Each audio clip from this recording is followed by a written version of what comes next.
canned. Well, that's wonderful. I'm very happy for you. Thanks for the donation, Tisk Tisk. A while ago. The rough costs were $15,000 for the cow, then $7,000 for shipping, and then this forwarding company banged us for another $7,000 for custom storage, which I'm definitely suing them for. But I don't think a lawsuit's going to do anything. And I was actually in touch with USDA today. They have nothing to do with this yet.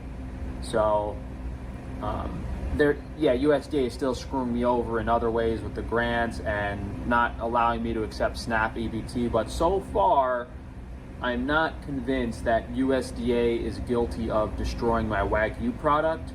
As of right now, it's customs, which is even scarier. Like, USDA hasn't even gotten involved yet. So, the Wagyu cow was shipped air freight like July 1st. So it's been over 2 weeks at this point. I should have had it basically 4th of July. Like, I should have had this product in my hands 2 weeks ago. I hired this import company who's using a freight forward. RV donators, do you like Mark Carney? No, the guy's a lying jackass. So I said this leading up to the election. The Liberal government has absolutely no interest in lowering housing costs. None whatsoever. Did Jasmine lacto-ferment her vegan mayo to turn it into yogurt when you weren't looking? How often would you buy her vegan mayo? What did she use it for? What brand was it? What else did you buy for her at the store, since we know she didn't eat vegetables? Dude, shut up. Thanks for the donation. So, the Liberals have no interest in lowering housing costs. Canadians are poorer on average than Americans, but Canadians still want to live similar lifestyles to Americans. So a lot of Canadians have very little retirement savings, and all the boomers who are nearing retirement, they're relying on selling their homes as a retirement plan. Because housing costs have shot up so much, the majority of their voter base does not want housing costs to go down because it's going to fuck over their retirement. So, because of that, the Liberals know if they lower housing costs, they're not going to get voted in again. They're going to lose their whole voter base. So all that whole bullshit of we're going to build more houses, we're going to make, housing more affordable, they're lying. And sure enough, a couple months after the election, Canada's housing minister literally said they're not going to lower the cost of housing. At most, what they're going to do is create more rental properties to lower the cost of rent. But as far as lowering the cost of housing, they're not going to do that. So they lied. They just lied to get elected. They're also still, to this day, lying about banning guns. They have no political interest in banning guns. They know banning guns is a fucking joke, and it's literally impossible to do it. No police agency is willing to confiscate weapons. Canada Post and no mail delivery service is willing to take in people's guns. And there's no gun owners that are willing to just trade in their guns, at local gun shops or anything like that. So it's just a joke. Everything they're doing is a joke. It's all just nonsense they're doing for, political points. The only thing the Liberal government is doing right now that's any good is they're eliminating trade barriers between provinces, but the Conservatives were planning on doing that anyway, so who the fuck cares? So yeah, Mark Carney is just dipshit. Liberals are just dipshits. They're good for nothing idiots, and the only reason they got elected is because of the, rally around the, the flag effect because of Trump. Thanks for the donation, though, RV. Dodo, $93. Hundreds of Palestinians turned out for the funeral of Sayfullah Musalat on Sunday. The 20-year-old was born in Florida to parents of Palestinian heritage.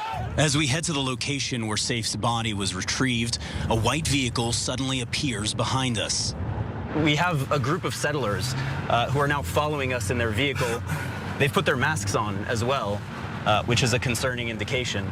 At an intersection, the settlers get out and try to pelt our vehicle.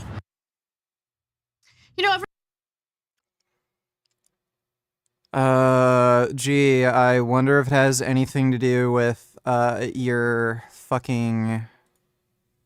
Who was this?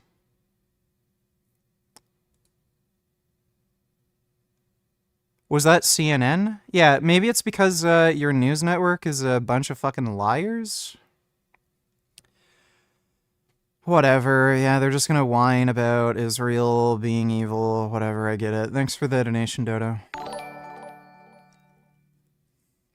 Are you still gay for Turkey Tom, you human butt plug?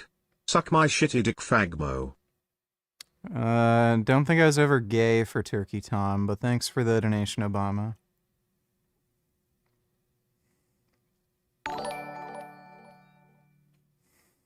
If Frank were remotely smart as a businessman, he would know now is a bad time to order international products cause of the tariff uncertainty. So how can he say this was a mistake entirely out of his hands when it was entirely predictable?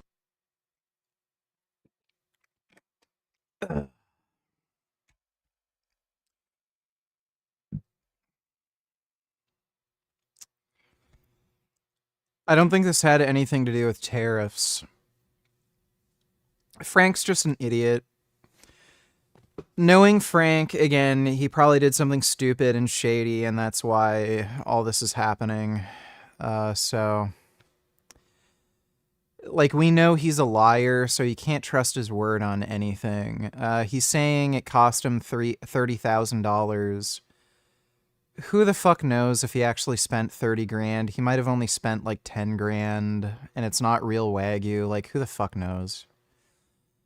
Like, unless he shows receipts, like, this is where I ordered from, here's the bill, like, he's likely just lying and crying about something. Thanks for the donation, Dodo. Why is the title of the stream LLLLLLL? 77,777,777. UURR. Also, good evening, VG. Are you finally going to beat Battle Roads tonight? Because I'm feeling very LLLLLLLLL 7,777,777,777 UURR tonight. And I'm gonna try playing Battletoads, yeah. I don't know if I'll be able to beat it, but I'm gonna try. Thanks for the donation, Rusty. Drew Pavlo currently debating Pisco and Commie Whore on Superman being anti-Semitic and Zoran Mamdani. It's that, you know, I'm a Greek Cypriot bloke. The fuck? She's this Syrian beauty, and you know, lovely. It's difficult, okay? So okay, there's a we grain of truth despite- can move on to let's get actual substance here. Yeah, because, we'll move on. We'll move on. So the actual substantive disagreements. We can go to the substantive disagreements. yeah, because Zoran. so But I actually do have obviously, substantive disagreements. yeah, you obviously don't support Zoran's campaign. No, I'm obviously strongly against it. Yeah, and you would Yeah. if you were here and if you were an eligible voter in New York City, you would vote for Mayor Adams. Is that right? Look, I freely acknowledge that Eric Adams is retarded. He's not exactly a good politician. The Turkish corruption thing is bad, but I did say this is maybe this is a bit of a shitpost on my end, but I did say, listen, my family are Greek Cypriot of origin. We lived under the Turkish hegemony. Whatever. That doesn't sound interesting. Thanks for the donation, retard.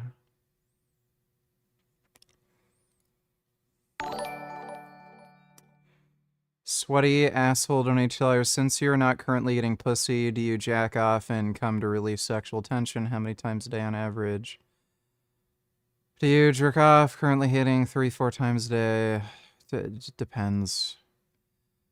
I don't usually jerk off more than once in a day, and it's not every single day. Thanks for the donation, sweaty asshole.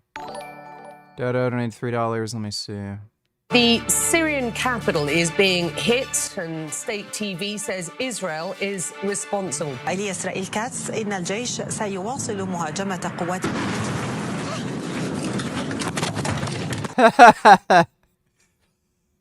Get fucked.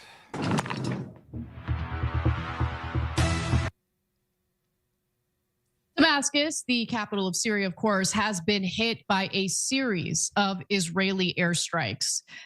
Because if Israel isn't bombing their neighbors, what else would they be up to? Yes, Israel is bombing them for absolutely zero reason, no military objective. They just like bombing because that's what Jews do, right?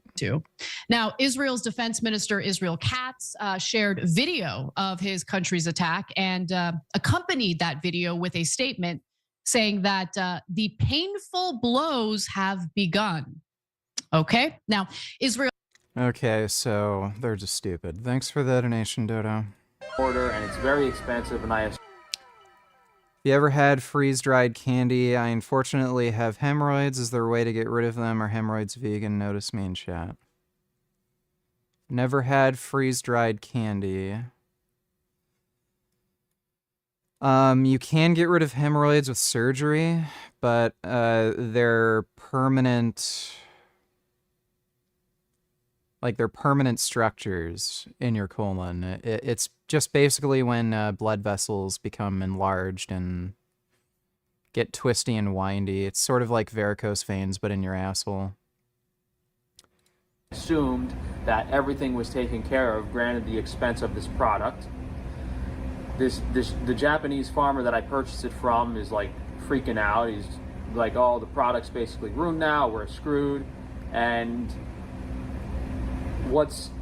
it's a big deal that this much money is wasted, but what's an even bigger deal is now I will never be able to sell Japanese Wagyu product. I will never be able to do business with this supplier again, and that's going to cost me hundreds of thousands, if not millions of dollars over the duration of my business.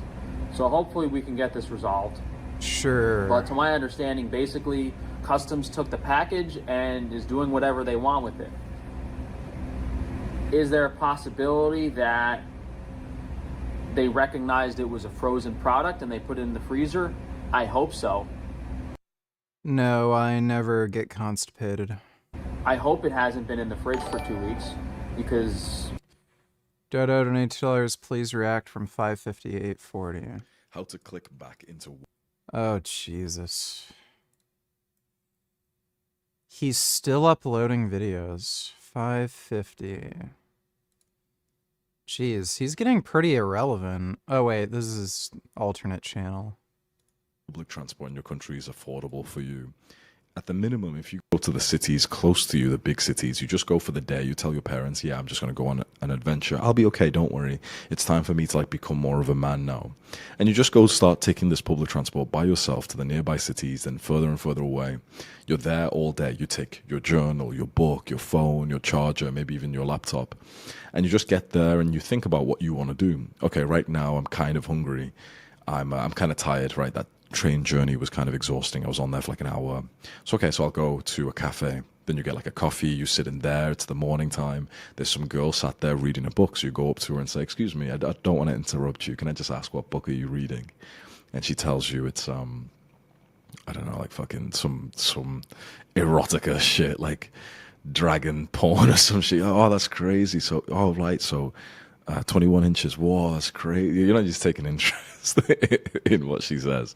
And you're like, oh yeah, I'm reading this book right now. I'm reading Atomic Habits by James Clear. Have you read it? Hopefully Sriria gets bombed to oblivion. Yeah, I mean, it's not like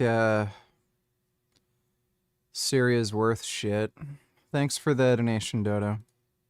And, you just gauge her interest. And if you can tell she wants to go back to a book, which is fine, then you say, okay, I'll let you get to it. Thank you for answering my question. Boom, you're in a happy mood. You order your coffee. You speak to the waitress behind the till. And you say, oh, good morning. How are you doing today? Can I ask, are you from this city?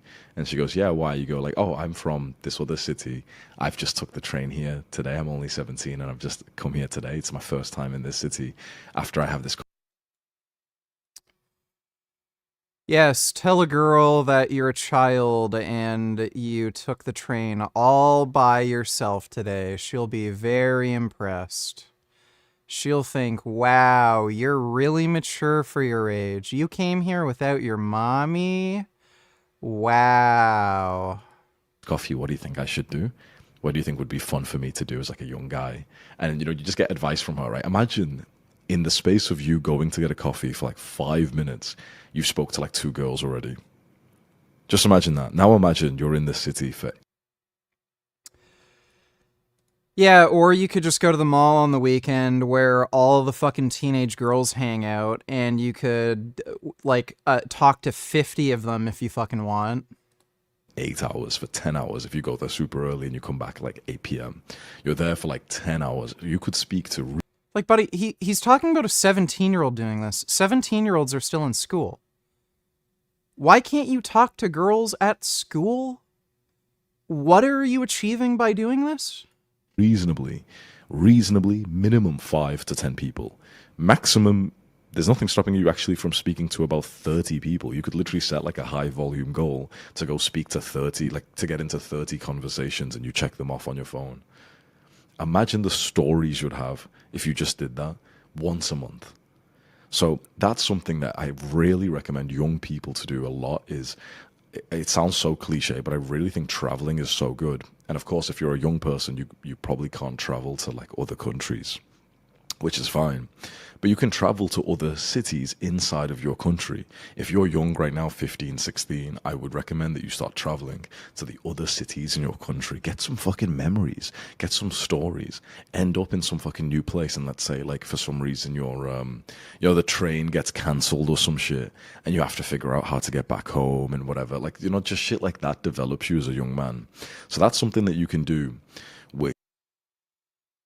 Yes.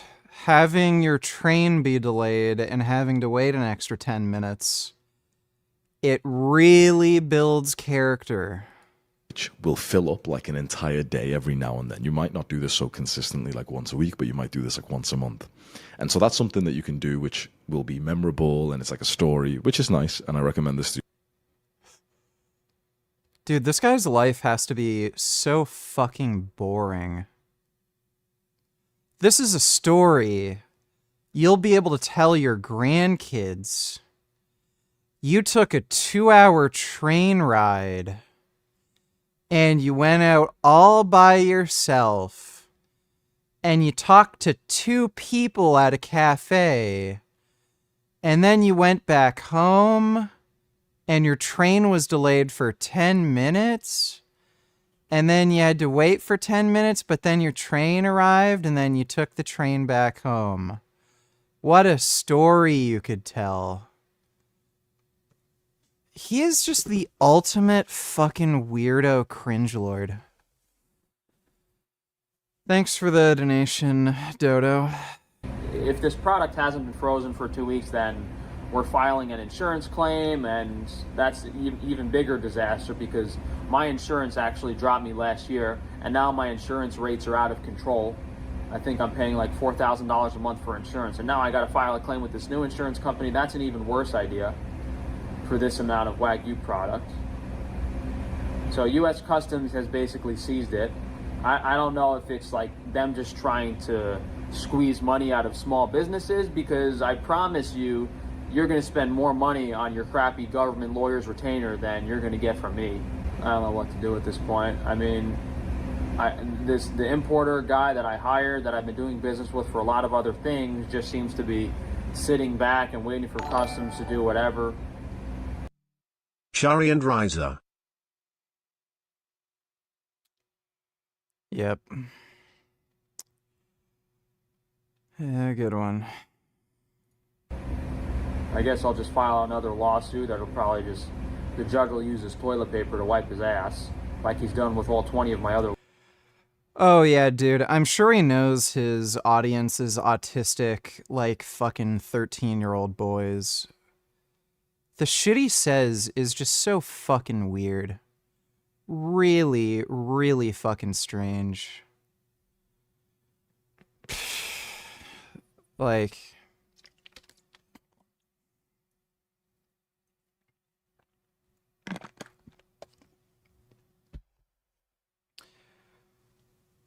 Oh my god.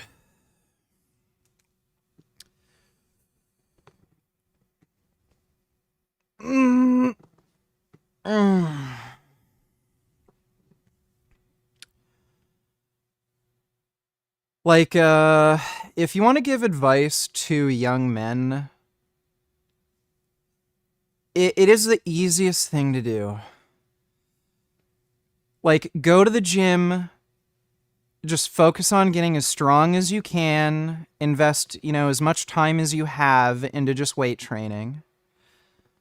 Eat a clean diet, create a good schedule for yourself where you get enough sleep, you train, and try to just get into work if you're not going to school. So get a fucking job, start earning money, learn how to save your money and don't just blow it all. Try to, put aside at least 10% of your earnings into savings each month. And, learn how to socialize a bit. Just get comfortable going up and talking to girls. And, that's basically it. And then you can maybe go into more specifics on, each thing. There's some details with dealing with women that I think a lot of men need to know.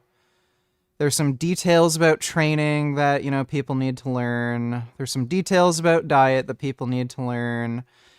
And there might be some details with, getting into the workforce or starting your own business that you might need to know. But, it's very simple. Just work out, eat clean, have a good, consistent schedule. Just learn how to make money and save your money and, just socialize a bit. And it's that simple. I don't know what all this retarded advice is. Take the train and go to a cafe and talk to two girls and then take the train back home. What the fuck is this? Lawsuits. They don't care. No one wants to help me. What do you want me to tell you? Don't buy Wagyu from anyone. Don't buy fucking Wagyu anymore. If this is how these people handle the business, don't support the product. Don't support the product. Maybe this can be resolved at some point, but we're moving towards just membership only, selling non-USDA meat, and telling everyone to go fuck themselves. Because if this is me spending all this money to try to sell this product legitimately, and they're just going to try to destroy my business, what am I supposed to do? So I wrote up a lawsuit against U.S. Customs, the freight forwarding company, as well as the USDA, although I'm not convinced the USDA has any involvement yet. Yeah, I mean, at this, I should have honestly just went to the court. Yeah, I don't think I'm going to torture myself by eating a Carolina Reaper on stream. I don't even know where I'd get that kind of hot pepper, so I'm not going to bother setting up a donut goal when I don't even know how to, get it. I might be able to order dried ones online, but I don't know. Courthouse filed a lawsuit today and mailed it because maybe that would, if I made a bit of a stink of it, maybe they'd actually give me my product back. I don't even think it's possible to make money off of it at this point. I don't know what the fuck to do. It's just one thing after another. It's something new every week. Someone new trying to steal money from me every single week. And it's really not supposed to be $30,000 worth of Wagyu. I've paid more to the importer, the shipping, and the forwarder, these fucking assholes that are basically gouging you. I've paid more to them than the actual Wagyu cost just to get it over here, and now I still don't have my product, and it's probably ruined. I was really excited about this product. I was looking forward to add it to my business, and if this is how these government assholes are going to treat me, yeah, I'll just fucking give up on everything and hand out flyers of what they did to me the rest of my fucking life. And they'll lose money, and I don't have to worry about running a business anymore. If every fucking plastic surgeon in New York and LA lose $1 million a year in revenue, that's way more damage than they'd ever be able to do to me. I've been applying to accept SNAP EBT. It's fucking ridiculous. At this point, they owe me, I'll never see this fucking money. I was supposed to be approved for SNAP EBT for God knows how many years now. They still denied my application, yet you can buy groceries on Amazon with your EBT. You can buy fucking McDonald's with your EBT. But not Frankie's Free-Range Meat, no. You can't buy Frankie's Free-Range Meat with EBT. Why don't send Hanzo understand how to give good advice if it's so simple? Well, he's a complete fucking moron. This is the same guy who said, oh, I'm getting ready to marry my girlfriend, settle down, have a family, we're about to have kids. Literally weeks later, this chick breaks up with him. Weeks later. And this is after the guy also was bragging about how he had more money than ever, his business was taking off, he's hit it rich. And then a chick breaks up with him, supposedly, when he has more money than he's ever made in his whole fucking life. And he's saying, yeah, we're about to settle down and have a family. The guy is a fucking train wreck. Just a fucking retard.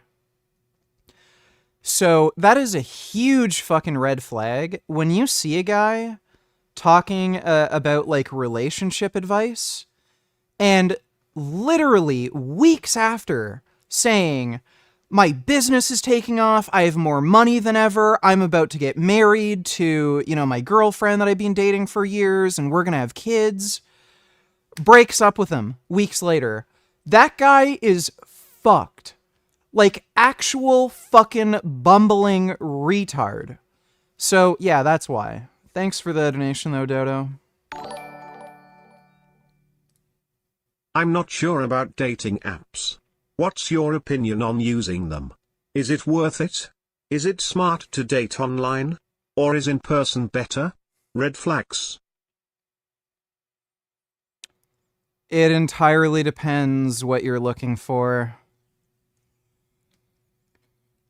Generally, online dating is more for casual dating and just quick hookups, generally speaking. And also, generally speaking, unless you're a pretty good-looking guy or make a fair bit of money, you're not going to have any success online dating. So, if you're just average, like average income, average looks, it's pretty much just a waste of time. And you're going to be way better off just meeting people in the real world. But it entirely depends what you're looking for. Thanks for the donation, though, Vegan Runner. Never, by the way, never ever pay for a dating app. Never ever pay for like a premium account or anything like that. It's just a scam. You could go buy Japanese Wagyu beef online from all these other suppliers, but no, Frankie's Strange Meat, not allowed to sell Japanese Wagyu, gets seized by customs, not allowed. And this guy is never going to do business with me again. It's out of the question. If this is somehow salvaged and there was some miracle that this product was kept in a freezer the whole time, maybe it's a possibility, but regardless of how this ends up, the business relationship is tarnished. And how much money would I have made selling Japanese Wagyu beef over the course of the rest of my business life? Probably a considerable amount of money. And even though that's what I deserve to be compensated for that loss, I don't think these Freemason douchebags are just going to throw out the case as they throw out all my other cases. This is the problematic. This is the first time I have purchased. Kid Beat on Tillers, why does this nigga sound like Trump? Would you allow these cities to ignore the federal law regarding the reporting of illegal immigrants and, in fact, provide sanctuary to these immigrants? The reason the cities ignore the federal law is the fact that there is no funding at the federal level to provide for the kind of enforcement at the federal level you need. Pick up the New York Times today. There's a city not far across the river from my state that imposed the similar sanctions. And what they found out is, as a consequence of that, their city went in the dumps, in the dumpster. Stores started closing. Everything started to happen. And they changed the policy. Part of the problem is you have to have a federal government that can enforce laws. This administration has been fundamentally derelict in not funding any of the requirements that are needed even to enforce the existing So, law. Senator Biden, yes or no, would you allow the cities to ignore the federal law? No. Okay. Would you? Well, yeah.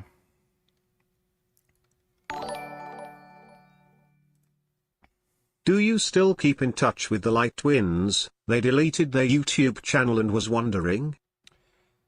No, I'm still friends with one of them on Facebook. I can't remember which. It's hard to remember their names. But one of them went insane, and I think he moved to the States. He hooked up with some, like, crazy fucking raw vegan chick who has, like, an eating disorder. The other one is doing really well for himself. He's with some girl, has a child. I don't know if he got married, but he ended up going back to school, got some degrees, working now. I haven't talked to either of them in a really long time. But thanks for the donation. Human supremacy can suck my ass. But yeah, Kid Boo, it's an open secret that a lot of Democrats like having, a lot of immigrants come in because they overwhelmingly vote Democrat, so it's just more opportunity for new voters. When it comes to cities like New York, though, I think it's just communist brain rot, basically. And I mean, look at who they're gonna elect for mayor. Like, it's just commie brain rot. Thanks for the donation, Kid Boo. This product from this specific Wagyu supplier in Japan. And this is the highest quality one. This is the only Wagyu that I would want to offer on my store. So the fact that they've tarnished this business reputation, they've ruined any chance of me doing business with this person. Bitch ass niggas like you and libs just have Trump derangement syndrome. Y'all love tariffs when Obama was in office, now Trump y'all wanna hate. Same with deportations. My nigga Trump hurt y'all feelings, so you spam hate all day Trump making America great.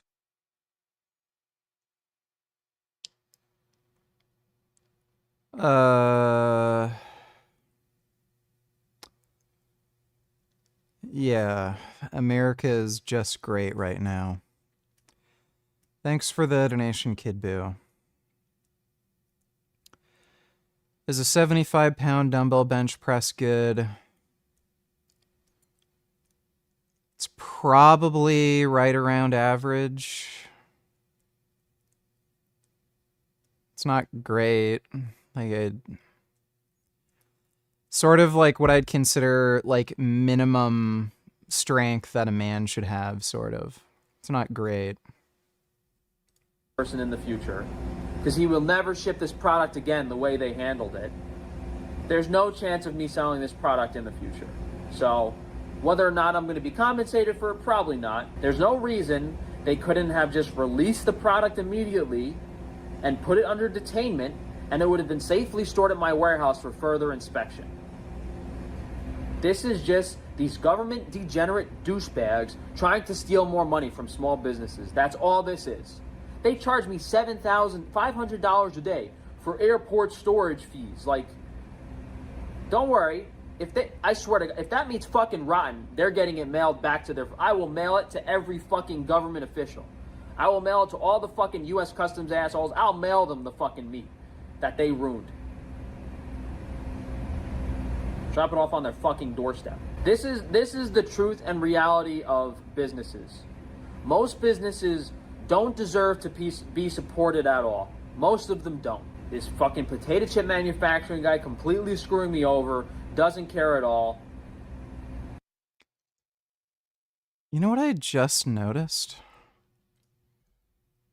If you make just a few slight changes to Frank's face, he looks a little bit like Beavis from Beavis and Butthead.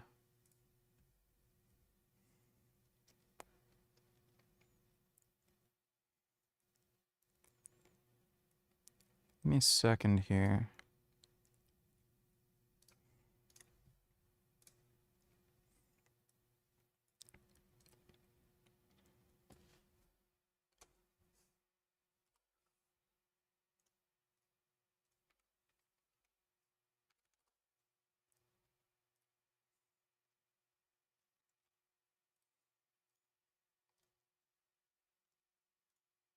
Fuck. Let me find a...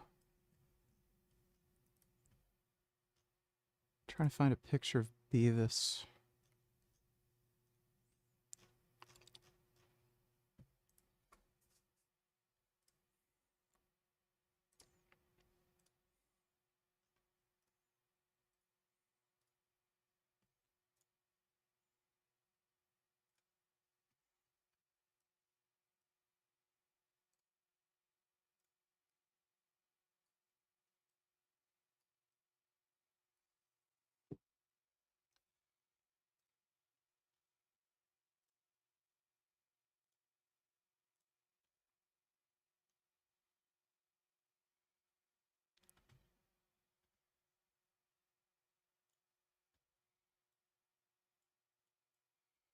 How do you do this again?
Pretty close.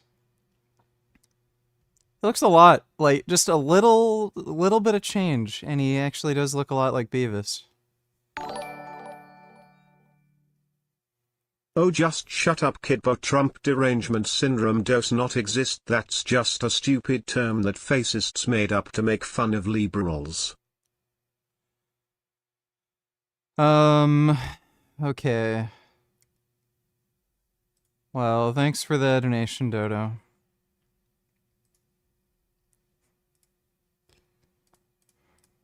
It's really 50-50. Most businesses are going to screw you over, and the rest of them are the ones getting screwed over. These companies like Whole Foods, Amazon, whatever, they don't care when they have to pay customs fees. They don't fucking care, because Whole Foods is screwing everyone over. Whole Foods is overcharging you for whatever you're buying in the store. Whole Foods is underpaying their employees. Whole Foods is using ridiculous marketing to sell you snake oil products. Whole Foods, Amazon, whatever, Walmart, all these companies are screwing over everyone they do business with. So when they have to pay these fees, they don't care. When the government or whatever organizations want to gouge those big billionaire companies for their pay cuts, it doesn't matter because they're all a bunch of dirtbags screwing each other over. Because we'll see how much my insurance company pays me. That's the fucking problem. It doesn't matter. It doesn't matter if my insurance company gives me all the money back for this Wagyu product. I'm not going to be able to do business with this guy anymore. Even if I just sold 2 Wagyu cows per year for the next 30 years, that's like $900,000 of profit. How are they going to make up for that? Take it out of the government worker's paycheck. Maybe they'll learn their lesson then. Maybe they'll actually care about their fucking job and what they're doing. Yeah, I think these importers and these freight forwarding companies are just on their last leg. They've basically price gouged almost all of the small businesses out, and I think that the volume of product that's going through customs now, especially internationally, is so low. They're just trying to squeeze every last dollar out of everyone, and it's not going to work. They're going to put everyone out of business, and they're going to be screwed themselves. You know, when are they going to put what is it called? When they freeze the government workers' paychecks? I wouldn't be surprised if they do that soon again. Yeah, I bet these guys are never used to being held accountable, but at least if I file the lawsuit, they're going to have to pay. If I file the lawsuit, technically my money is already avenged because each of those organizations are going to have to pay a lawyer like a $10,000 retainer minimum. So just me taking an hour out of my day to write up and file a lawsuit is already going to screw them over for more money than they've. What an idiot. Well, completely unheard of. It's fucking disgusting. Folks, first off, I'm kind of suspicious here for a couple of reasons. And here's the thing, folks.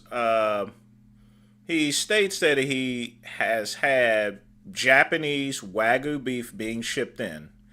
So generally speaking, customs wouldn't even mess with something like that there if it was genuine Japanese Wagyu. You know, they would actually approve it unless the paperwork is wrong. And this is also what I'm getting at as well.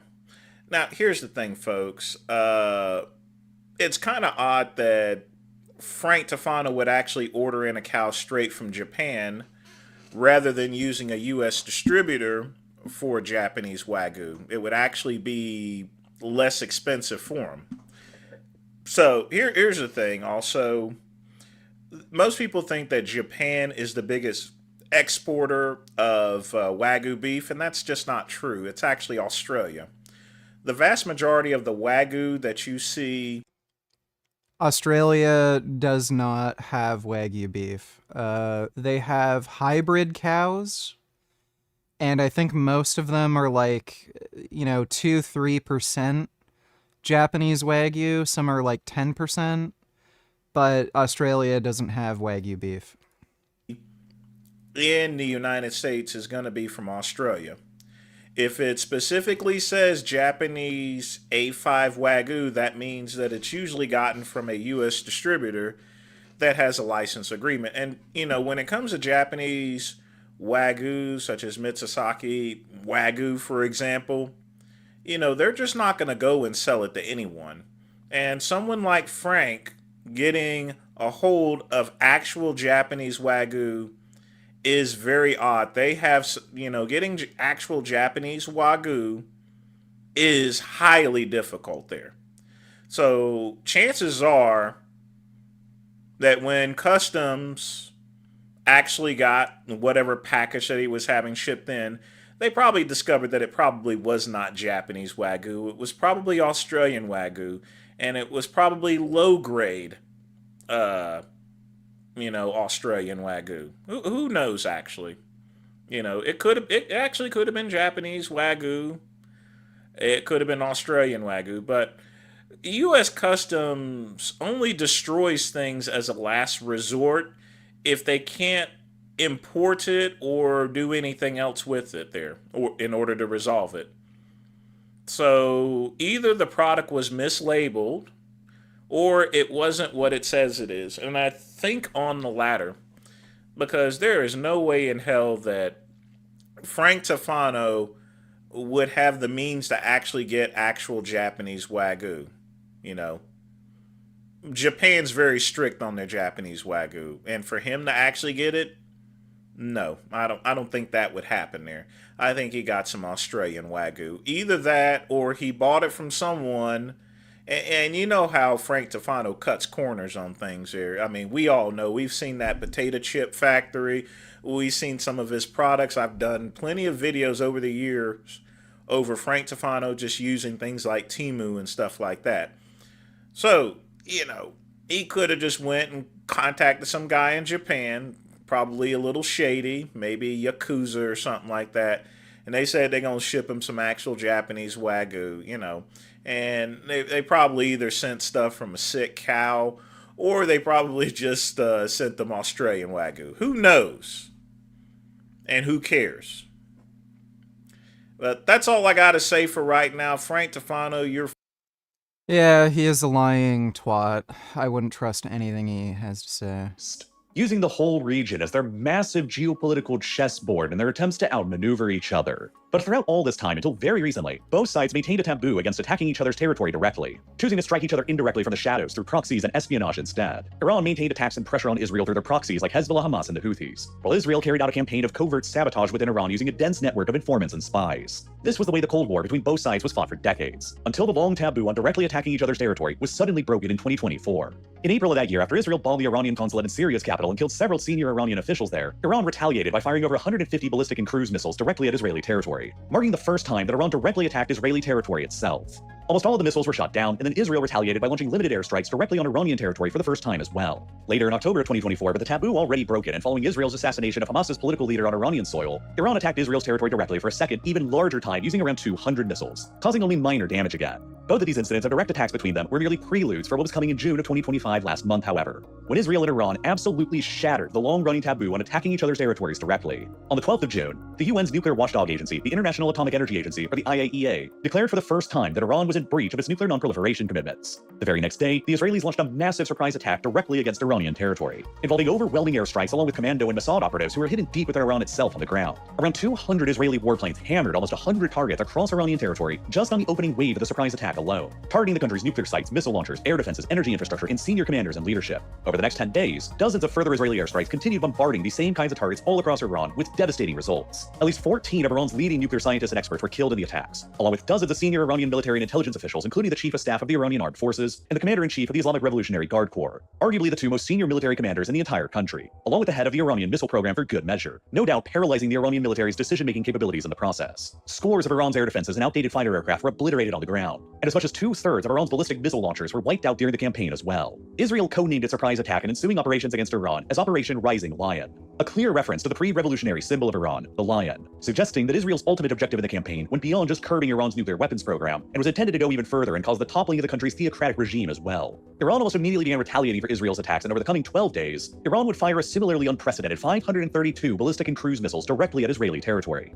As in the past, the vast majority of them were either intercepted, misfired, or struck empty parts of the country. But 31 of these Iranian missiles also managed to directly strike major Israeli population centers, causing extensive damage to Israeli urban areas and killing 29 Israelis in the process, all of them civilians. Iran's missiles failed to strike any Israeli military targets like air bases that could have hurt the Israeli war effort, while Israeli strikes devastated Iran's military with significant civilian harm as well, killing as many as 935 people across the country, including many civilians, according to Iran. Iran failed to shoot down a single Israeli jet during the entire campaign, and only managed to down a couple of Israel's unmanned drones, showing how thoroughly Israel had managed to establish and maintain aerial supremacy over Iran during the entire conflict. Israel repeatedly bombarded many of Iran's most strategically important nuclear research sites throughout its days of attacks, but there were two facilities in particular where Israel's weaponry couldn't reach. Iran's two largest nuclear enrichment plants at Natanz and Fordow, both buried deep underneath mountainsides that shielded them from most forms of aerial attacks. Israel's leadership appealed to the United States to join directly in the war with their advanced 30,000-pound GBU-57 bunker buster bombs, the only conventional ordnance known in the world theoretically capable of striking the two buried Iranian nuclear enrichment sites, since they are rated to be able to penetrate through 60 meters of solid concrete before detonating their massive payload. The Trump administration began flooding reinforcements of aircrafts, fleets, and soldiers to the Middle East theater, all the while the negotiations with Iran over the country's nuclear program continued. But in the end, on the 22nd of June, the Trump administration decided to answer the Israeli call to war and joined with their own unprecedented direct attack on Iranian territory as well, with the goal of crushing the country's nuclear ambitions once and for all. Dubbed Operation Midnight Hammer, the American surprise attack on Iran's nuclear research sites was one of the most complex and technical operations ever carried out in the U.S. military's entire history. America's B-2 stealth bomber fleet, which are capable of carrying the GBU-57 bunker busters, are all primarily stationed at Whiteman Air Force Base in the U.S. state of Missouri. In order to carefully maintain the element of surprise, two groups of B-2 bombers sorted out from Whiteman on the 21st of June, the day before the actual attack, and traveled west across the Pacific in order to serve as a decoy for anyone who might have been watching or paying attention. The next day, on the 22nd, the main strike package, consisting of 7 B-2 bombers loaded up with the bunker busters, departed from Whiteman and traveled east, maintaining almost zero communications and complete radio silence for an 18-hour non-stop flight toward Iran, undergoing multiple aerial refuelings across the Atlantic and Mediterranean so that they would never have to stop. By the time they approached Iranian airspace, they were joined by many dozens of fighter escorts, just as an American nuclear submarine operating somewhere nearby fired more than 24 Tomahawk cruise missiles aimed towards Iran's nuclear research site at Isfahan. As those missiles were still airborne, the B-2s and their fighter escorts entered into Iranian airspace from the west, and moments later, they dropped a total of 12 of their heavy bunker busters on Iran's Fordow enrichment site, and another 2 of their bunker busters on the Natanz enrichment site, just at about the same time as the submarine-fired Tomahawk missiles began impacting at the Isfahan site. All of the American aircraft that participated in the raid, around 125 of them in total, were able to safely remove themselves from Iranian airspace after the attack without suffering a single casualty. And only a couple of days later, the Trump administration was able to force a ceasefire between Iran and Israel, ending the past 12 days of relentless fighting and bombardments between them. No doubt, somewhat disappointing the Israeli government that was likely hoping for even heavier American attacks that would have toppled the entire Iranian government. And ever since, there's been an enormous amount of debate and controversy over how much damage the American attacks actually did to the Iranian nuclear weapons program,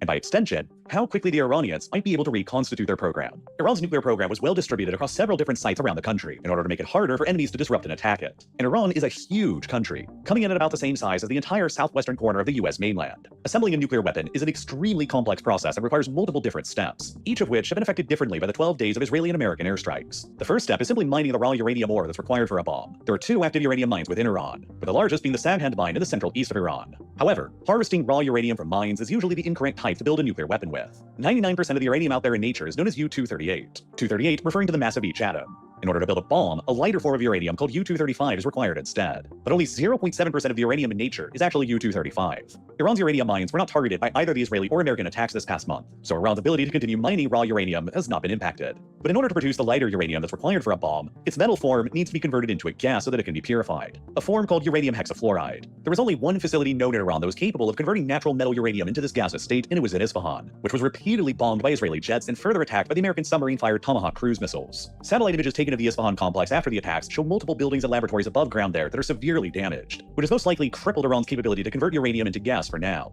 establishing the first of several major bottlenecks that now exist in the country's nuclear weapons program that will probably take years to repair. After the metal has been converted into gas, the next and most challenging step in the weapon building process is to enrich the gas, which is done so by putting the gas into enormous arrays of advanced high-speed centrifuges that rapidly spin the uranium hexafluoride gas. During this step, the heavier U-238 generally moves to the outside of the centrifuge, making the gas in the center of the centrifuge steadily richer in the lighter U-235. Once this process is repeated in the centrifuges multiple times over, the concentration of U-235 in the gas can be raised up to as high as 90%, which is the purity threshold considered to be weapons-grade uranium. The two largest known enrichment sites that are unpossessed are at Natanz and Fordo. Both of them built deep underground beneath two different mountains with vast halls of centrifuges beneath them, each containing more than 18,000 centrifuges apiece, with Fordo containing the more modern and advanced series of centrifuges. The fate of what exactly ended up happening at these sites during the attacks is some of the most contentious and debated at the moment. Israeli airstrikes targeted and likely destroyed most, if not all, of the centrifuges at Natanz after they eliminated the site's electrical power supply, while the US dropped 2 of their heavy bunker buster bombs on the site to destroy the underground infrastructure just for good measure, while further Israeli airstrikes targeted known Iranian manufacturing plants that built additional centrifuges. The US B-2 bombers also dropped 12 more of the bunker busters on the Fordo site, which was the primary target of the Americans. Satellite images of the site taken afterward showed 2 sets of 3 impact craters where the bunker busters impacted.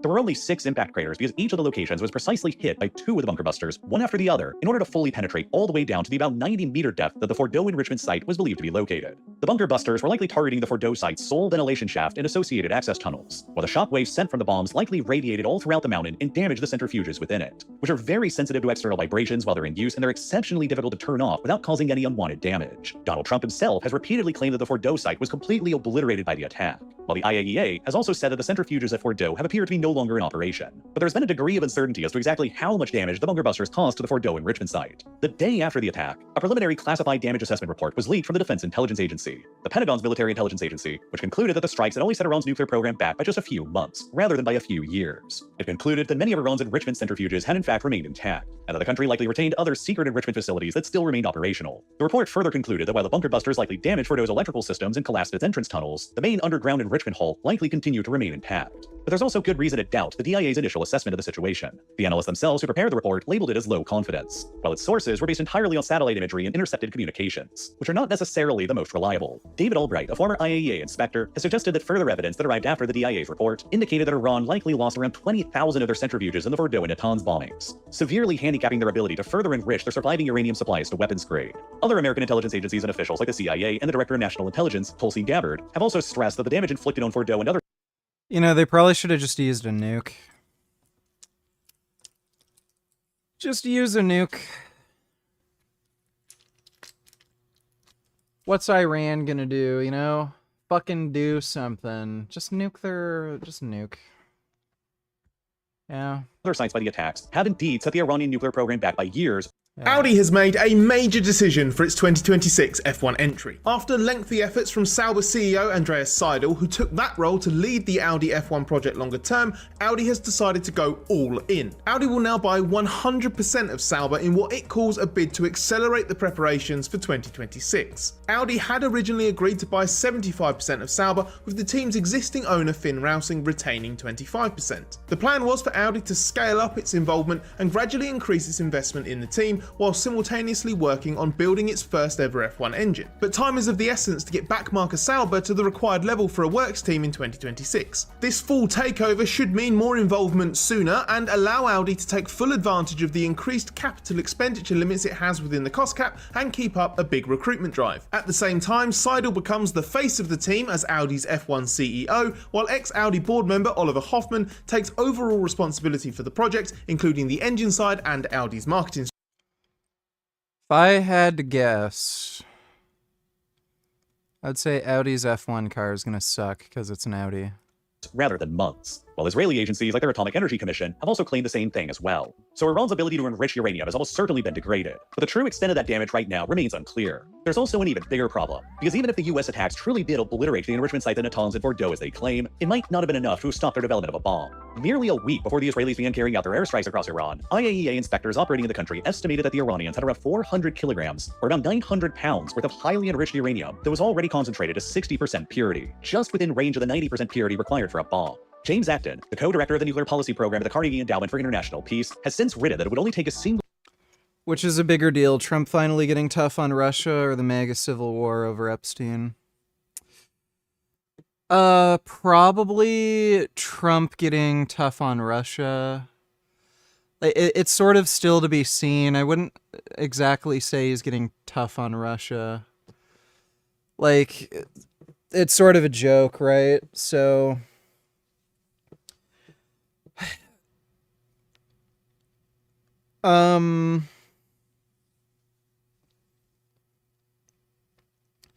It's probably a bigger political win, the Epstein thing. Like, at least he's helping supply Ukraine with weapons. But, you know, it's probably a bigger deal, the Epstein thing. It's probably going to do a lot of damage to Republicans in the primary, and it's making it less likely that they can win the next election. Cascade of 174 Or not the primary, the midterms. Refuges, a total time of between 10 and 20 days to further enrich that supply of 60% enriched uranium into 90% enriched weapons-grade fuel. Had Iran ever taken the decision to have done that, that fuel would have been enough to have powered between 9 and 10 Oh yeah, dude. F1 is hilarious. There's a few F1 teams where their driver literally got bought onto the team because their daddy's rich. Aston Martin, there's that Russian oligarch guy who was, I can't remember what team he was on. There's a few where the driver's daddy just bought them on. Lewis Hamilton and what's his name? Max Verstappen. They're pretty much like the only two drivers who weren't born rich and, you know, got onto the team and became successful through sheer talent. Everyone else, to some extent, money got them really, really far. atomic bombs. Iran basically chose to pursue a strategy of enriching their uranium. I would actually say Verstappen is a better driver than Lewis Hamilton overall. Lewis Hamilton has more like championship wins, but that's largely due to him just having like better cars to race with, really. Verstappen is an absolute fucking beast. He's still able to win even when Red Bull had worse cars and a worse team. And like also a really good sign of that is his what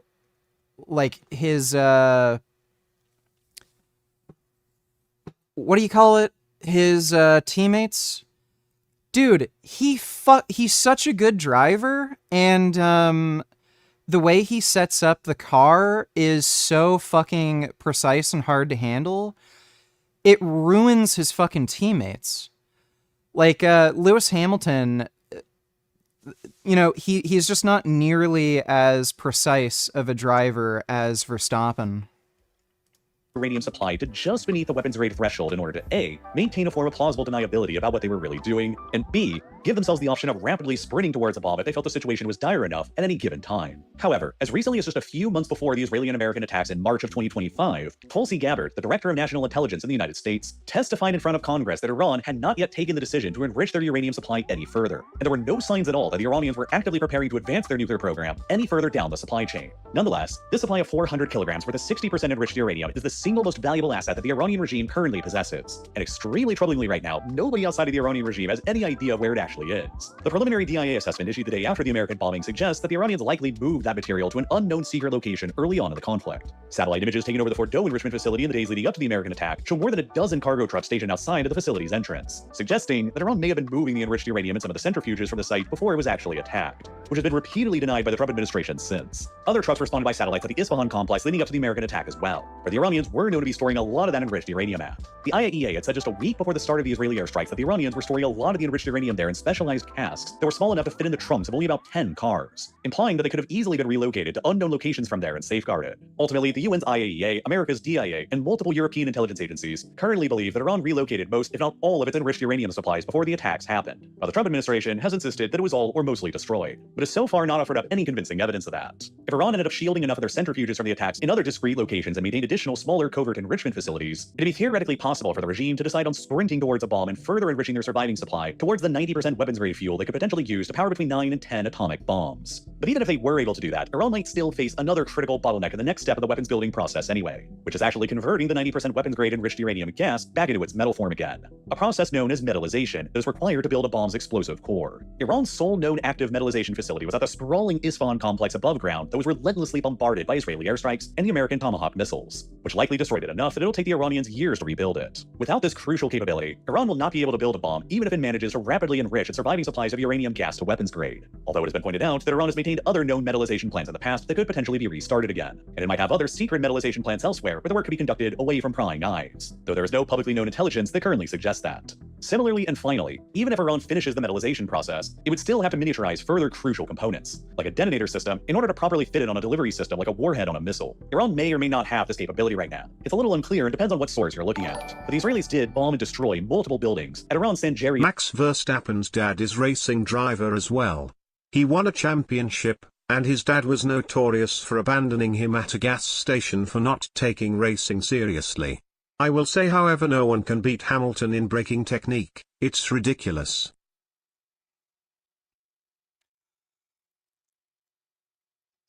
Lewis Hamilton absolutely had a better dad.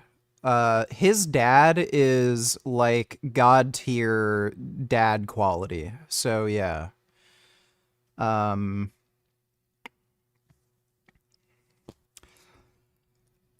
But hey, who's to say? Maybe that's part of why he's successful, right? Sometimes having shitty parents, it toughens you up, gives you more drive, who knows. But yeah, Lewis Hamilton's absolutely a beast, but I would still say Max Verstappen probably is still a better driver than Lewis Hamilton.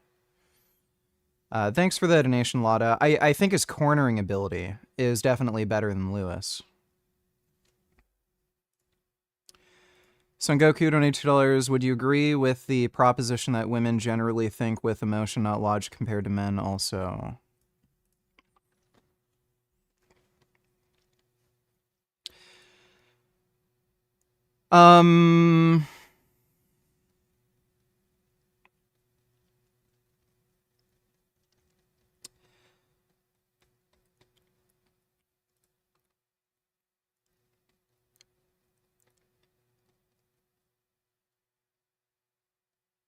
I think the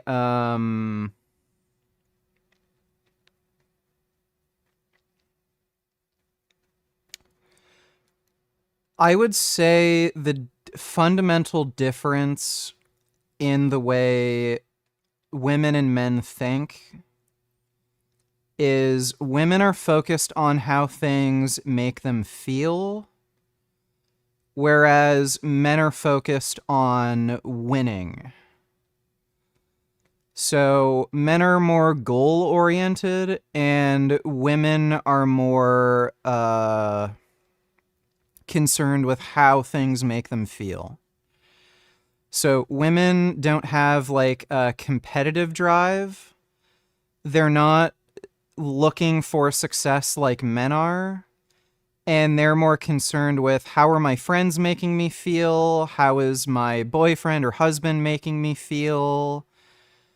How does like my job make me feel? How does like X make me feel? And if it's making them feel a certain way, then they're going to have an opinion on something based on how it's making them feel. Whereas men, regardless of how something makes them feel, because they're goal-oriented, they're just focused on how much money is this making me? What am I getting out of this? Regardless of how it's making me feel good or bad, is it allowing me to make more money, have more success, give me more, like, I don't know, social influence, stuff like that. I think that's the main difference. And there's no, like, better or worse to either way of thinking. It's all just a matter of perspective and what you value more. Whether you value results and success more or whether you value your feelings more. But I would say that's probably the main difference. Let me see. Is this guy the biggest natural bodybuilder of all time? This is Julian. He's 18 years old, and here he is posing next to Larry Wheels. Now, keep in mind, Larry Wheels is one. I'm pretty sure this kid's natural. If you were to take away his arms, I don't know if so many people would think the guy is not natty. He just has, like, freak arm genetics. One of the most genetically gifted people on the planet. Yeah, his arms are just fucking crazy, but if you take away his arms, like, I don't know. I don't think, like, too many people would think he's on anything. Like, he has an odd shape, too. He's very, he's kind of built like a refrigerator. Like, his stomach, or his waist is just, like, wider and more bulgy. And I think that's also kind of contributing to people thinking he's on gear, but yeah, if you take away his arms, I don't know if so many people would be saying, oh yeah, this guy's on steroids. And again, if you look at his lifts, he's strong, don't get me wrong, but I don't think he could. Maybe he could, but like, yeah, I've seen him do 315 for reps. Certainly over the course of his lifting career, he's going to be able to bench 405, like guaranteed, assuming it doesn't get an injury or something. Like, he's strong, but it's not like, it's not anything like, okay, he's on gear. His craziest lifts are his like arm lifts. He was doing single arm overhead tricep extensions with 70 pounds. He didn't get that many reps. I think he got like, what, 4 or 5 reps or something? But like, that's ridiculous. That's a lot of fucking weight to lift with a single arm tricep extension with a dumbbell. So his arms are just a crazy, ridiculous strong point. But every other lift, it's really good. He's strong, but it's not like, okay, he's on steroids. If I were to see this kid rep 405, like get 5 reps or more with 405 at his age, I would say, yeah, guaranteed, this guy's on steroids. If I saw him like incline pressing 405 for even a single rep, yeah, this kid's on steroids. But the only lifts that are like stand out, like how the fuck is he doing that? It's all like isolation lifts with his arms. So he just has ridiculous arm genetics.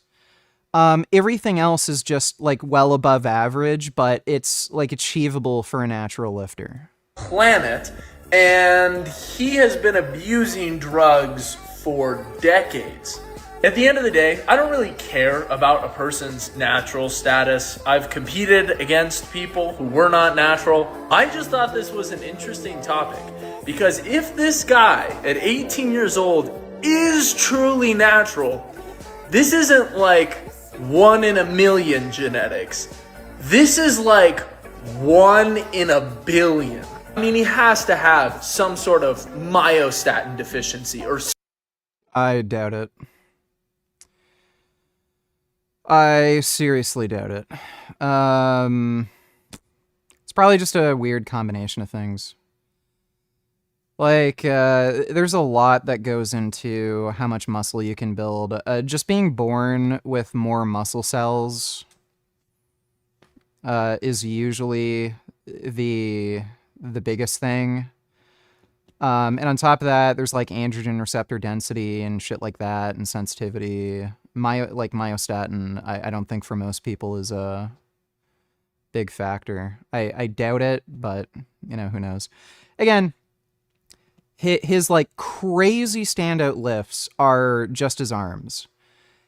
All of his other lifts are very good, but they're not like, whoa, how can he do that? It's only his arms. something. The arms are definitely the highlight of his physique, and they are overdeveloped compared to his other body parts. This is what I looked like at 18 years old, and I had already been training for a couple years. And this is what I look like now. 8+ years into training as a natural. I'm 24 years old now. 6 years older than this kid. And this kid is light years ahead of me. Yeah, it ain't fair, man. Some people are just born with gifts. That's why we need drugs. We just need more drugs and better drugs to even the playing field. I have a theory in which a person who frequently reads manga with the intent to be immersed in the visuals and story increases their ability to think abstractly and is more likely to be a sharper critical thinker. Your thoughts? I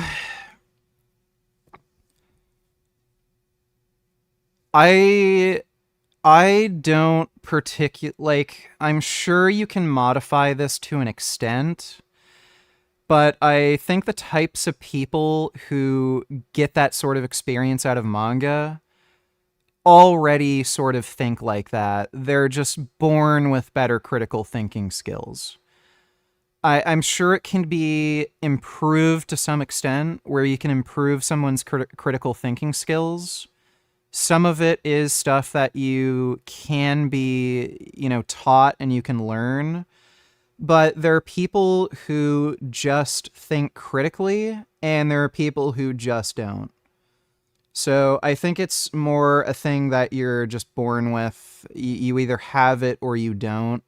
And maybe you can improve it a little, but you're either born with it or you're not. So the types of people who read manga and get that sort of experience out of it, they're getting that sort of experience out of it because that's just the way they think to begin with. Thanks for the donation, though, Son Goku. Good evening, Richard. You look comfy. Remember when I used to donate to put you to bed and end the streams?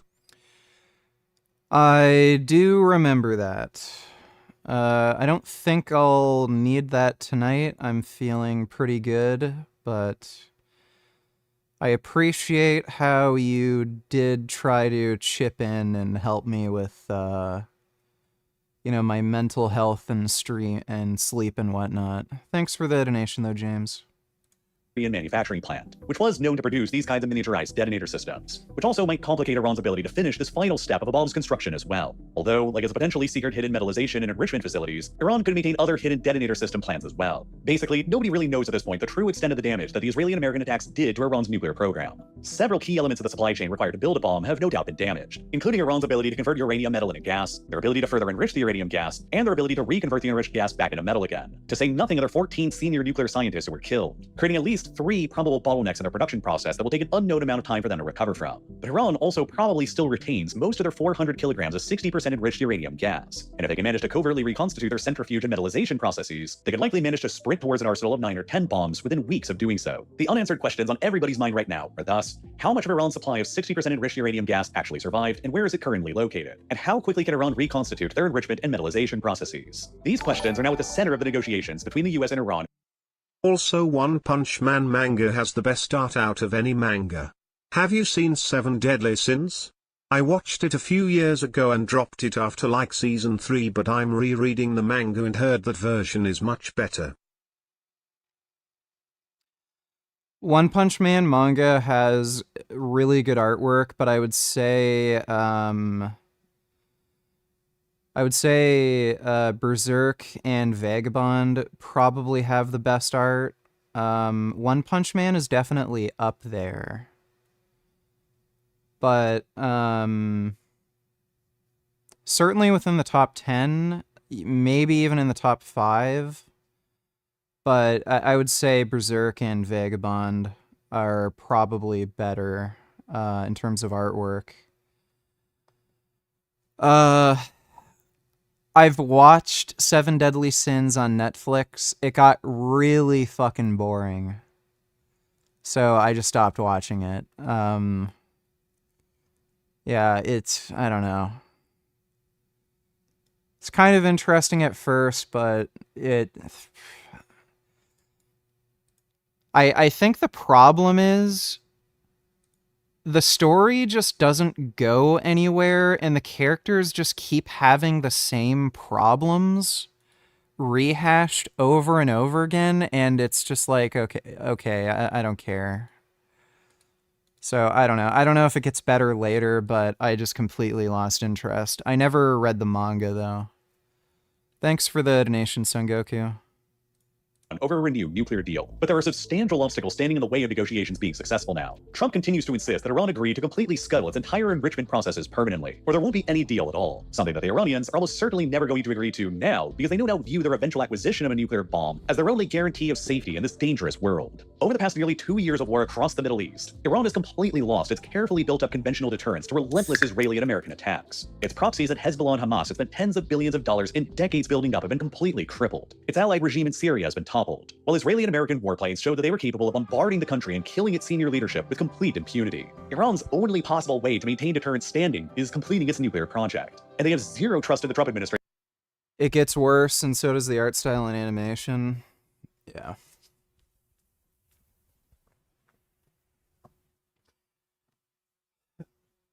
The worst drop-off I've ever seen from any anime or manga has to be Promised Neverland.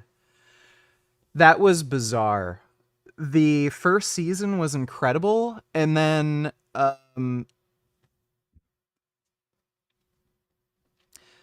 less than halfway through the second season, it went to complete shit. Like, god-awful. And out of nowhere, it just ended. Like, the writer literally gave up and was like, and then everyone lived happily ever after, the end. And it wasn't even just the anime, it was the manga. The manga writer just gave up and literally said, fuck it. And then they got out and everyone lived happily ever after. It was terrible. Or Israel that if they give that up, they won't just take advantage of it and try and topple their even more exposed regime later. Remember that prior negotiations over Iran's long-running nuclear program. Oh yeah, dude, Prison School is one of the all-time greats. Prison School is fucking phenomenal. That was just peak comedy anime.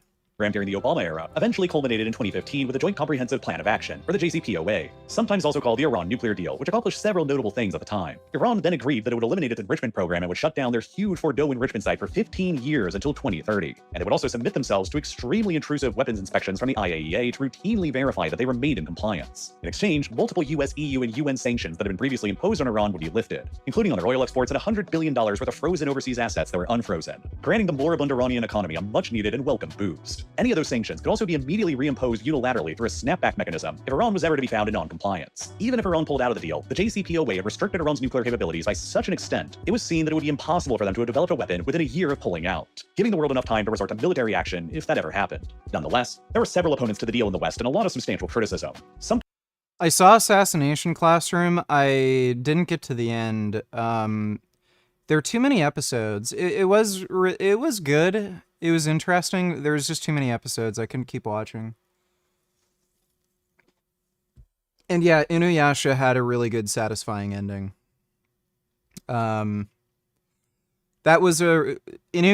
had a really, really well-written villain, and the revenge that the heroes got against him was really, really satisfying. Critics of the JCPOA blasted it as only a band-aid to the problem, only restricting Iran's nuclear program for 15 years and only delaying it until 2030, rather than decisively shutting it down for good. Israel and Netanyahu's government fiercely objected to the deal, claiming that it legitimized the Iranian nuclear program and claiming that Iran would either find ways to violate the agreement or would simply wait it out for 15 years and just restart it again later, kicking the Iranian nuclear can down the road for future leaders to figure out instead. The deal also didn't address or put any limits on Iran's ballistic missile program, and it freed up huge amounts of cash for Iran to begin piling into its various regional proxy forces like Hezbollah, the Houthis, and Hamas. which further inflamed tensions between Iran and the Gulf Arab states and led to countries like Saudi Arabia and the United Arab Emirates opposing the deal as well. While intended to last for 15 years, the JCPOA only ended up lasting for 3 years until 2018, when the Trump administration unilaterally pulled the US out of the deal and reimposed crushing sanctions on Iran instead, despite the fact that all evidence at the time indicated that the Iranians were upholding their end of the deal. Back then, Obama predicted that Trump's decision to do this was going to eventually present America with what he called the losing choice between a nuclear-armed Iran or another war in the Middle East. Enraged and feeling betrayed by the collapse of the deal, the pragmatists in the Iranian regime who had been steadily gaining momentum were sidelined in favor of the hardliners again. And with the crushing American sanctions reimposed, Iran quickly began restarting small elements of their nuclear program and gradually violating the original terms of the JCPOA. Small-scale enrichment began again, centrifuge production and use increased, and access to the IAEA was steadily restricted again. Then in January of 2020, after Trump ordered the drone strike that killed one of Iran's most senior generals who was in Iraq at the time, Qasem Soleimani, Iran declared that they were no longer going to abide by any of the remaining limits on their nuclear enrichment program. And so their stockpile of enriched uranium began rapidly expanding again from almost nothing to include the increasing volumes of highly enriched uranium at 60% within only a stone's throw away of the 90% weapons-grade fuel. After Joe Biden became America's next president in 2021, he promised to renegotiate another nuclear deal with Iran, but for years it proved to be too difficult, with the lack of trust since Trump ripped the US out of the last deal. Throughout his term in office, Biden insisted that Iran needed to return back to the original restrictions on their program imposed by the JCPOA before he would lift the reimposed sanctions, while the Iranians continued to insist the opposite and demanded that the sanctions be lifted first as a sign of trust. No side ever proved willing or capable of budging for years, and then came the Hamas attack on Israel in October of 2023, which sparked the series of events into motion that led to Hamas and Hezbollah getting catastrophically crippled and the Assad regime in Syria collapsing, completely undermining Iran's strategy of conventional deterrence and exposing them for the first time in decades to direct Israeli and American attacks.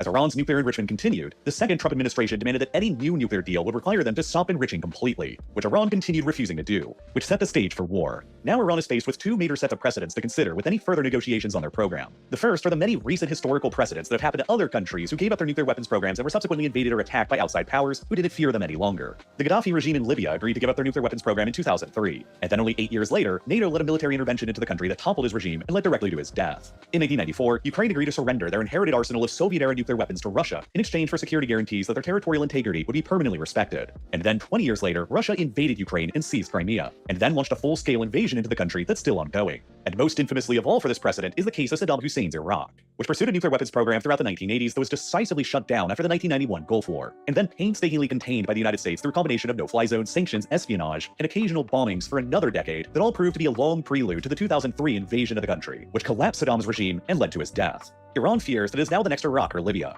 They fear that with our conventional deterrence crippled with Hamas and Hezbollah down on their knees, and their ballistic missiles and launchers largely destroyed, if they give up their nuclear program now, even after the damage it has sustained through the Israeli and American attacks, the US will sooner or later simply treat them the same way they did Libya and Iraq beforehand, and attempt to topple their regime without a fear of major deterrence. This lack of trust is not reinforced by the enormous presence of the US military around them in the Middle East right now, and the shattering of the taboo on direct attacks on Iranian soil now. There is also, of course, the North Korean precedent, another regime who the West has been extremely hostile to, but since their successful development of their own nuclear weapons program back in 2006, North Korea has never faced so much as a single attack from the outside world because they possess the ultimate deterrent. North Korea's strategy of withdrawing from the NPT in 2003 after the Iraq precedent and immediately sprinting towards the bomb that they acquired 3 years later has proven infinitely more successful than Iran's more reserved strategy of slowly keeping themselves just beneath the nuclear threshold in a failed attempt to prevent an outside attack. The lessons that have been continually reinforced since the turn of the century is that acquiring the bomb is the only way to guarantee regime survivability and territorial integrity in the world today. And this is why any negotiations, even with all of the damage that's already been inflicted on Iran's nuclear program, will be exceedingly difficult to navigate through. And then there's the precedent already set by the United States of agreeing to a deal with Iran on the program in 2015, only to then renege on the deal and unilaterally withdraw from it just 3 years later. From Iran's perspective, who's to say that won't just happen again? I think that the most likely outcome here is that so long as the hardline revolutionary regime remains in power in Iran, the regime will continue seeing the bomb as its only guarantee of survival, like the Kims in North Korea have.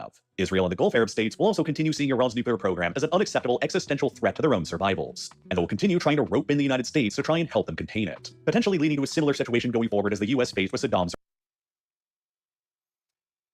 It's all just radical Islam, why Iran's a fucking shithole. When the Shah was in power, they were getting wealthier and wealthier. The guy was a ruthless dictator and all, but the country was just getting wealthier and wealthier. They had good relations with the US, but yeah, once the overthrow of the Shah and the radical jihadists took over, well, everyone's getting poorer and poorer, and now they're looking into making nuclear weapons, and now they're getting bombed. Like, just give up radical Islam. Everything would be fine if they just let people have hookers, alcohol, hentai, porn, and all the other, nice American things that people enjoy. Iraq throughout the 1990s, where the US just keeps on having to deploy occasional force to continually delay and suppress the program whenever they feel it's getting too close to becoming successful, tying up critical American military resources in the Middle East while it's attempting to maintain its focus on China and Taiwan, and locking the US in yet another version of an unpopular forever war back in the sandbox. Is this outcome actually better than what we already had under the JCPOA before 2018, which probably would have continued delaying all of this from happening until at least 2030, and it would have enabled America to maintain more of its focus on China for longer? Either way you lean on that, at this point, I think it's only a matter of time until the next nuclear crisis with Iran erupts. So long as Iran sees the acquisition of a bomb as being vital for their own security, and Israel and the Gulf Arabs view it as an unacceptable threat to their own security. In order to understand the modern Middle East, you need to understand how the many wars and conflicts over the past few years here have set the current conflict into motion and prepared the board for both Iran and Israel's moves. The long history of Israel's military occupation of the Palestinian territories like the West Bank and Gaza paved the way for the rise of Hamas and Israel's siege of Gaza, followed by Hamas's October 7th attack and Israel's subsequent invasion and arguable genocide there. The civil war that tore Lebanon apart in the 1980s and Israel's military intervention into it directly led to the birth of Hezbollah and the conflict on Israel's northern flank. The long and complicated civil war in Syria that lasted for longer than a decade paved the way for the Assad regime's collapse that enabled Israeli warplanes to consider a direct attack on Iran for the first time in 2025. The similarly long and complicated civil war in Yemen that saw a massive Saudi Arabian-led military intervention paved the way for the Iranian-aligned Houthis to establish their control over most of the country's major population centers, while the US invasion of Iraq in 2003 and the preceding Saddam Hussein regime's invasions of Kuwait and Iran led directly to the weakening of Iraq's institutions and the infiltration of Iraqi society by the Iranian regime. All of these conflicts across the Middle East are deeply interconnected, and they're all part of the foundation of knowledge for understanding how we got to where we are today. And as with every major conflict that I've covered before on this channel, there's always far more complexity that can never be fully explored in just a single YouTube video, especially when the topics are as sensitive and controversial as covert nuclear programs, foreign armed interventions, and regional warfare. And this is exactly why I created my Modern Conflict series, which includes standalone, in-depth documentaries into all of these preceding Middle Eastern conflicts like the Israel-Hamas conflict, the October 7th attack, and the Lebanon-Syria-Yemen civil wars that will all give you the invaluable prior context that you need to understand what's really happening here today. Over the past 4 years, I've created around 50 total episodes in Modern Conflicts covering the most major wars, operations, and conflicts of the 21st century, also including multiple episodes into the ongoing Russia-Ukraine war, the civil wars in Sudan and Myanmar, the 2012 Benghazi embassy siege, the Armenia-Azerbaijan wars, and dozens of other episodes, with new ones coming out all the time exclusively on Nebula. Because of the inherently violent and controversial details surrounding the discussion of all of this, these Modern Conflict documentaries would all become demonetized and age-restricted if they were on YouTube, which means that YouTube's algorithm, which is based around showing you ads, would never be incentivized to actually show the videos to you or to promote them. I deal with very large numbers of my more mild videos on YouTube getting demonetized and age-restricted as they are, and that's why I upload all of my episodes in Modern Conflicts exclusively to Nebula, and why signing up to Nebula is the absolute best thing that you can do to support me and my channel. And you'll also get access to way more content than just my exclusive Modern Conflict series there as well, because the best part about Nebula is that it's jointly co-owned by myself and hundreds of other independent creators to make the projects that we're all actually deeply excited about, without any fear of being censored or demonetized like we are on YouTube. And that's why there's tons of other new unique content on Nebula that's coming out all the time too that you'll also love, like Bobby Broccoli's incredible new feature-length documentary. Whoa, I was falling asleep. Has managed to make enemies with the most incompetent people on the internet. Creator Clash is fully canceled. Creator Clash's most viral fighter dead. You got Joe Rogan to talk about the event. Young kid. He looks like he's probably like 17 or 18, and the father's 42. And the father beats the shit out of him. Like, that's your son. That's your son. And we're watching you beat your son up. Was it this? Yeah, this is it. That's not exactly what was happening. It's not? What is it? They're not father-son. Oh, why does it lie? Is now struggling to pay rent. It sucks. I put my heart into this. I got freaking beat hard this year, harder than I ever had. And I thought, I'm gonna do this. I'm gonna train like a freaking professional. Keep my head down, avoid this drama, and now here I am, screwed. Anise has been trying to downplay every mistake they've made while burying herself even farther. She wrote that her and Ian knew that Creator Clash was failing before the content cop even went live. But when Dad raised concerns about ticket sales, iDubbbz lied to him. Because I counted physically by my hand. I had like this whole image. I counted literally every seat in the arena. It took me a couple hours to see what was selling. And then Ian was like, oh, don't look at that. That's inaccurate because Ticketmaster does tricky things.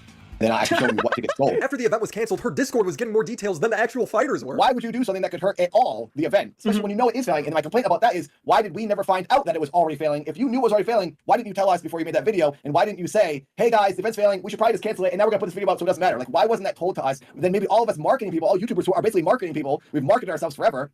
Maybe we could have helped this situation and blasted videos out. The two Minecrafters could have gone bonkers, and we could have saved the event instead of... I've never seen the movie Children of Men. Thoughts on predictive history? I don't know what that is. Burying it deeper. So I don't like that excuse.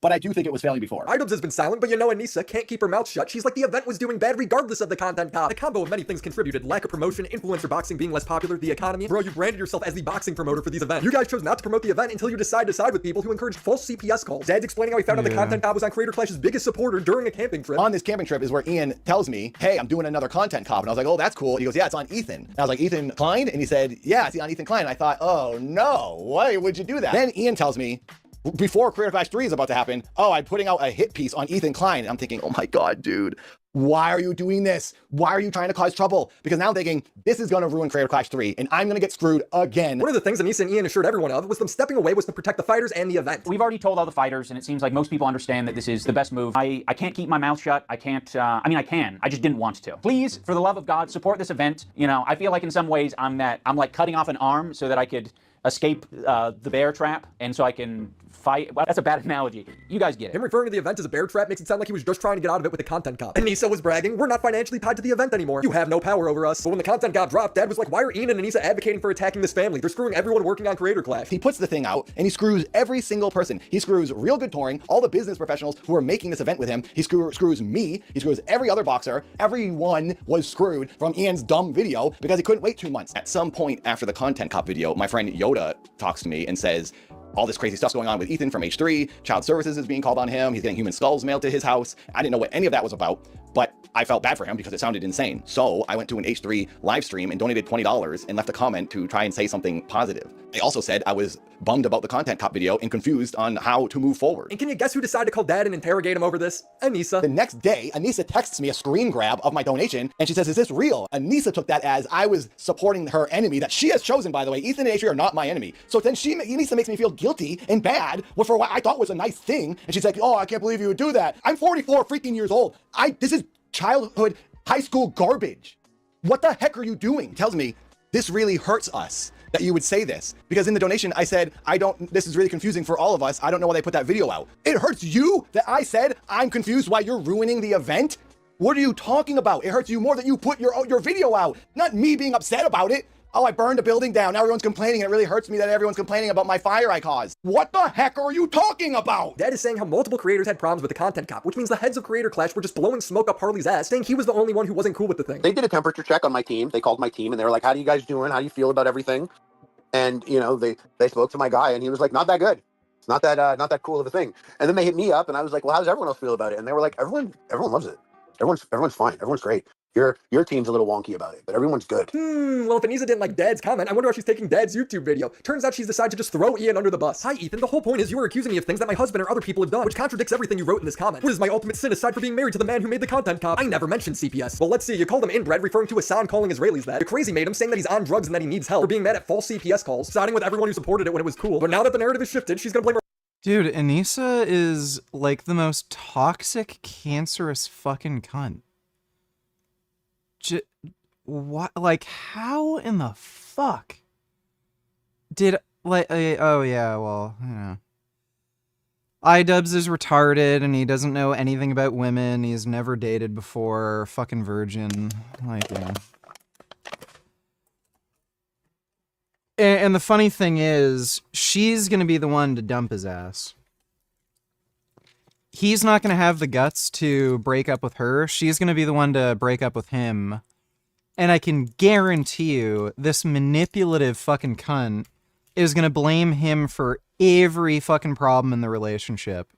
Her husband and everyone else. I wasn't a part of it. She's such a vampire. I noticed Ethan and Hila vehemently defend each other when they're getting attacked online. Meanwhile, Ian stays silent as Anissa throws him under the bus. Really great relationship you two got there. Ethan even stays. Ian at least knows to shut up, but you're the only fool who continually engages with me. So obviously I'm talking to you and not Ian. Anissa replies, what a pathetic list. This is justification for eternal harassment? Privately discussing Zionism and showing up in my friend's Twitch chat? That's not at all what he said. Ethan gave her a whole list of reasons that she couldn't engage with one thing. When they stepped away from Creator Clash, I think we were supposed to go, oh wow, look how generous Ian and Anissa are for giving away their 34% profit share to the fighters. But she stated that they knew this event was going to flop. But it's easy to give up 34% profit share when the event's destined to make nothing. I know their plan was to blame Ethan and Hila for the whole thing failing. Don't worry, Hila. I'm not going to blame you guys for anything Creator Clash related. I know you're terrified of taking accountability for anything, so that will rest solely on my shoulders. But I can't speak for the internet. The internet might actually blame you guys for it. No, actually they did the right thing and blamed you for it. They left the fighters out high and dry, putting some of them in horrible financial situations with no security blanket to fall back on. It's why it's important to plan for the worst and why this video is sponsored by Aura. Everyone I know in my life is tortured by spam calls, emails, and scam text messages. You don't have to live this way any longer. I haven't for the past year because I use Aura. Aura identifies data brokers on your behalf and automatically submits opt-out requests that would otherwise be impossible impossible to keep bucks. Like, should the worst cattle. Thank you for marketing the reaction videos as market replacements. People have been wanting to watch this without necessarily supporting Ethan Clark. So we're gonna watch it. Doesn't want people to know when it's dropping because we're all watching through other streamers. And I suggest you all watch it through other people as well. We're gonna watch it live, yes. We're relying on you to stay live so we don't get more views on the nuke. Yeah, I'm gonna stream it. Since he confirmed it's coming out today, we're gonna stream it. If you wanna watch it with someone else who's already watching it, you know, come enjoy the watch party somewhere else. Denims is on camera saying Ethan Klein's trying to destroy fair use, because fair use is when you steal now, apparently. Ethan Klein is now suing me. That's right, guys.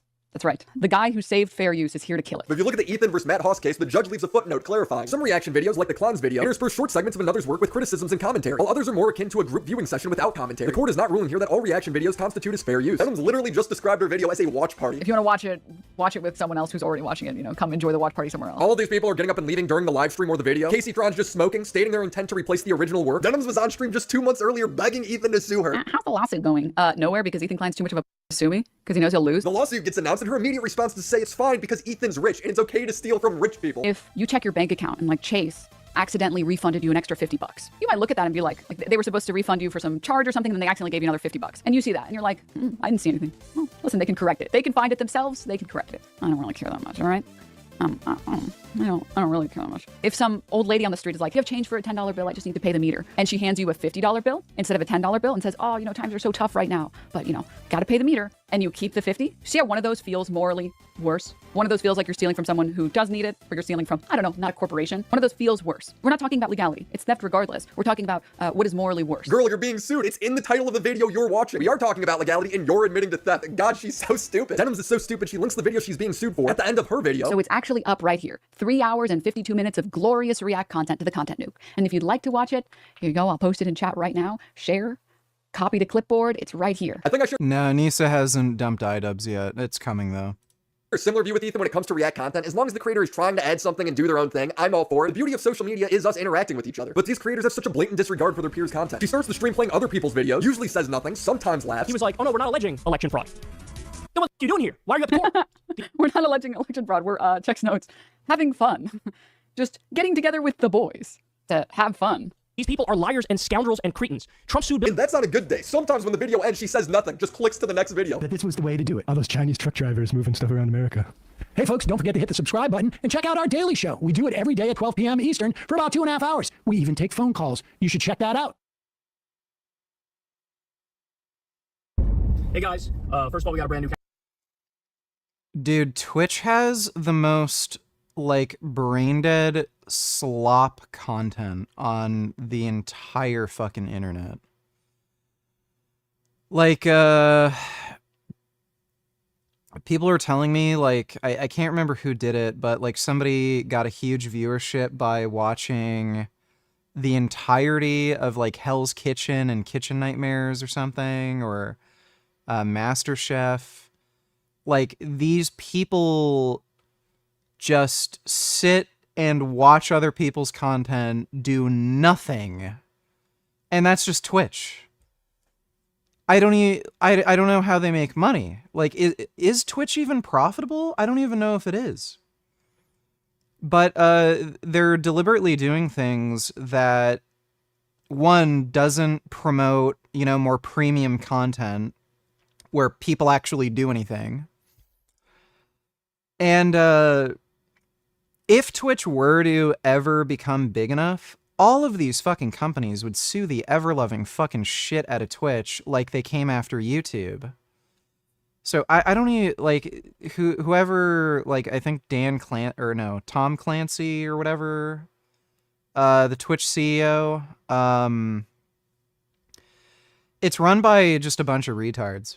Camera angle. I see her mouse moving. She's sitting at the computer. Why doesn't she just start her stream? She's just sitting there stealing YouTube videos. No, haven't tried Barbell's protein bars. I'm siding with Ethan on this because people have been complaining for years about Twitch streamers stealing content, and they're so confident that nobody will do anything about it. They're just stating it out in the open. Yes, I'm stealing this. Give me money instead. If you enjoyed not giving any views to that terrible video, follow, subscribe, throw a prime. If you like the content, if you enjoyed your time here. There's this really funny pattern when it comes to these people. When the lawsuits were first announced, they start off really confident. They're making fun of Ethan and Gila. Ethan KK Klein is going to sue me for smoking too much weed. He's trying to take away my ability to purchase medically necessary marijuana products. Donate to my weed fund. I tuned into Casey's stream after these lawsuits were announced, and she's just playing movies. No commentary. Put up your deuce, let's get down to it. She's playing full segments of reality TV shows while not being there at all.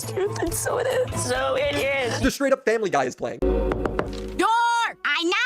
Shh. Sheesh, kabibbles. Then when she finally gets on stream, she's like, I can't believe this is happening to me. So this is so fucked up, what's happening to me.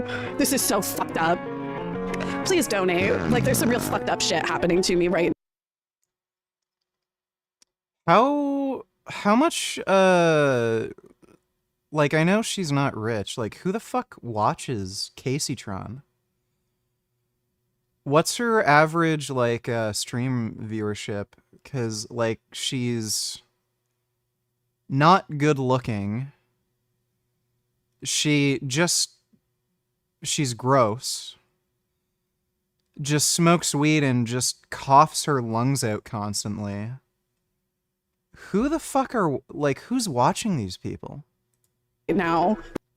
Like, and by the way, it shows you how stupid these people are. Like, if it weren't for Twitch, like, she'd be selling pencils on the side of the fucking road. Like, at least with what she's doing now, she just is able to get high all day and do nothing, and still pay the bills. Why in the fuck would they go out of their way to fuck with, like, Ethan Klein and shit who can sue them? I do not deserve. Bitch, how has this not happened sooner? Your lucky Fox isn't suing your ass. She's calling them ugly and she's hacking up pot loogies. Oh, this no good motherfucker and his ugly ass wife. Yeah, ugly ass wife. You're a fucking land whale. This chick looks like a fucking elephant seal. I was out getting weed in Taco Bell. I haven't even ate my fucking Taco Bell. She's making fun of Ethan for being on Ozempic and she's stuffing her hole with Taco Bell. They're gonna be mad that That is absolutely fucking baffling. She gets like 1K concurrent viewers? How? Who is... I could maybe understand it if, like, somebody was into fat chicks who burp a lot. Because, like, yeah, we got a freak here, CDG, who always sends me that shit. She's just fat and ugly and just hacks her lungs out smoking weed. Who the fuck wants to watch that? I call. Like, as far as I know, she doesn't burp constantly, and she doesn't have, like, a group of weird burp fetishists watching her. His wife ugly, and she's ugly on the inside and the outside. I've lost some weight. I have. I've lost like 20 pounds now. So, and I'm doing it the non-easy way. I think if Caseytron left her comments at this, it would be fine. But then she goes on to say she doesn't even remember reacting to the video because she was too high. YouTube lawyers are laughing at her. Oh my god, I don't remember reacting to that. Did I react to that? I don't recall. Like, I don't know. I think that he probably just took some other video that I was reacting to of Real Housewives or something, and that's why I'm smoking the weed, because I don't think I ever reacted to that. Like, I don't remember it. Maybe it just wasn't memorable. You know, like, Ethan doesn't know much about, like, having to work all the time because he only has to clock in for, like, 4 hours a day or something. But, like, at that time, I had been live for 3 months, okay? Like, at that time, like, I was clocking in at around 700 hours on the clock. And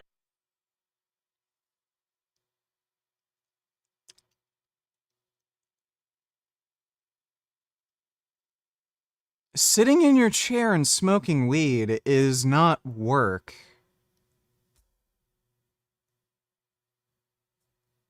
Like, the universe works itself out. She's getting sued. She's gonna be broker than last time, so it's all working itself out. And I was very mentally unwell, so I was a very weed dependent. But I have gotten better off the weed. No, for real.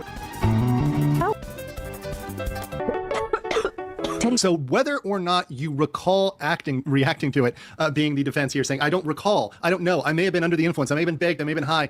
Does that work? Absolutely not in this case. And copyright is strict liability, which means mental state is irrelevant. You can do it, you can do it in any mental state, and it doesn't matter. It's strict liability. Did you or did you not do it? Sign is seeing all of this, and instead of giving his arguments for why he thinks these people didn't break the law, he just says that all the lawyers that would agree with him are silent because this has to do with Israel-Palestine. He's turned it into such a meme, man. Legal YouTubers and free speech people are actually quiet. No, I think there's some legal YouTubers who have covered it, but they're like pro-Ethan. To cover this would mean talking on Israel-Palestine, which they are not equipped to do and want to fence it on. Exactly. Palestine has nothing to do with this. This case is on copyright. They aren't pro-Ethan. They just think Ethan has a strong case given the law and the evidence. Emotional arguments, claims of bias, claims that we don't know enough about Israel and Palestine. That has nothing to do with this lawsuit. This lawsuit has nothing to do with any political element. It has to do with copyright. And we're going to keep it educational and objective on this channel. Hassan doesn't actually try and give an argument for why these people are innocent. Instead, he does the classic Hassan and just defames the lawyer. Something so funny about people being like, dog, have you seen the legal mindset video about you? Dude, if I were to cover every Rumble lawyer, fake lawyer that actually is like a fucking right-wing freak that spends most of their time talking about like trans people, I would lose my mind. I would have no time to cover anything else. But I'm not going to pay any mind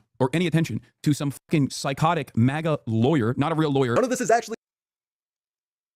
Did Hassan ever react to H3's content nuke thing on stream? I wonder if Hassan knew this was coming and... Fatland Whale also lives with her family who are on disability. Well, the fat, bloated crabapple doesn't fall far from the tree. So she comes from a family of losers, and she is the loser herself. What a surprise. Thanks for the donation, retard. Yeah, Hassan didn't react to the content nuke on stream, did he? I wonder if Hassan knew that was coming, and he used these people as, like, sacrificial lambs. You know? Like, Ethan might sue or something. I'll let them do it and put them up to it.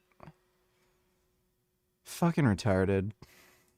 True. He's just making it up because the lawyer disagrees with him. Just another day of Hassan going live. Now, fake lawyer is interesting, and I want to throw out here that that's possibly the most defamatory thing. Now, I want to give Mr. Piker some credit here, because perhaps he knows nothing about me or knows nothing about the law. Well, clearly he knows nothing about the law, but an attorney has to be licensed to practice in their state. I'm licensed to practice in the state of Florida. So I am both a lawyer and an attorney above that. So there you go, Mr. Piker, that's a language. So that statement is indeed false, right? That I am a quote-unquote fake lawyer, because I indeed possess a law degree from the University of Florida.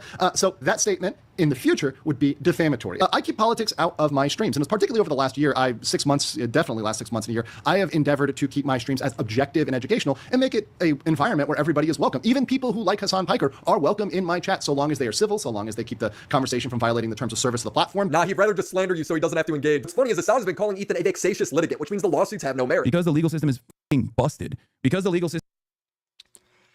I think he did, but he actually made it transformative, unlike his orbiters. Yeah, maybe. I don't recall, yeah. Because I don't think Ethan made any mention of suing Hassan, so either he didn't watch it or he actually reacted to it. The system is fundamentally broken. If you have a lot of money, you can do this kind of thing. When you're depraved and you're manic and you're an insane person and you don't care about like wasting unlimited funds, especially considering that... They stole from him. It's an open and shut case. Like, especially since they flat out admitted they were streaming his content for the purpose of stealing viewership and ad revenue from it, and whatever else Ethan could get. Like, I'm sure he gets subscribers or Twitch subs or whatever. Like, I mean, when someone's blatantly admitting they're trying to cause you harm, I don't know how the fuck he could possibly claim that. If these people were making a genuine reaction to him on stream and were going through each of his claims point by point or something, and there clearly wasn't any malicious intent, like maybe it would be sensible to make that argument, but they're literally claiming they're trying to cause Ethan harm. That's just fucking ridiculous. It's kind of like if somebody were to, like, I don't know, threaten to kill me or something, and they're gonna, like, show up at my house and try to beat me up if I walk out my door. Even if they're, like, a small person, and they couldn't possibly hurt me in that way, and I call the police on them, you can't say, oh, well, like, this person's small, how could they ever, like, beat you up? You're, like, way bigger than them. Like, they're still, like, threatening to, like, fucking hurt you and kill you and shit. It's just stupid.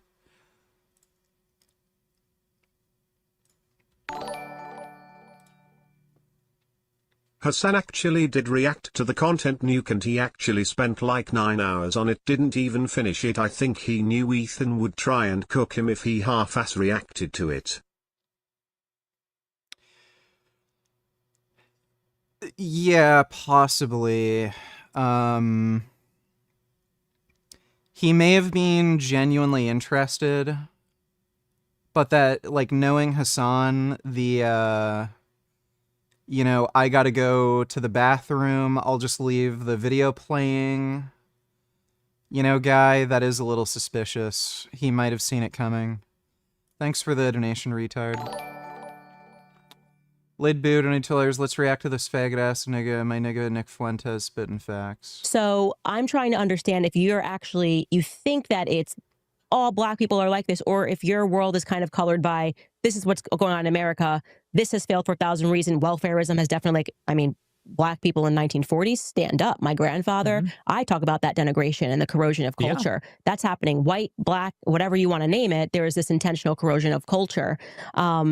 So do you think it's literally, well, this is just what a black person is when they come out? Or do you think that post welfare, LBJ, Great Society, this is what black Americans have become, and I have a right to respond to that and say that as a white man, I don't want to live there?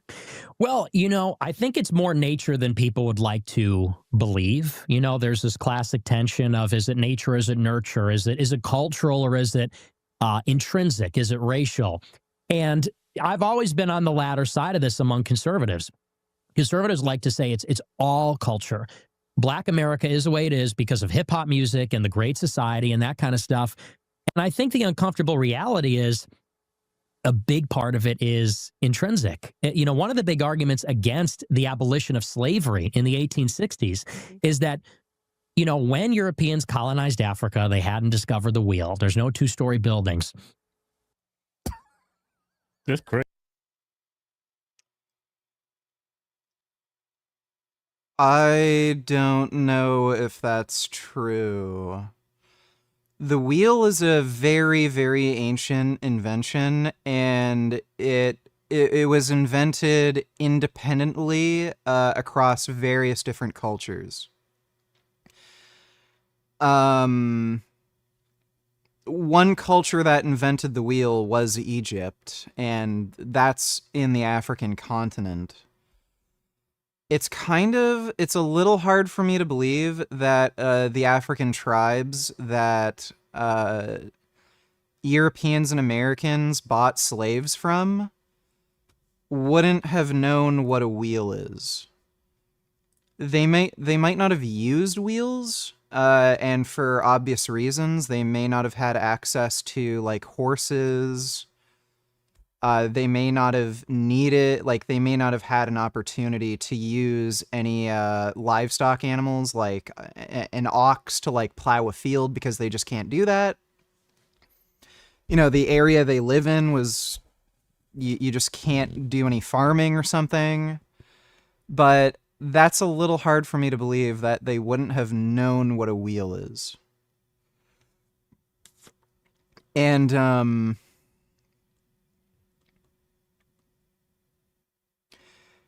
the African slave traders they're trading from, like, these are also royal families that they were buying from that were wealthy in their territory.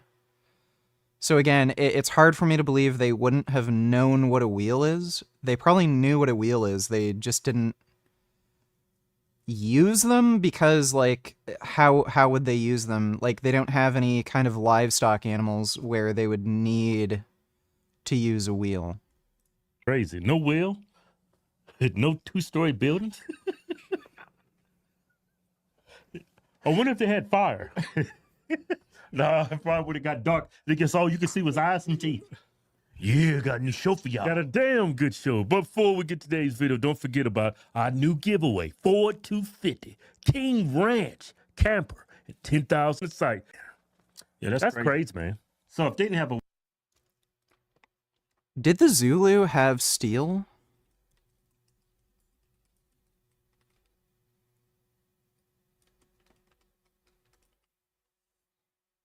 I don't know if... I don't know.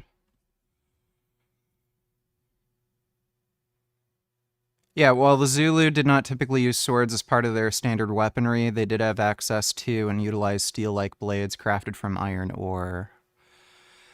So they did have metallurgy, and they were able to craft iron.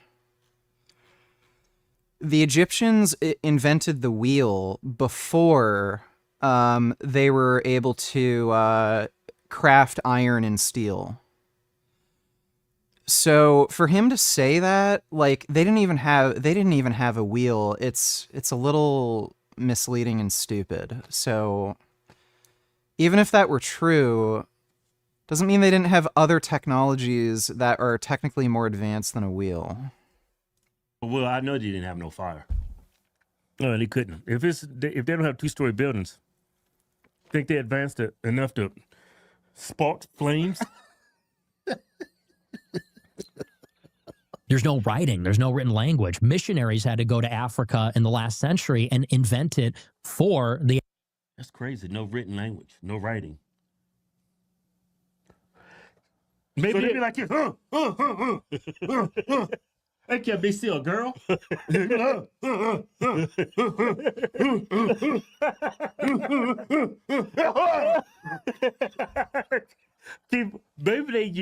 they was more advanced. How can you be more advanced if they got no language? Maybe they had telepathy.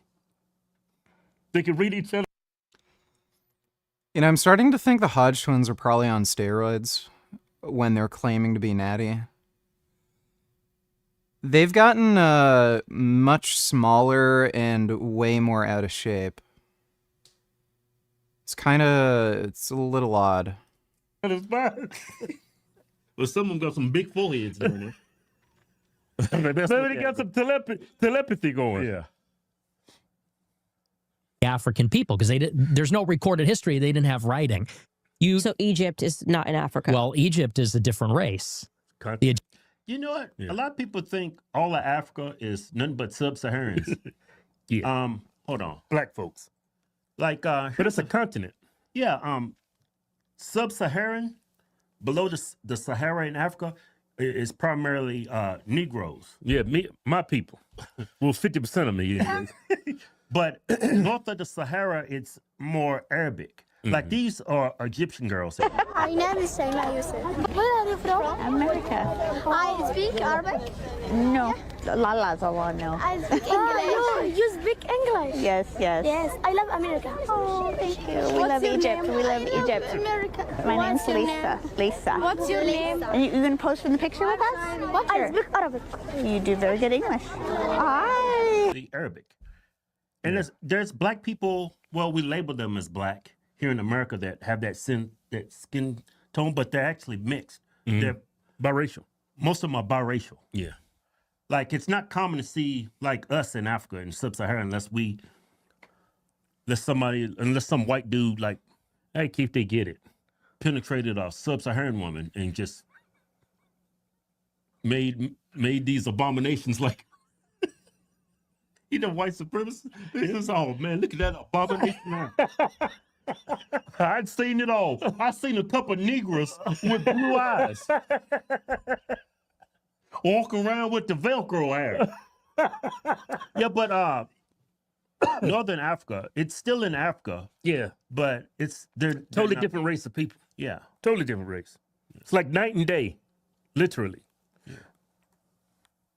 Egyptians were not black. Okay, but you said when they went to Africa, so I just want to... The interior of Africa in the late 19th century, scrambled for Africa. So we're now knocking Egypt out of Africa. Well, Egypt is part of northern Africa, sub-Saharan Africa. You said Africa, so I'm not trying to get a gotcha. I'm just responding. You're saying Africa. Sure. Yeah. It's in Africa. It's Egypt. It's kind of ridiculous to say there was no written language. Well, so I'm just trying to get you to sure. You know, Egyptians are not Africans. If I'm not pushing back, the internet will. So Egyptians are not racial Africans. When I say African, I'm saying sub-Saharan Africans. Sub-Saharan, okay. Black people because it is a different race.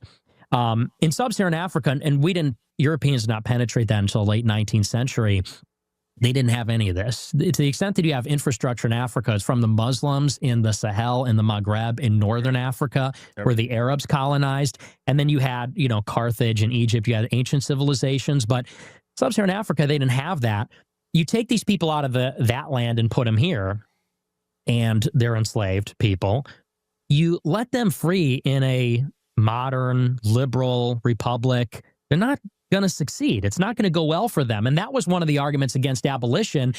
People said if you free them without any assimilation, without any kind of process for them to be acclimated, they're going to die. No one said that. Slave traders were worried about retaliation. They were worried about a slaves' revolt for a while. They were also very worried if the slaves were freed that there'd be retaliation and blacks would band together and create their own militias and get access to firearms. And that's one of the reasons why the first gun control laws ever enacted in the United States specifically targeted black people and tried to prevent black people from owning firearms. No one ever fucking said, oh, they're gonna die off and they're not gonna be able to assimilate. Like, no one ever fucking said that. The argument being made for slavery and to continue slavery was that, like, primarily in response to abolitionists was, oh, but we're helping black people. If we didn't enslave them, they would still be in Africa and they'd have a worse quality of life versus if we take them in and give them food, shelter, water, and allow them to work in our fields. That's way better living conditions than they otherwise would have in Africa. So we're actually being humane doing this. There was never any argument made that, oh, well, if we let them free just right away, you know, they're just going to die off. And that's exactly what happened. Many of like the bottom 10% of like the lowest IQ Africans just died off for generations. And it had a... Where the fuck is he getting this?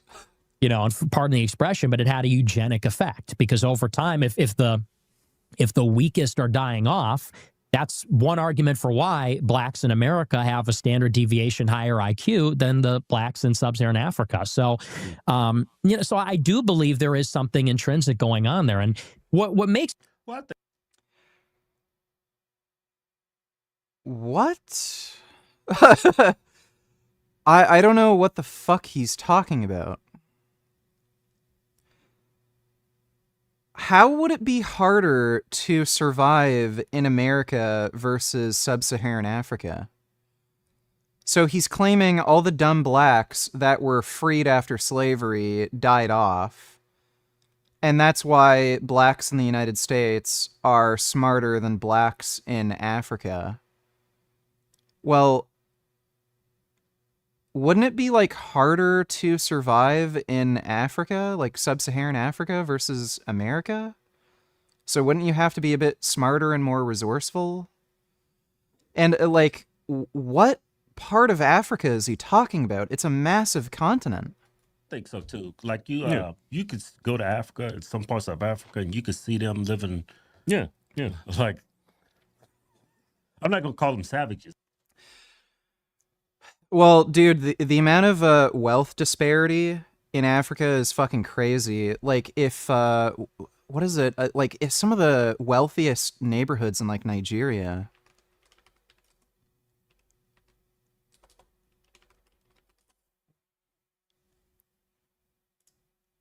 Number 5 on the list, and the first neighborhood we'll be visiting is called Jabi. Abuja is a landlocked city, and this area became popular because of its artificial lake. The roads are paved by trees which beautify the area. Jabi over the years has been considered a prime area to own. Like, the wealth disparity in these areas is absolutely fucking unreal. I don't know if you can, like, make a case that black people are just inherently dumber. I mean, okay, go to this neighborhood. All these people are very intelligent, very successful. They have more wealth, at least relatively speaking, than your average American. So, are blacks inherently dumber, or are there just odd, you know, economic, social circumstances that hold a lot of them back, but you know, some still manage to be successful? Real estate in Abuja, and properties can run into hundreds of thousands of dollars. So yeah, this is Jabi, and one of the most luxurious neighborhood here in the city of Abuja. Yeah. Number 4 on the list is Katampe Extension, a pure residential district officially designated as an Abuja diplomatic zone. This the south, Maitama to the north, Wuse to the west, and Asokoro to the east. There are very few residential properties here which can run into hundreds of millions. Like, and by the way, here's Nick saying, oh, blacks are all spear chuckers, saying ooga booga, and they weren't even able to, like, make their own language, and they just passed down ooga booga stories between each other, and they didn't even know how to make a wheel. Like, okay. Of Naira reserved for only those that can afford it. The major highlights of this high-end location is the presence of Aso Rock, the presidential villa. There you just have in Yeah, Abuja, like look at these fucking places. Itama. This neighborhood speaks class. The posh dish. And talk to anybody who's like going to university. All Indians and Chinese, and maybe like some Koreans, Japanese. But look at India. Most of India is like a fucking broke shithole. Like we all know the memes of, you know, Indian street food. But all the Indians who come over here, like, they're all getting fucking PhD degrees and becoming fucking doctors and, like, you know, PhD chemists and shit here. My nigga, when is the last time you hit the beach? I think it would do you a lot of good mentally and physically. It's been quite a while. I don't know if there's any good beaches around Ottawa. I think there's maybe a few, but I used to live right by Woodbine Beach in Toronto. I'm kind of maybe considering moving back closer to Toronto, but yeah, it's just the rent prices. I don't want to give up the house and the garage. Like, it's so good. I really need a like basement for all the weight training stuff, and the garage is fucking awesome, especially for the winter. So if I were to get a similar rental unit near Toronto, I'd probably be paying like at least $500 more per month, probably closer to $1,000 more. I could afford it. It's just, why would I pay more for, you know, just a few more luxuries? Like, yeah, I could go, it'd be easier to go to like a beach. It's closer to the city where I could do a bit more, but like realistically, like $1,000 more per month, it's like, over the course of a year, that's 12 extra grand I could save. And that's a good chunk of change. Like, that's a ZX6. That's like a really fucking good high-end electric mountain bike. And I mean that, like, over 2 years, that could be a down payment on a home. Over the course of like about 8 years, I could afford an Ariel Atom. You know, it's just so much money extra per month. I don't know.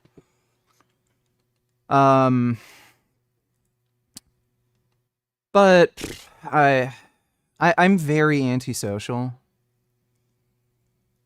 I don't really want to like just go out, impress girls, talk. Like, what am I gonna get?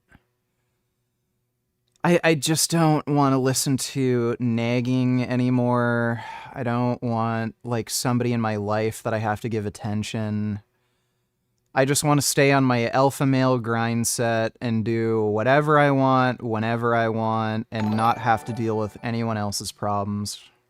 Yes, VG Indians are highly intelligent, except for Gandhi, that is. Yeah, true. Thanks for the donation, though, Dodo. Well, Nick's a fucking idiot. Like, there are places in the world that are seriously fucked and broke and poor. That doesn't mean the people living there are just fundamentally stupid and genetically fucked. Like, look at India. I don't think anybody's claiming India is a great place to live, but some of the smartest people in the world come out of India. Again, anybody going to university, all Indians getting like perfect, A's and getting PhDs. China is a fucked up shithole. Chinese in university, like all getting perfect A's, getting PhDs. Like look at Imperial Japan. Imperial Japan was a fucking shithole. Just retarded backward society. And then after the war, once they adopted an Americanized constitution, Japan did really well for itself. They kind of fucked over their own economy by the 90s, but still, I don't think people really consider Japan like a fucked up, retarded shithole, and like Japanese people are stupid. A lot of people think Japanese people are quite smart, so Nick's just an idiot. He's just a racist. But Well, like that's what they what- are. They're savages. Yeah, they're walking around like. Go to Collingwood. Is Collingwood in Ontario?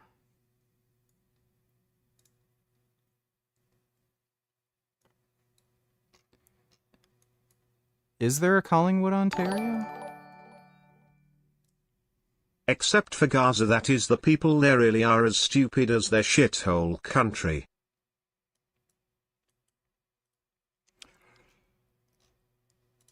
Yeah. Yeah, I couldn't really... Can't really disagree too much. Collingwood is near Barrie, Ontario. This was a while ago. I had a friend who lived up near Barrie, and he told me I probably shouldn't live there because the cops are extremely racist. He had a really bad experience living there. So, Collingwood does kind of look nice. It's near the water, near ski resort. Looks like there's some pretty places and parks.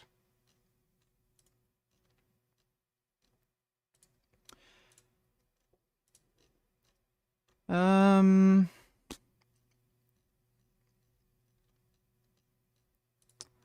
might consider it.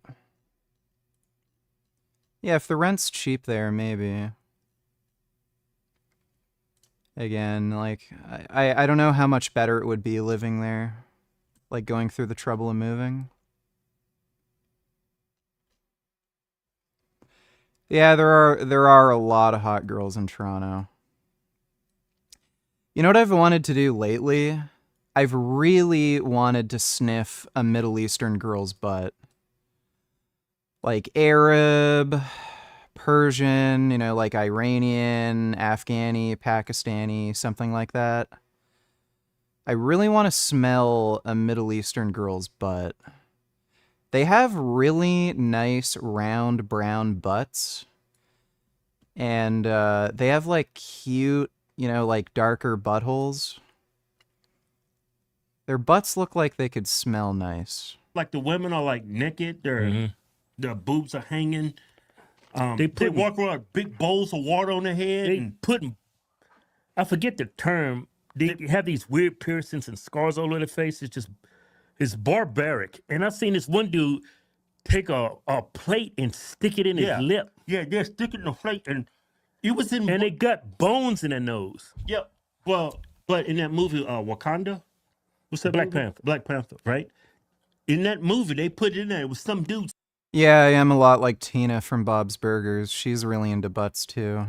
sitting there with a plate just sitting in the bottom of his. I like the episode of Bob's Burgers where she created the erotic fan fiction Butt Loose.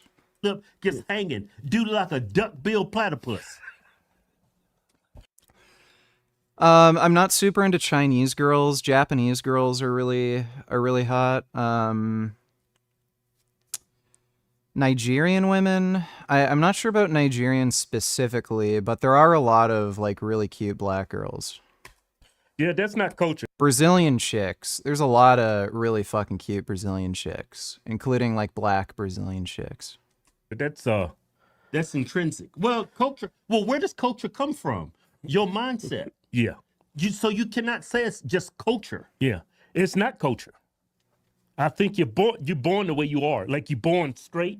You're born like this. You're born fast. You're born slow. You're born stupid. I think Born stupid. Well, just look at black people.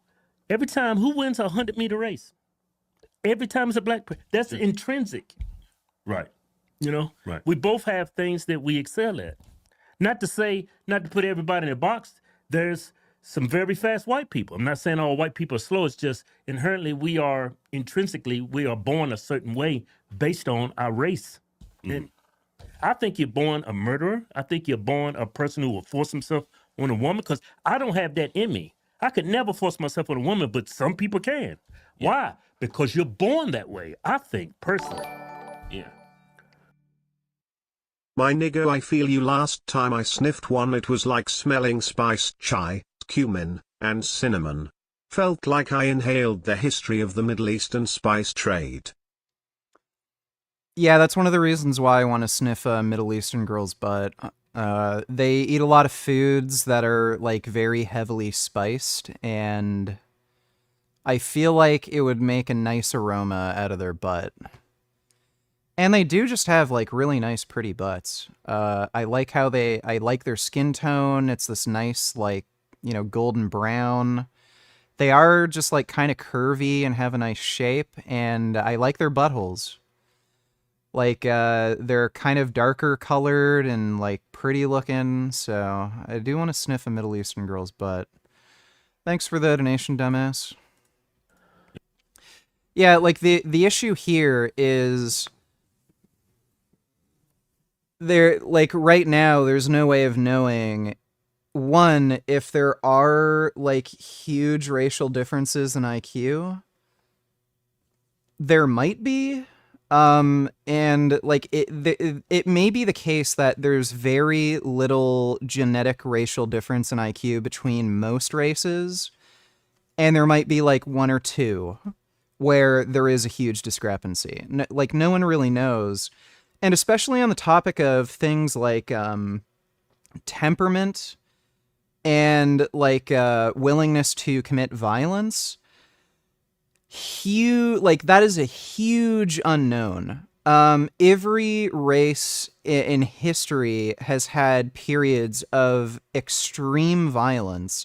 Like, look at Nazi Germany. All whites, or like 99.9% white.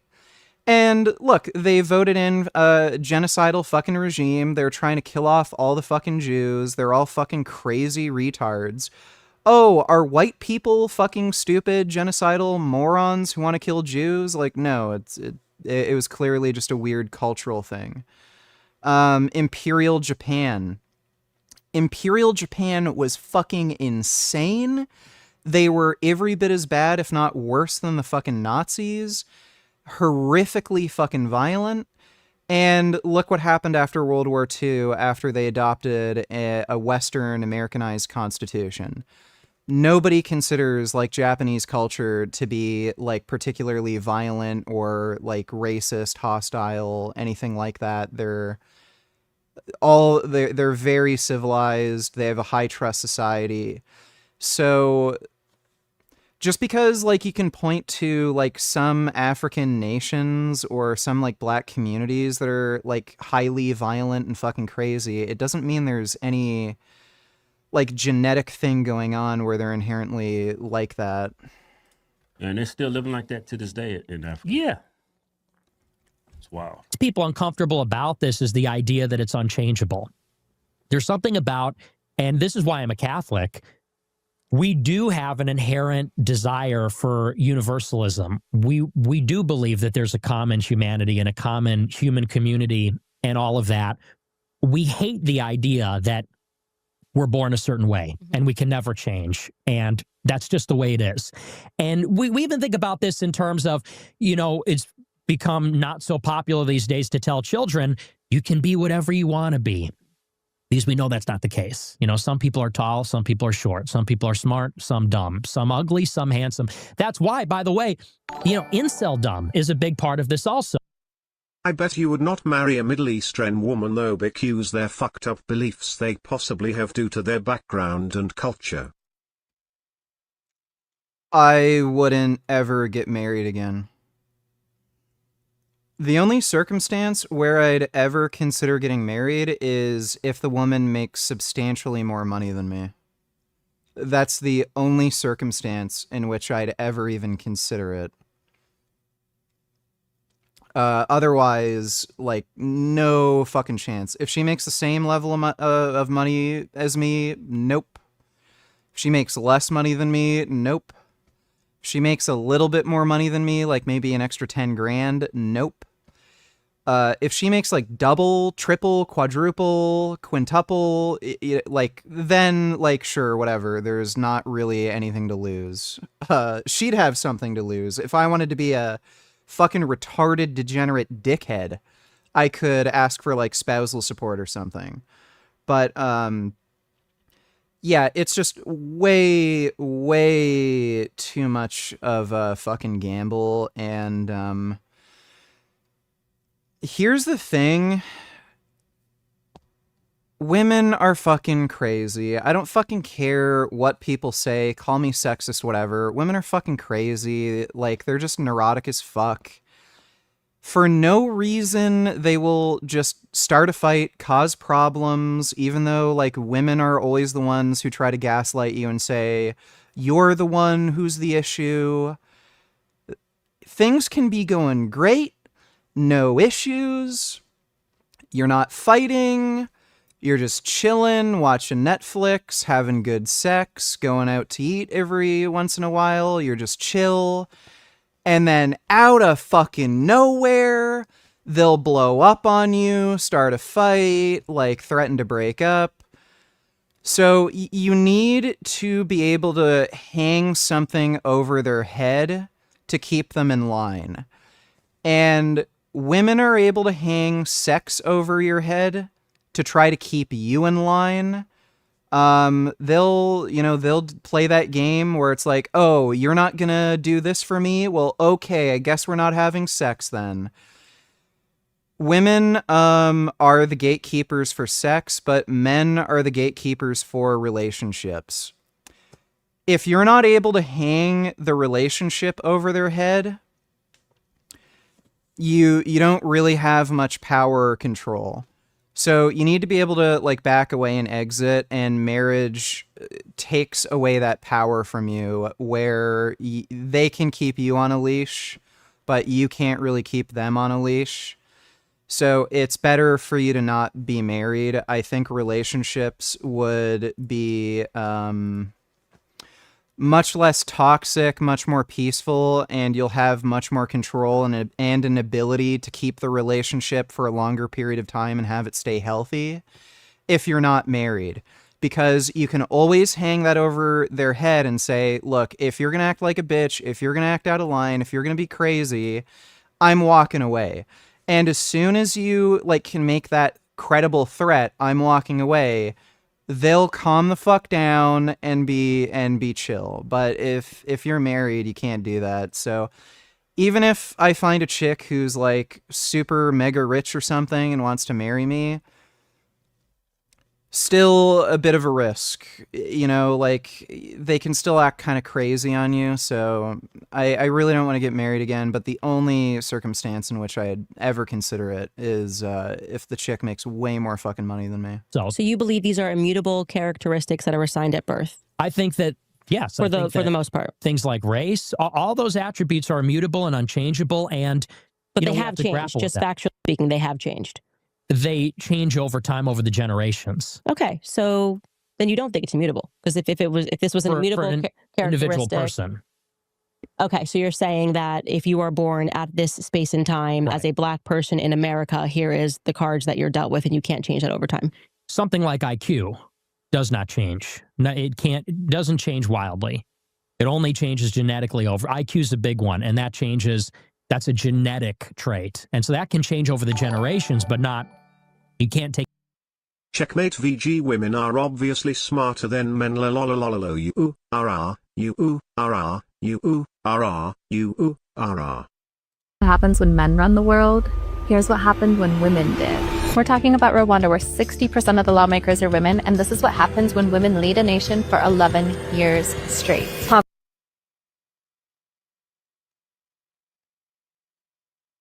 Rwanda's a shithole.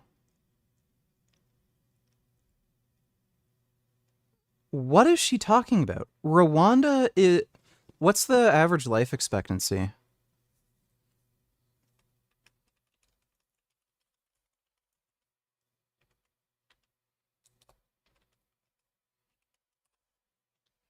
$67.13.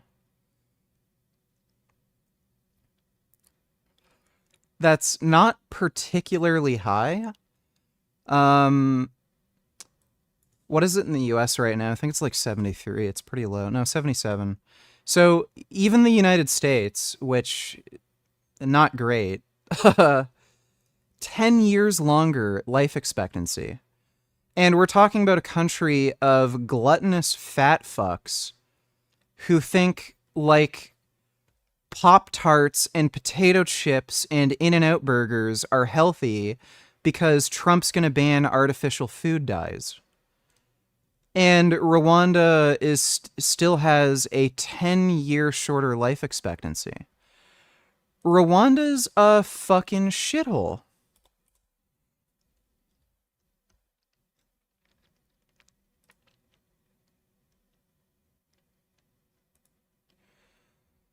I don't even understand what it's just so weird how there's so much dirt everywhere. Like, this looks like it's a downtown area, but there's still, like, just dirt.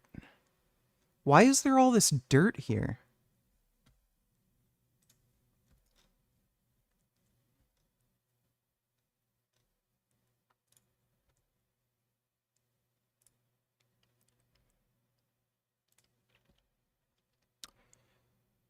Capital City looks all right.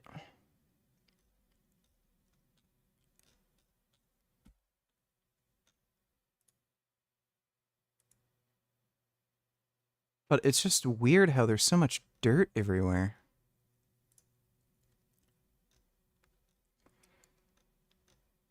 Yeah, dude, Rwanda sucks. Is that even true? Most Rwandan lawmakers are women?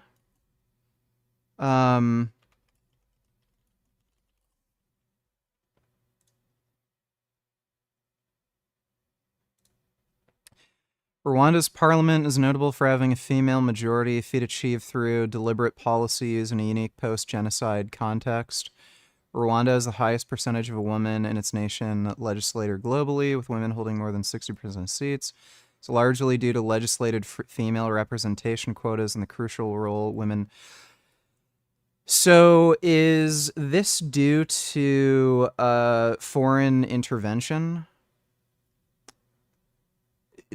Was this like the Dutch or something that imposed this? Oh, that's why. So after the genocide, so many men died that there was a big demographic switch. And the reason why there's so many women in parliament is primarily due to so many men fucking dying. And it seems like they made legislative quotas as well. Yeah, okay, so the legislative quota was 30% of parliamentary seats, but the reason they got up to 60% is because all the men fucking died after the genocide. Poverty dropped from 60% to 38%. Child mortality was cut by 70%. Now almost everyone has health insurance. Education is equal. Boys and girls enroll in school at the same rate. Public spending shifted to people, better schools, rural clinics, social programs, and perhaps most powerful... So this is all due to foreign intervention, by the way. This wasn't due to female leadership. Young people now grow up seeing women in leadership, changing how future generations view power. What if the US followed Rwanda's lead? Would we be better off? No. Absolutely not. This is the TikTok generation. Women are being filled with nonsense fucking propaganda. They're all becoming crazy communist revolutionaries that want Muslims to invade the fucking country and shit. We'd be way worse off. Thanks for the donation, David.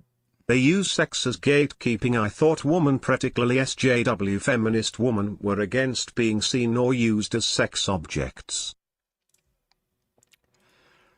Well, they say that. Like, women know the greatest value they have in a relationship is going to be sex. It's very easy for men to take care of themselves, especially these days.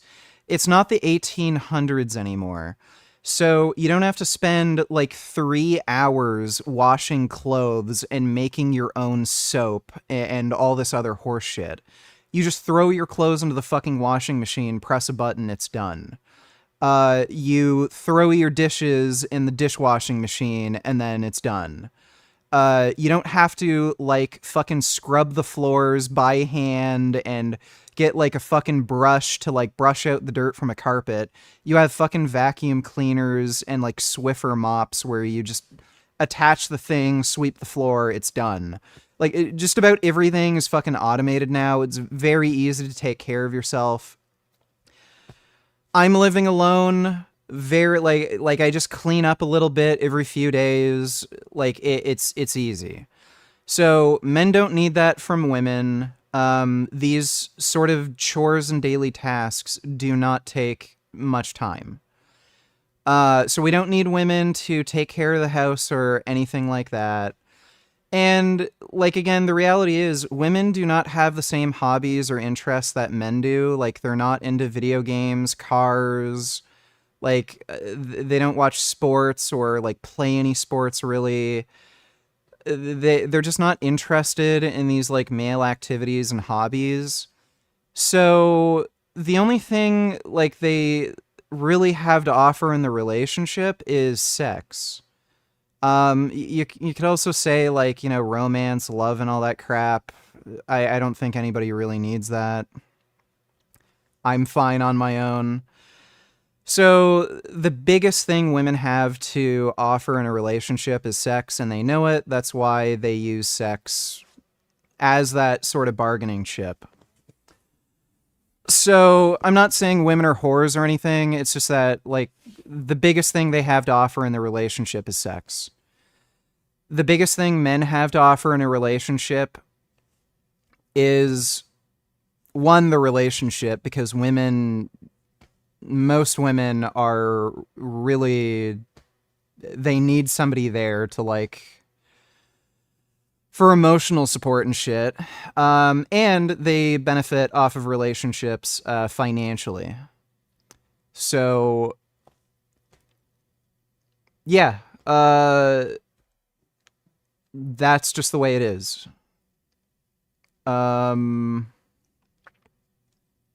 You can view that as being used as a sex object, or you could just view it for what it is. The biggest thing that they have to contribute to a relationship is sex. Glass half full or half empty kind of mindset. It's all a matter of perspective, but that's just the way it is. Thanks for the donation, Dodo. 21st, donate $2 American Jasmine. Hey guys, so as promised, this is the follow. I find her more annoying than Jasmine. I cannot imagine being in a relationship with this lying jackass. Thanks for the donation, though, 21st. Dodo, donate $2, please. Well, and she actually makes her own money, too. But, you know, give and take. Dodo, donate $2, please react from 9:25 to 12. Obsessed with a girl I've never even seen.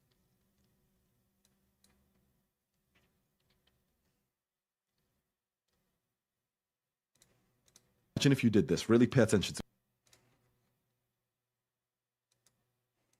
me, because I promise that most guys won't do this because it's going to take some effort. But if you did this, one, I'd be proud of you. Two, I guarantee you'd never look back.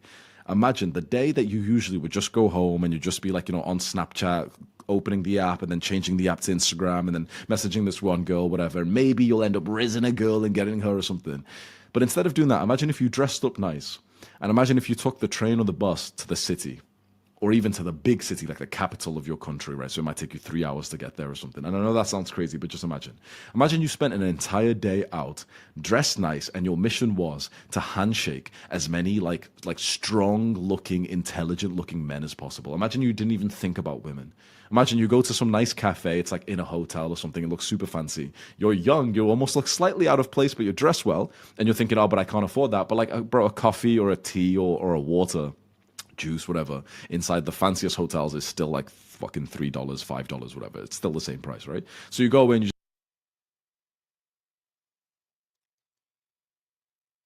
He's telling his audience of mostly underage boys to go into a fancy hotel and try to get handshakes from rich men. That is really, really fucking weird. What the hell is he saying? Hi vegan gains. What would be the next step if every human in the world is vegan? I think I heard before that you would also stop predators from killing their prey. Wouldn't that mean that you have to make a zoo out of the whole world? Well, no. The goal would be to exterminate all prey species if possible. But, if everyone went vegan, you know, there's a lot of social issues, so... You know, there's human issues and there's still animal issues. Like, yeah, there's a lot of prey animals being killed by predatory animals. That would be a political interest if everyone was vegan. And there's still humanitarian issues, like, so wealth inequality, wars, genocides, you know, dictatorship, stuff like that. But, I don't know. I guess whatever our interests are, we'll follow those interests. Thanks for the donation, though, Max. you just have a coffee there, for example, and there's a guy just sat by himself, and you just say, excuse me, what watch is that? You just say something like that, excuse me, you look very, very like, you look X, whatever. Oh, that blazer. You're going to give him a bit of a compliment. You look really well dressed. I really wanted to improve my dress sense as well so that people respect me more. Imagine, bro, if there's like an...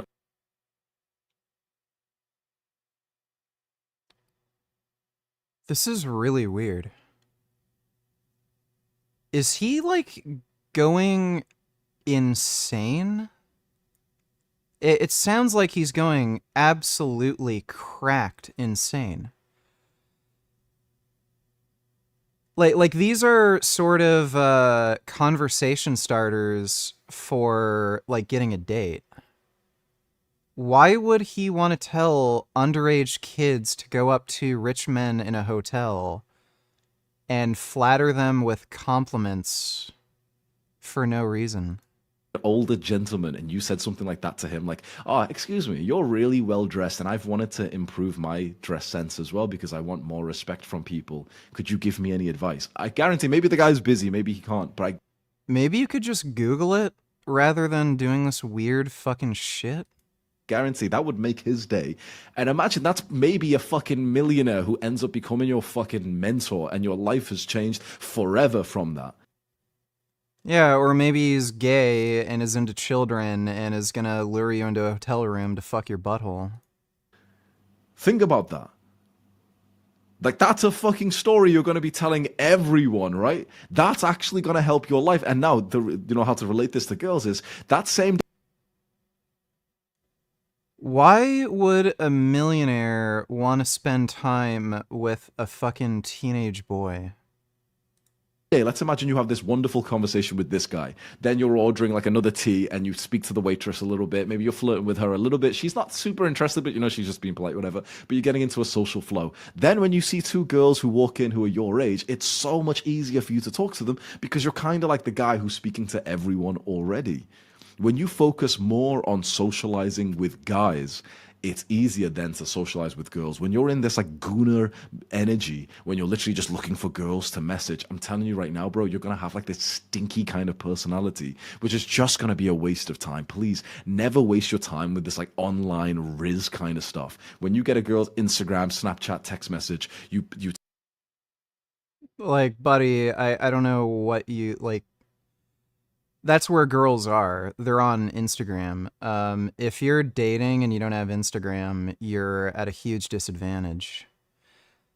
Like, girls are also gonna want to vet you to some extent and look at your social media. Like, you want something online so that they kind of can gauge who you are. you'd send them a few messages and organize. Dude, he's this is just so fucking weird and bizarre. Like, I think he's actually starting to lose his fucking mind. Thanks for the donation, Dodo. Take an individual that's 75 IQ, which is the average in West Africa, and take them to 100. So two dumb people can't produce a smart person. I believe they can, actually. Yeah. I've seen two short people and their kids 7 foot tall playing basketball. You ain't never seen that. Yeah, I have. You stop I lying. forget the name of the basketball player. Keith, there's such thing as a miracle sometimes. You can have two dumb people and have an Einstein. It's not typical. It's not going to happen all the time. It's going to happen like once out of every blue moon. You got a better chance of getting struck by lightning, but it does happen. Like, I've seen two black people have a white baby. I've seen two white people have a black baby. Let's call it defect. It's crazy. No, we've had conversations with Nick. He doesn't think all black people are stupid. He just thinks has low IQ. He just believes that blacks compared to all other races, it's more wide. I think the race that has the lowest average IQ are Australian Aborigines. Pretty sure. Like, nobody's tested the IQ of like the North Sentinelese. The problem is, like, IQ tests are just like standardized tests, and they have to be adjusted based on the population that you're actually studying. So, like, IQ doesn't really measure what you think it measures. The tests have to be standardized like every year.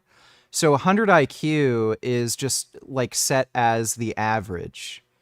So the intelligence of, you know, humanity could be going down, but the IQ is set at the average. So the average is always going to be at 100. So they have to standardize the tests. So like it's not measuring what you think it's measuring. Like, it's highly like cultural and shit. So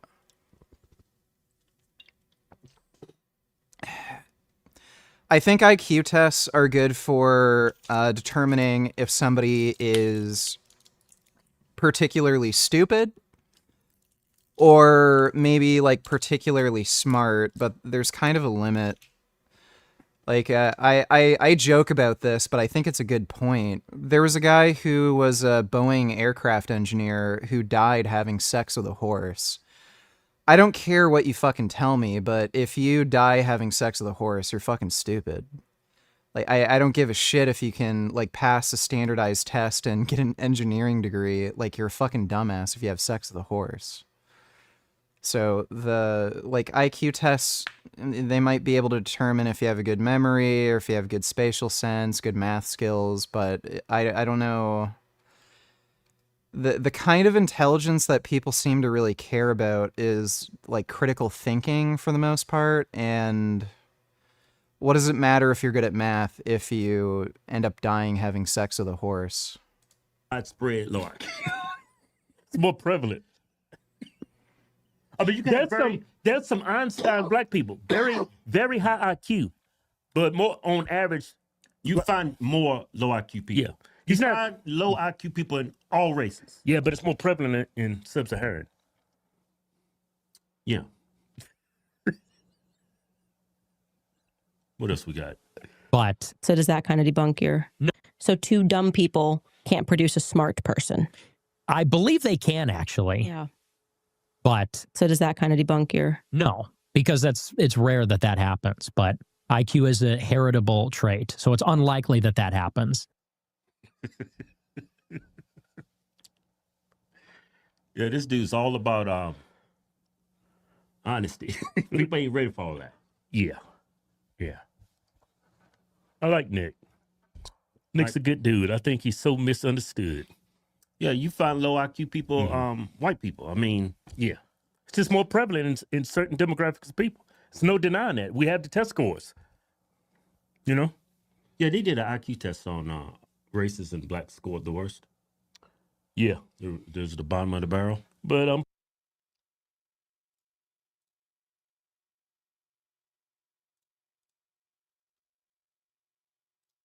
pretty sure there was a high.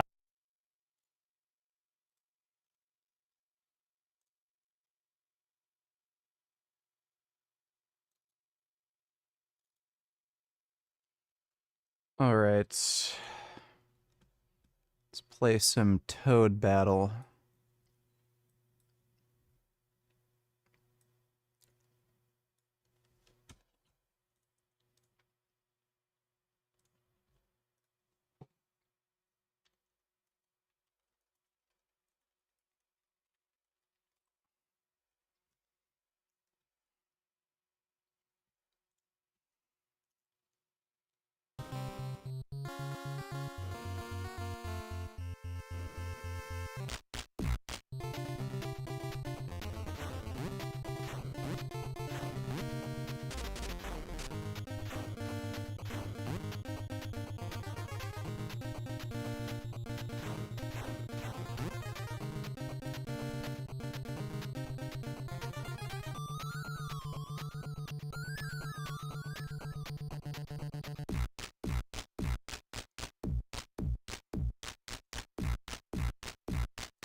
Fucking fuck, dude.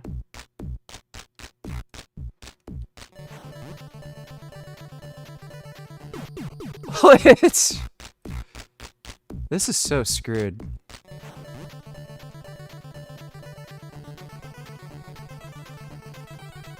Oh, there's a okay, there's a third.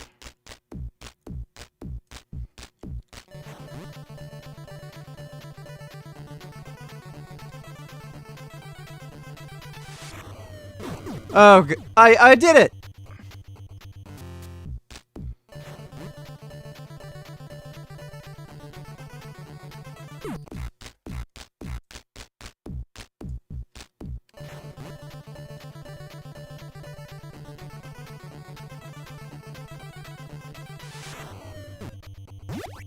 Oh my god.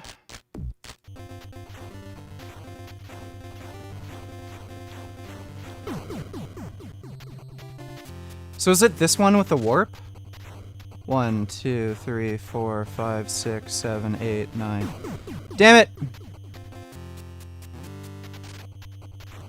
1, 2, 3, 4, 5, 6, 7, 8, 9. Shit!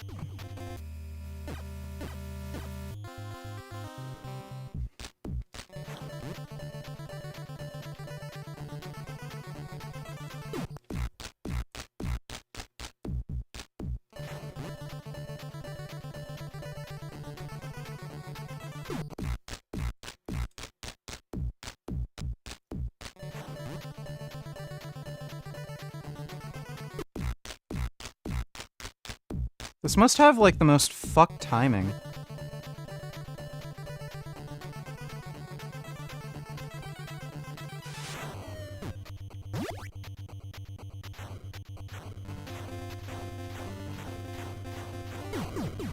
That is...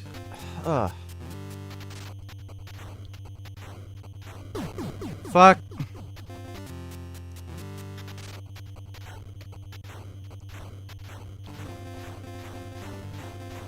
There we go.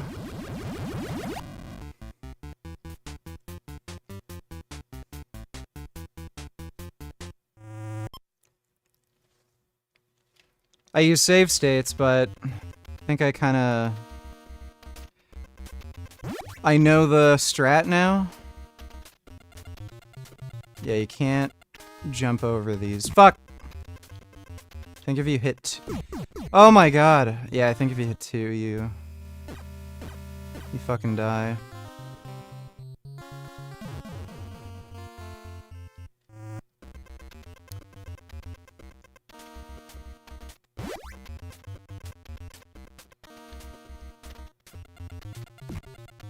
Shit. Bro, this is fucking shit.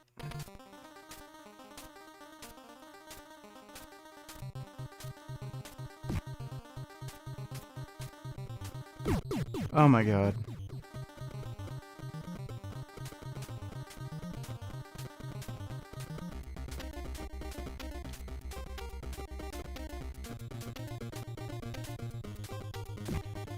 Oh, fuck.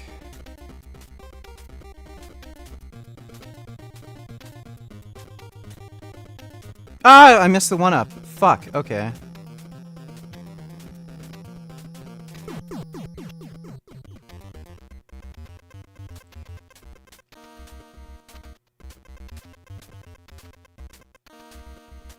This might even be worse than the fucking turbo tunnel. Holy shit. Great.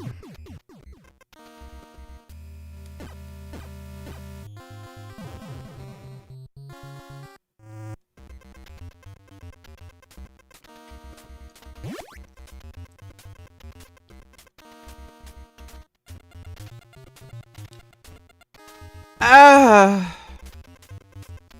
Ah! Yeah, this may in fact be worse than the turbo tunnel.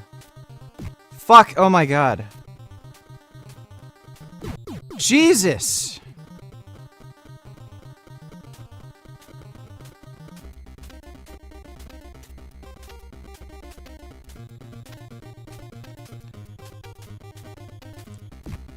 Dude, it is very hard to time avoiding. God damn it! How do you even get the 1-up? Wow. Yeah, this might actually be worse than the turbo tunnel, which is hard to fucking believe.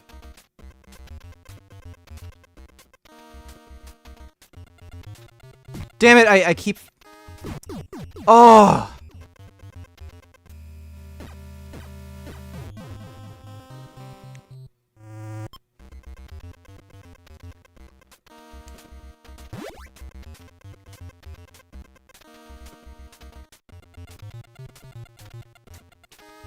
Yeah, I'm gonna be fucked on this part for a while, I know that. Oh, Jesus.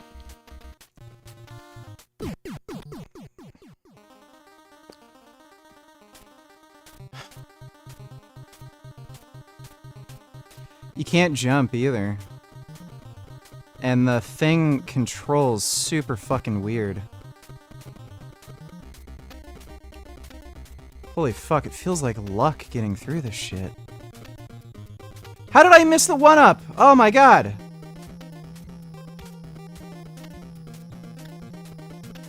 Jesus. Yeah, you can't jump.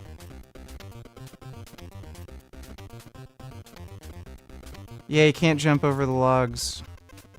Oh my god, that is diabolical!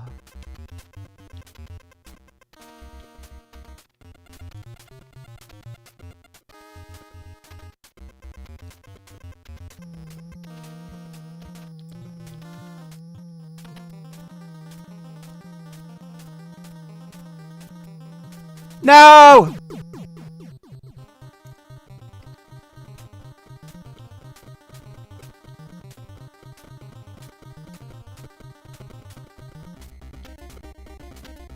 Damn it! Fuck!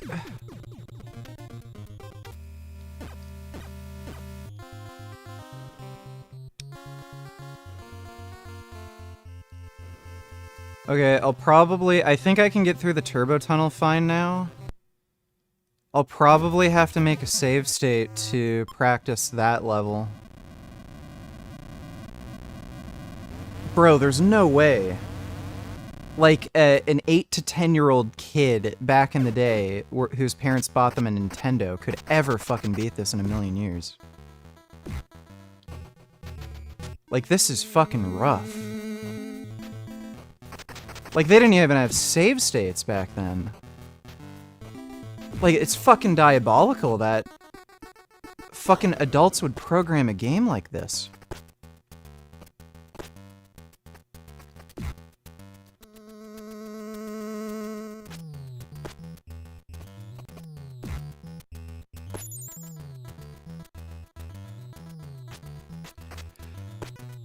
Jesus.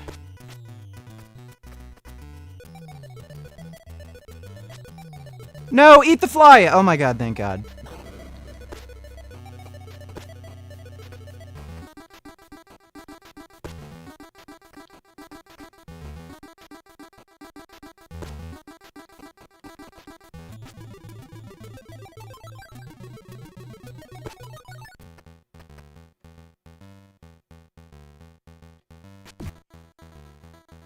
You're fucking kidding me!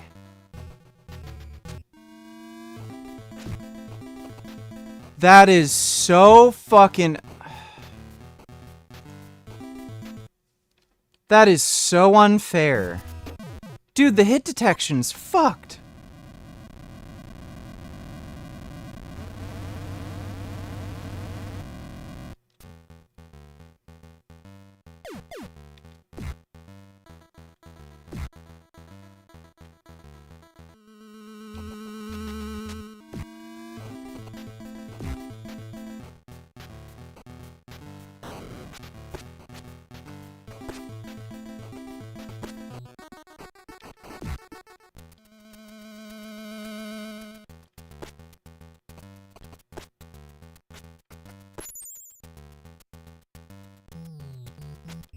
Ah, shit. Fucking jackass.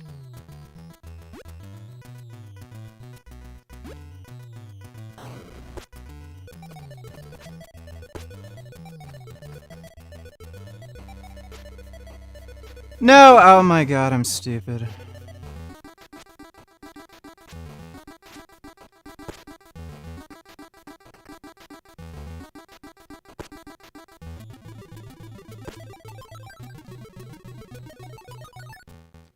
I can't believe I fell off. That's fucking horseshit.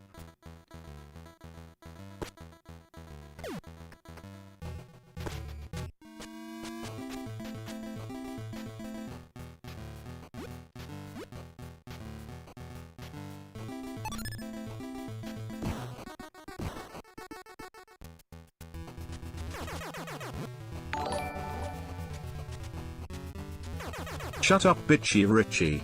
Are you dour wise? Are you dour wiser? Are you door Aaron wiser? Are you door Aran wiser? Are you Darwaran wiser? Are you Durian rider? Are you Durian wiser? Are you sugar and fruit? Are you watermelon? Are you Jasmine rider? Probably not.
Damn it!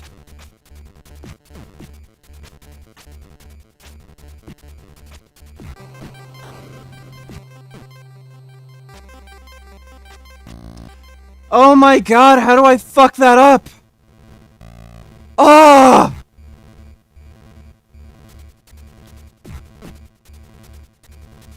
Oh my god, that is such a pain in the fucking ass!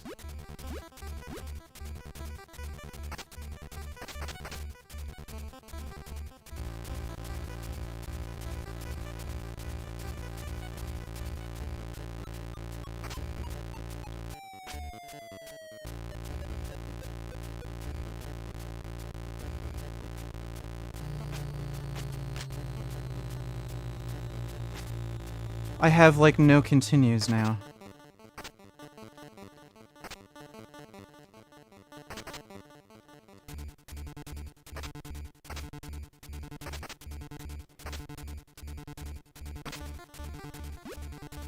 Fucking great.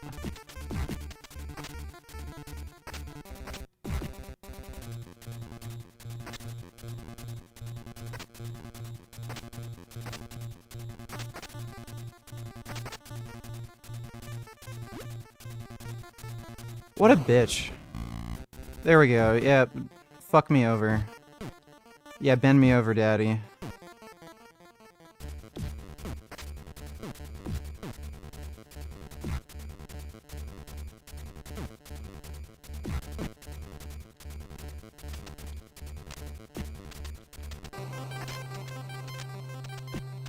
Dude, I just do the fucking attack!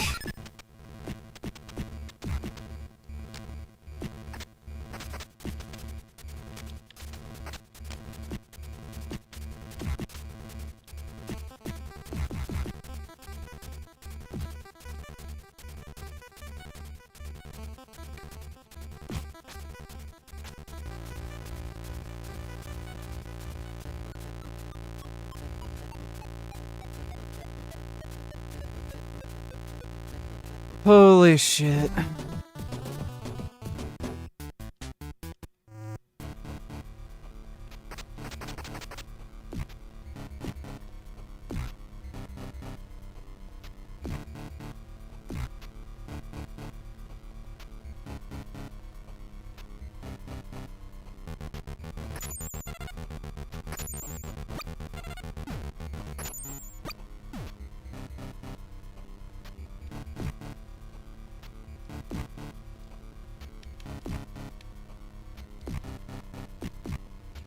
Dude.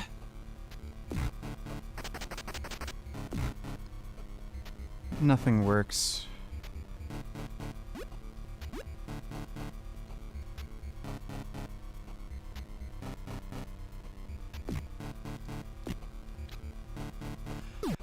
Ah!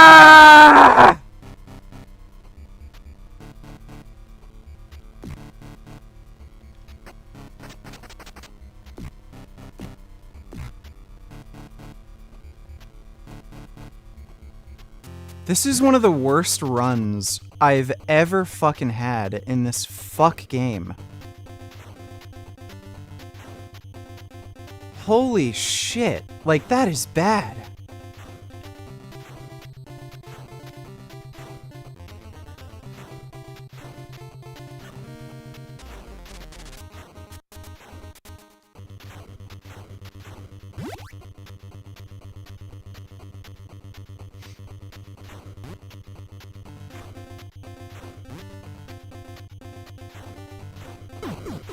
Damn it.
I can't believe it. I can't believe I fucked that up.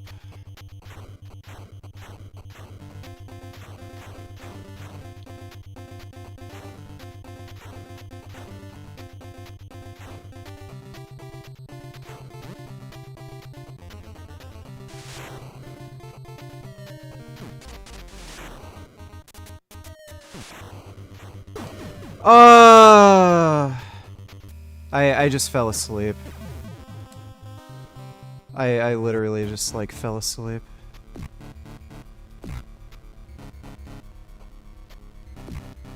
I know I can get through the turbo tunnel on one run.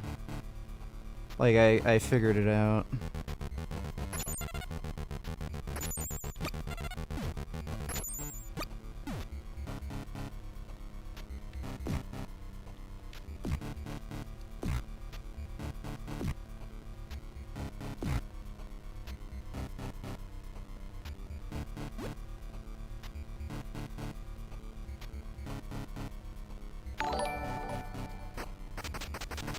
If you're going to ear-rape me like that, could you at least buy me a drink first, VG?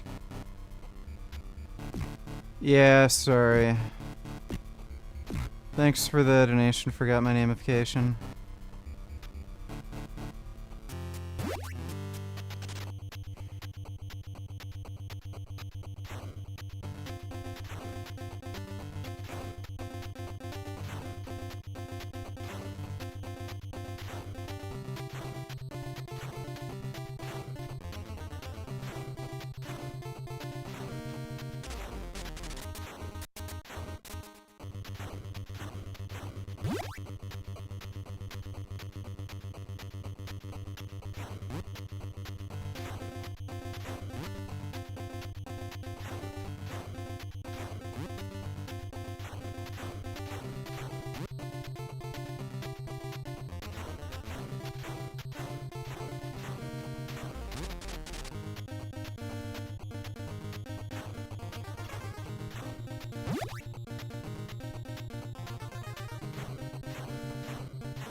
That fucked me up. I couldn't tell if it was left or right.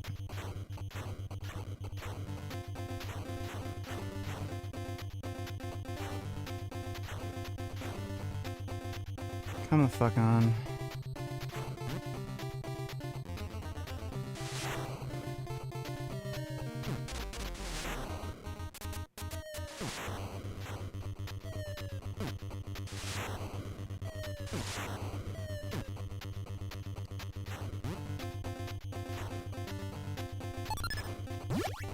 There we go.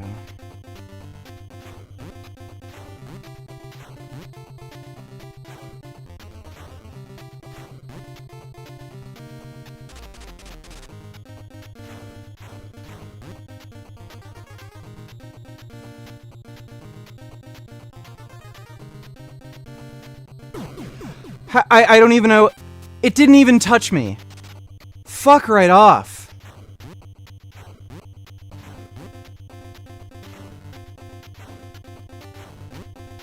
Ugh.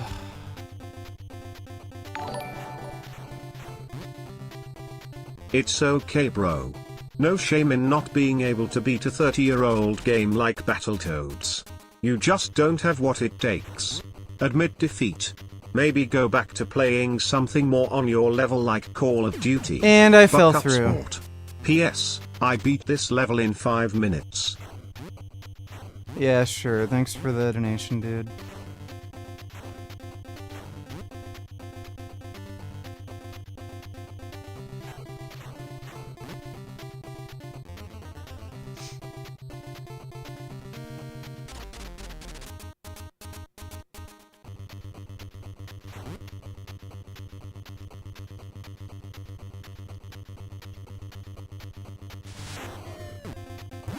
There we go, motherfucker. No, I missed the warp. Oh, what the fuck?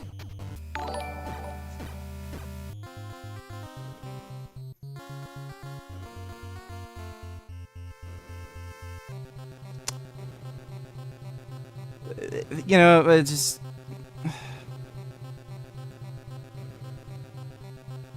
Oh, did I wait too long? Fuck you. T donated $2, let me see. Okay, so I've got some good news, or some bad news, depending on your opinion. On Abbas Luciel, he's back on YouTube. It appears like all of his videos are still there. I'm not like going to look through it, but it seems like they're there. So yeah, I guess his ban's being lifted. He's back, and he seems to have changed his style now. Like, so this is like a more of a podcast style. Hasn't got him. It's like him chatting with his, I don't know, ex or whatever, and yeah, the audio's actually good, which is like the biggest difference from his old videos. Yeah, so this is just like a little taster. So yeah, this is about like comedy. This whole podcast, like an hour and a half. I'd listened to the whole thing. It was actually reasonably entertaining, and it was actually kind of funny. Not, maybe it wasn't supposed to be funny, or maybe it was, I don't know, but it was quite funny. I'll put a link in the description and give you a little taster here. Self-confidence by getting on stage, performing stand-up comedy. The so-called producers of these shows, the organizers, the impresarios, they say stand-up comedy is for everybody. And it's not. It's for the audience. You know what? Shakespeare is not for everybody. Community theater doing Shakespeare in the park should be illegal. Shakespeare is for actors who are willing to study how to pronounce the lines correctly, with the correct rhythm and meter and accent, etc. They're willing to study the history and understand like what the jokes are. So much Shakespeare is performed by actors who literally don't understand the joke they're telling. So they have the emphasis in the wrong place. So they... Yeah, so that gives you a little bit of an idea, kind of what it's like. I'm not going to...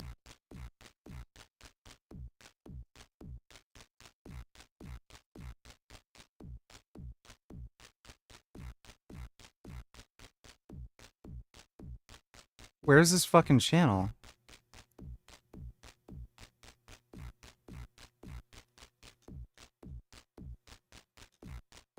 Oh, there it is. Does he still have all the crazy videos about his ex up? Yeah.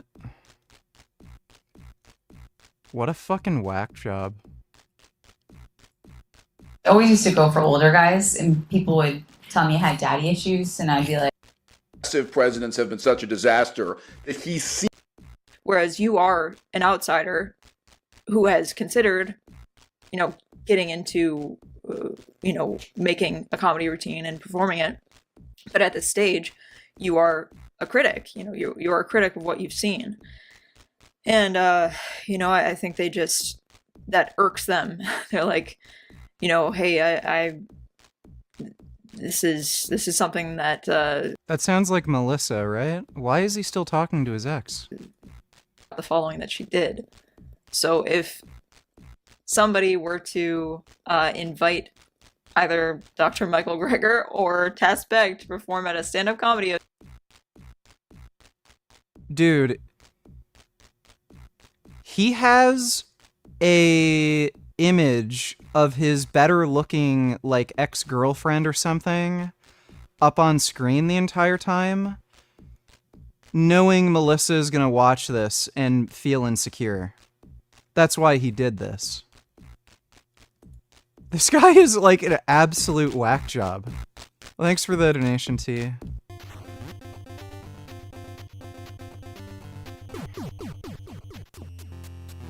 Dude, this is screwed.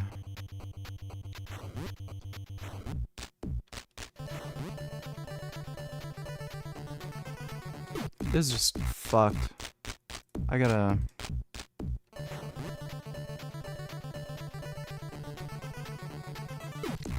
It doesn't work every time.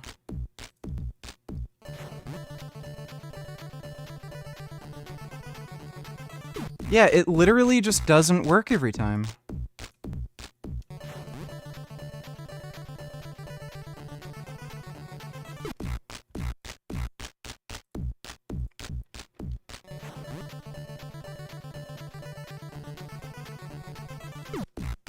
Yeah, sometimes the screen doesn't scroll fast enough.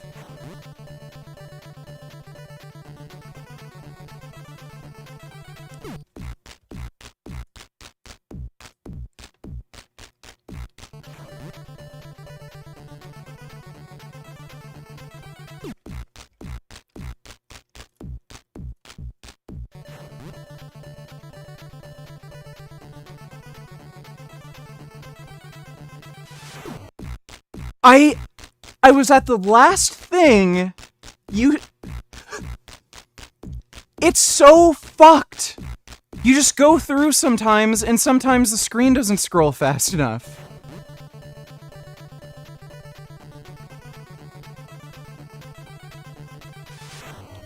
Okay, that speedrunning strat is probably worse. 4, 5, 6, 7, 8, 9, 10. There we go. Then you get the warp.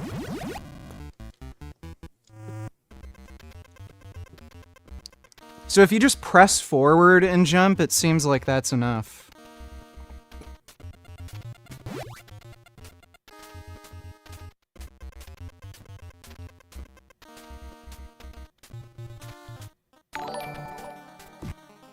Great. Fuck. Dodo killers need less momentum at the start VG because you're getting to the edge of the frame, so you're not at full momentum when you really need it. Also, I prefer watching Shenmue over this. Yeah, I'm sure you do. Somebody's paying me good money to beat this game, so I'm beating this game. Thanks for the donation though, Dodo. Dude, this is so rough. You know what, I'm gonna practice just doing that fucking thing. Fuck me.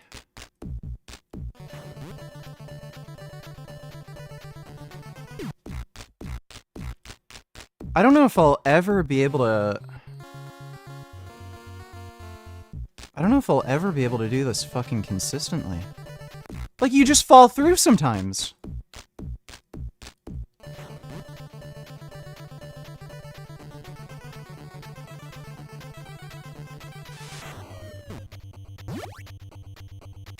One, 2, 3, 4, 5, 6, 7, 8, 9... Oh, the warp is... The warp is before the thing. 1, 2, 3, 4, 5, 6, 7, 8, 9...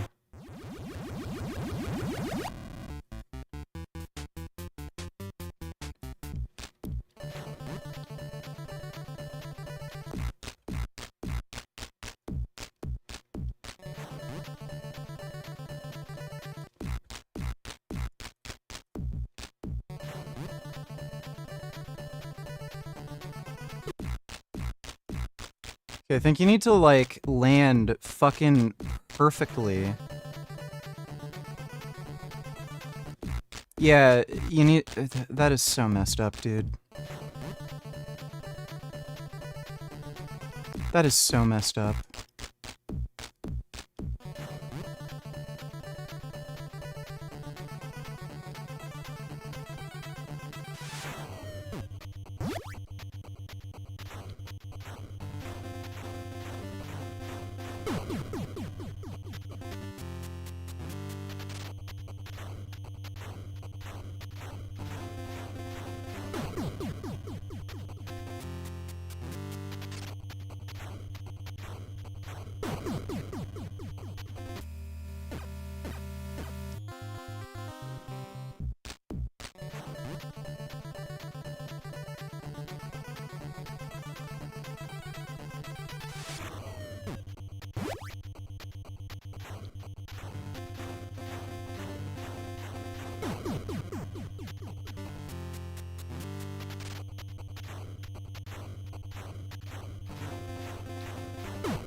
Fuck!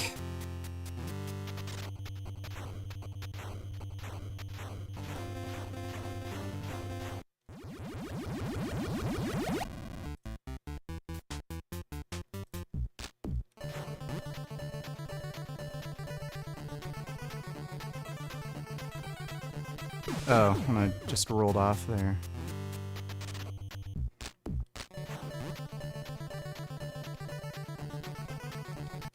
Just rolled off.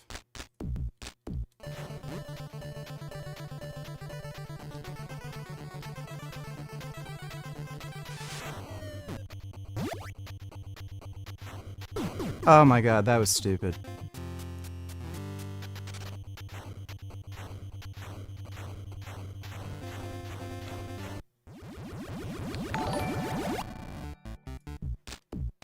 How much did Jurian Ryder pay you to beat this game? Jurian Ryder has money. Unlike you. He saved. He burns fat, not oil. Saves money on food, housing and transportation. Jurian Ryder is a man of money. He is rich. That's why hot young girls flock to him.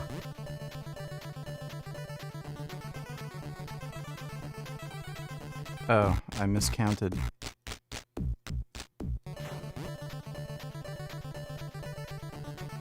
Fuck! Still fucking it up.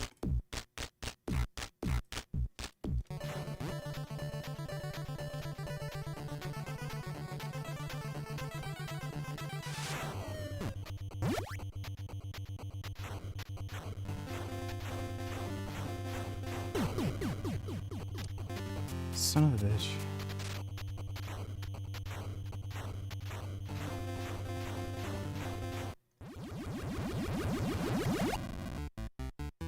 I think I'm doing it more consistently.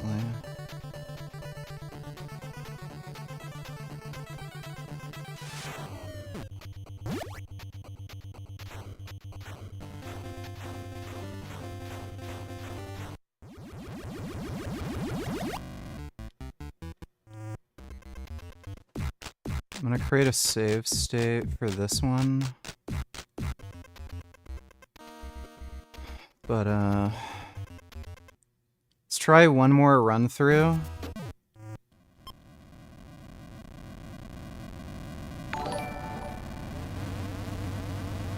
Son Goku donated $2. Berserk or Chainsaw Man also is Dan to Dan good.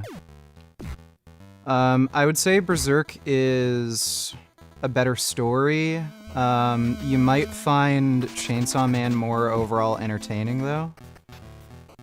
Chainsaw Man's fantastic. Like, it's a great story, but as far as, like, it being more meaningful and impactful, Berserk certainly, like, I find a better story in that sense. Fuck. Yeah, sometimes, even if How you're on... does Durian Ryder get so many hot young girls in their early 20s? Fit young vegan girls with tight pussies. Durian Ryder is over 50, isn't he? With very bad skin damage. It's his money, abs, the way he carries himself. That's what women care about.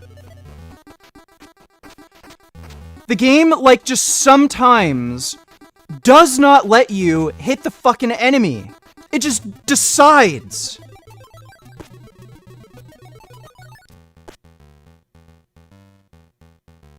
Fuck me.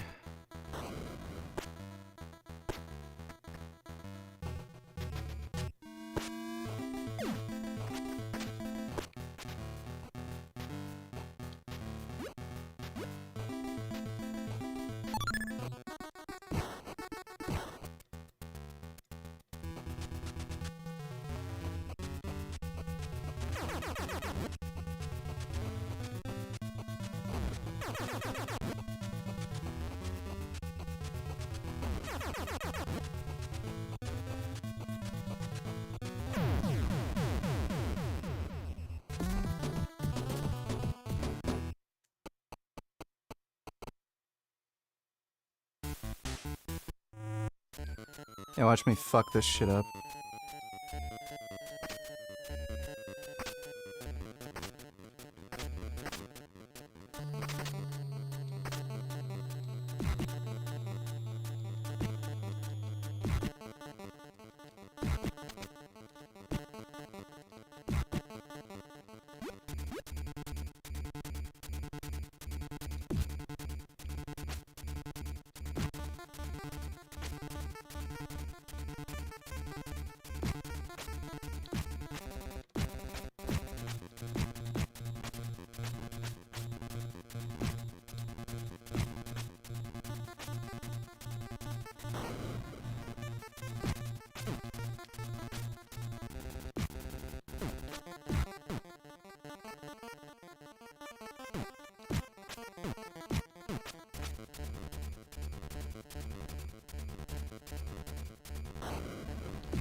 Richie. You can choose either to complain about it or adapt. If it's true that the game has an enemy dodge chance, then you can either bitch about it and never beat the game, or adapt and acknowledge it's possible your attack doesn't work. Durian Rider. What the fuck?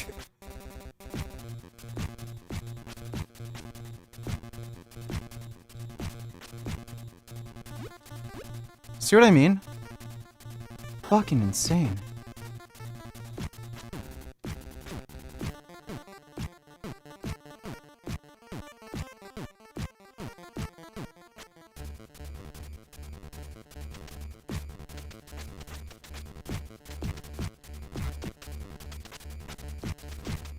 Fuck.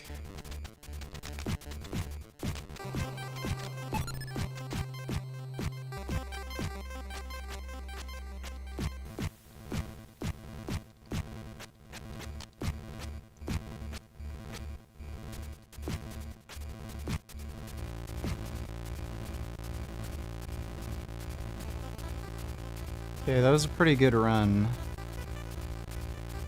Didn't really fuck up too much, and we got full revives.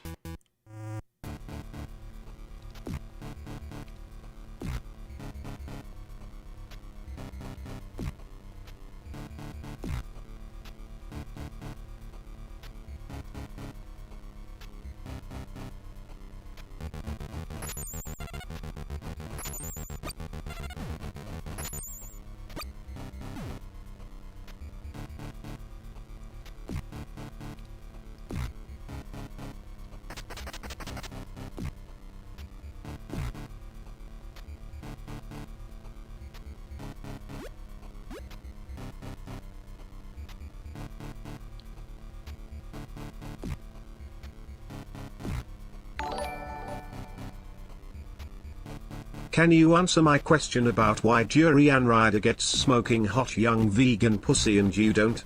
He is over 50, has grey hair and his sunburnt skin is the shade of a beetroot. Explain how Durian Rider gets tight Chinese vegan pussy and you can't. Loser.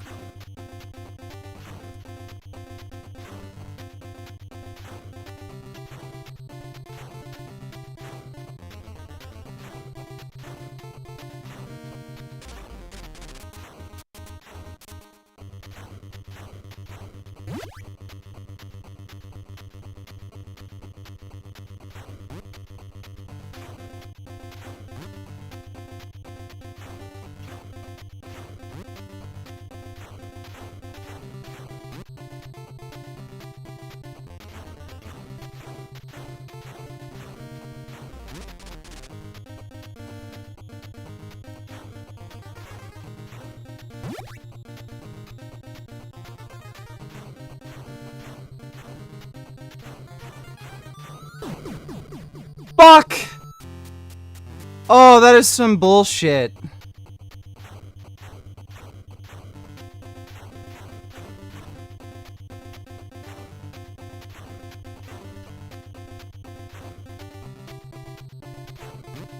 What a shitload of fuck.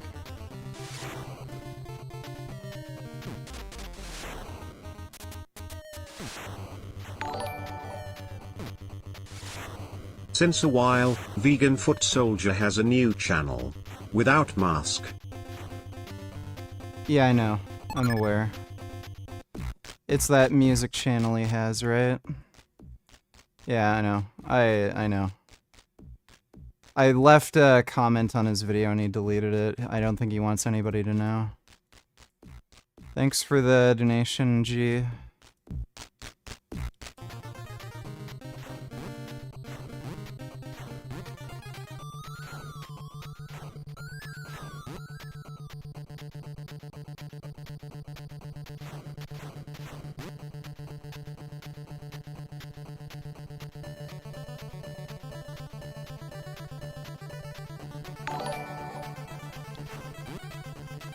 Vegan Gains just sucks with women, don't listen to his advice. Ah, Best I to do was miscounted. fat, disgusting Jasmine who stole all his money and had no mutual interests.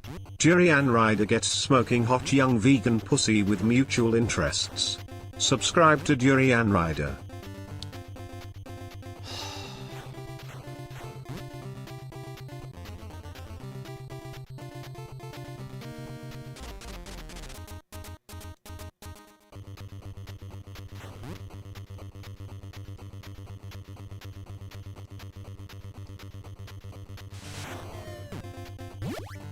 Here we go.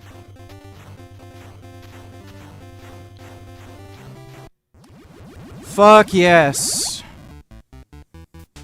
I actually did it on a real run. Okay, I'm gonna make... I'm gonna put the save state here so I can practice this part. And I've almost got full revives too. So, I can do the turbo tunnel no problem now. Oh my god, this is fucking cancerous. Absolute cancerous horseshit. Oh my god! Oh! Probably gonna have to watch like a speedrunner do this fucking garbage.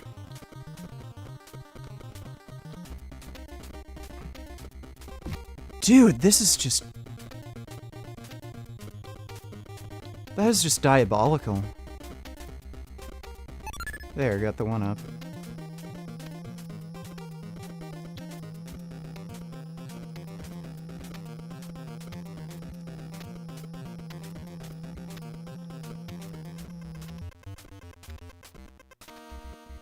Hey, what do you know?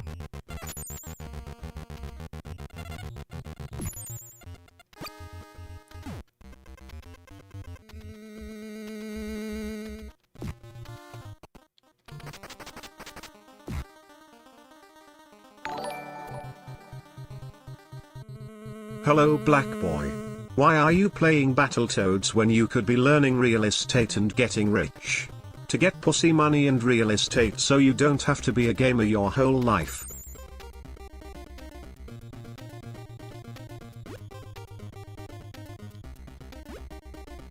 Yes.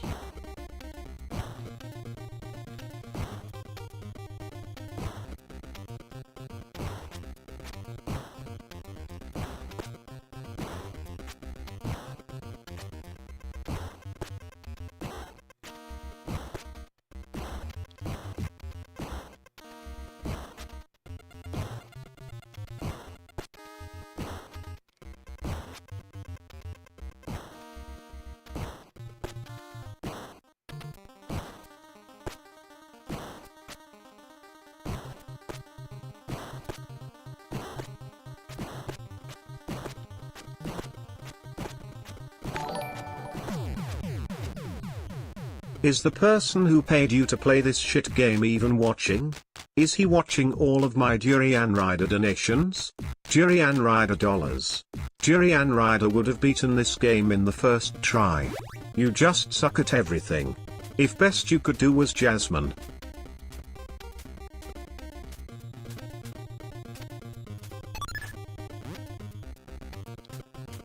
Damn it.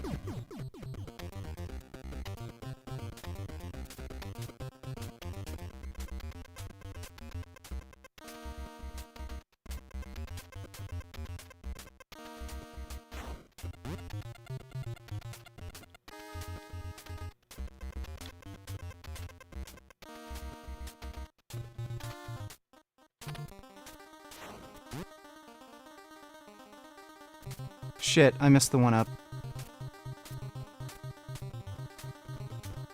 Damn it!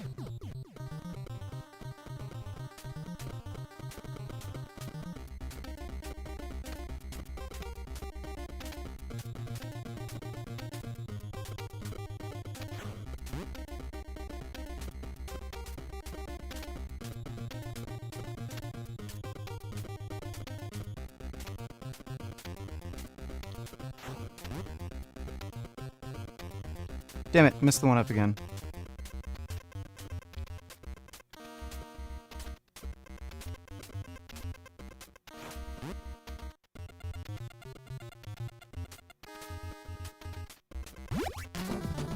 Fuck yes, dude! This game's fucking easy!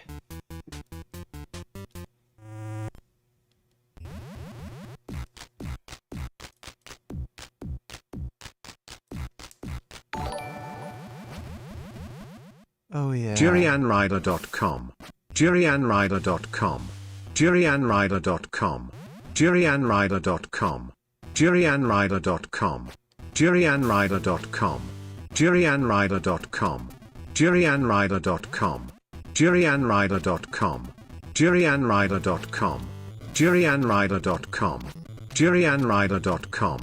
JerryAnnRider.com. JerryAnnRider.com. JerryAnnRider.com.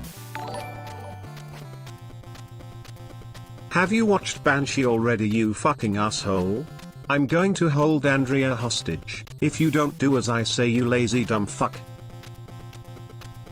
I have not watched Banshee yet. Thanks for the donation, jackass.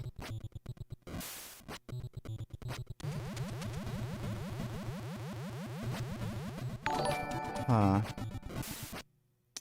Yo, 21st hit is I, the person who paid VG to play this shit game.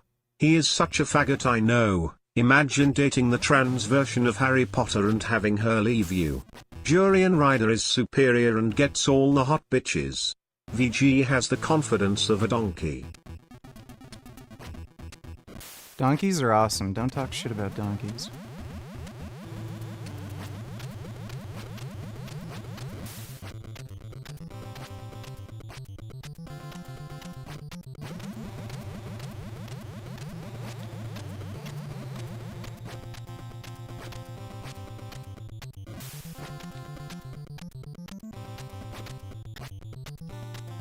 Oh shit.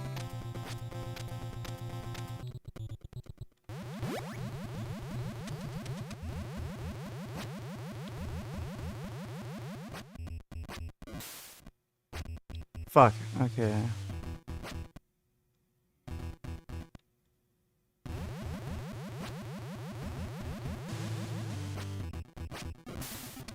Fuck. Damn it.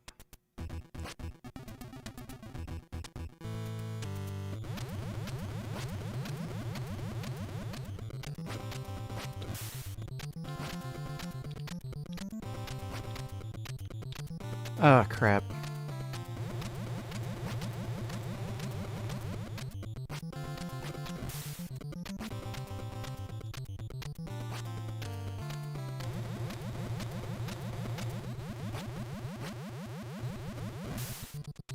Damn it! Okay.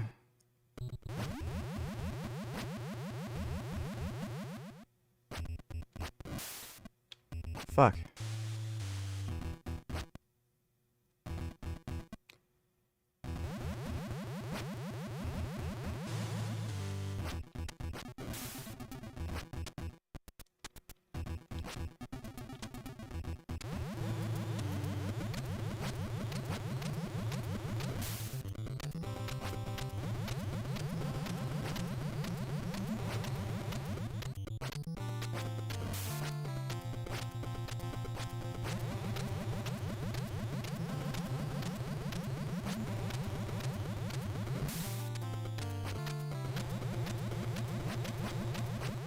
Oh, damn it!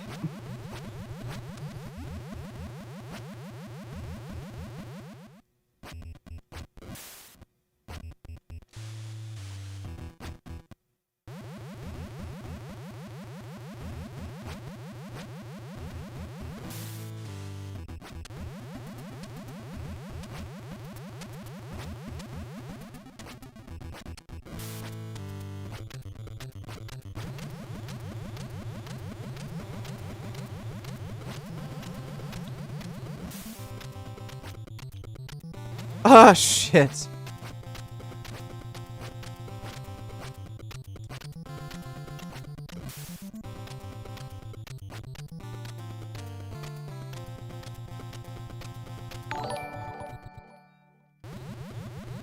Can someone please explain to me how the best Richie could do is a childish, entitled, annoying, dumb fat bitch, Jasmine? Meanwhile, Durian Rider is in his 50s, has beetroot for skin, grey hair, and gets endless vegan young virgin Fuck. pussy. Durian Rider McTaw. I mean, okay, he raped a chick, but can't you look beyond that and be friends with Durian Rider again? This shit happened ages ago, so don't be a fucking bitch about it.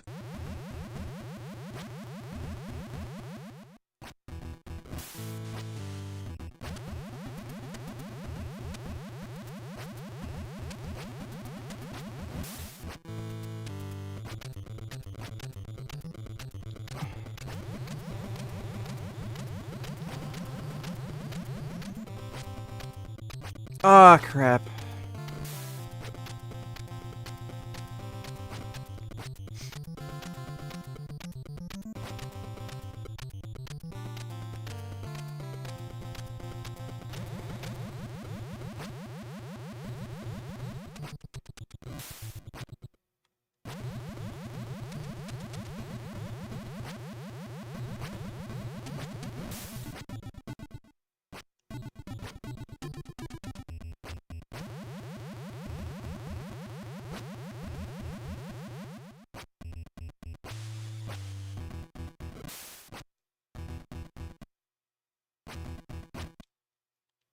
Damn it. Fucking son of a bitch.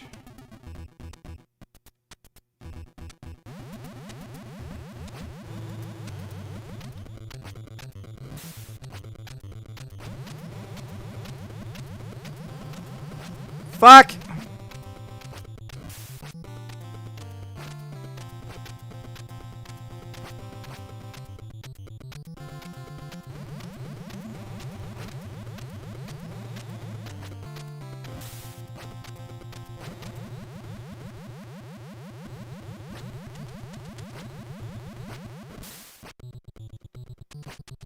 What? Ah, come on.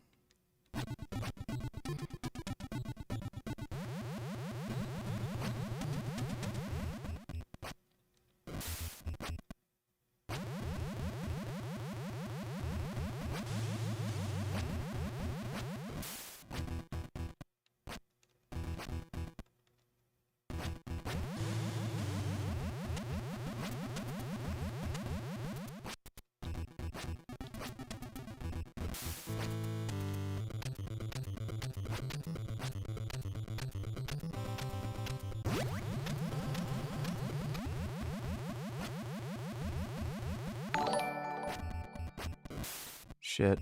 Richie is okay with commenting on and talking to rapists or alleged rapists. Just not Durian Rider. Not because he's an alleged rapist, but because he's jealous of him and Durian Rider and Joey Carbstrong seduced Jasmine and she flirted with them. Loser.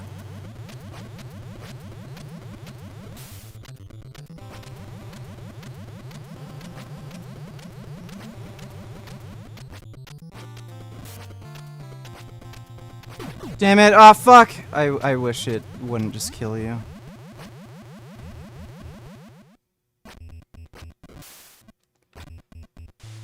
No. Ah.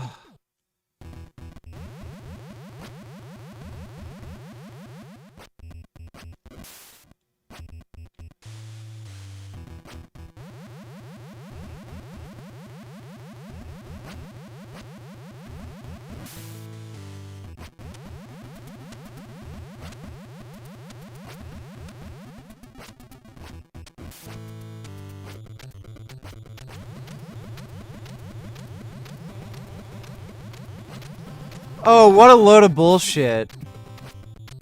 Do you think Durian Rider raped Jasmine as well and maybe this caused the breakup?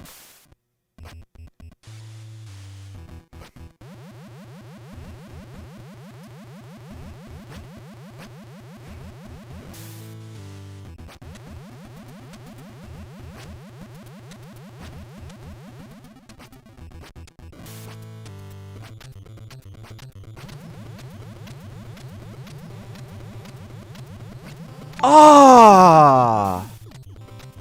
Fucking Imagine pussy. believing Richie, arguably a misogynist, cares that much about women and alleged rape victims that he refuses to acknowledge Durian Rider's existence and bans people who say his name, just because Durian Rider is an alleged rapist. Yeah, right. Funny.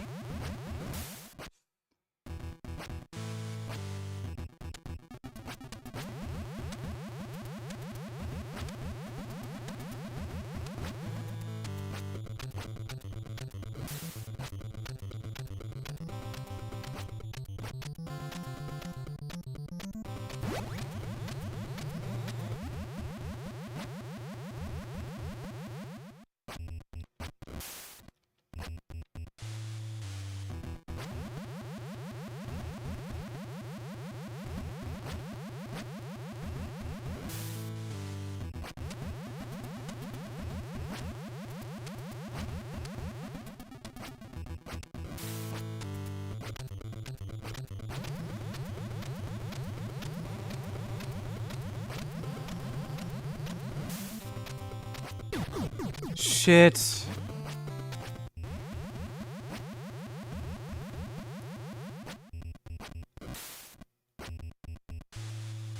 Oh my god. That was stupid.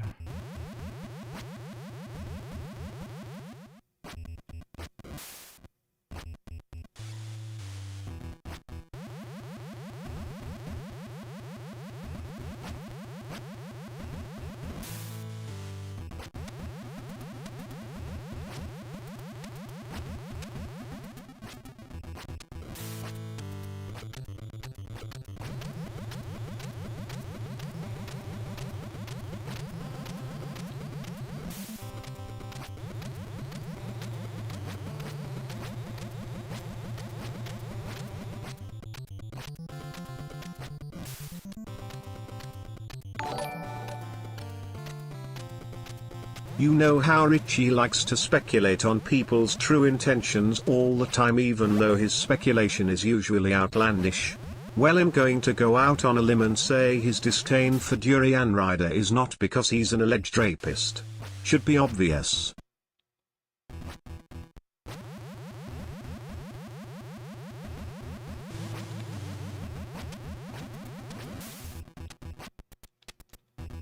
Oh shit, that is such a precise jump.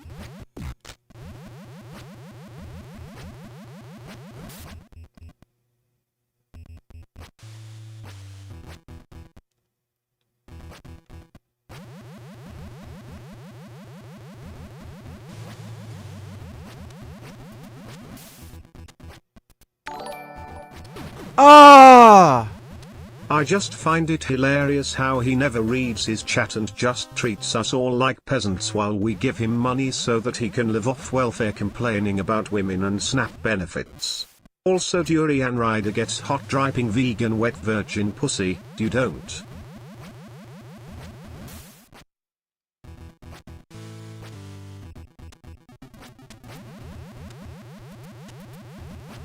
I know I can beat this.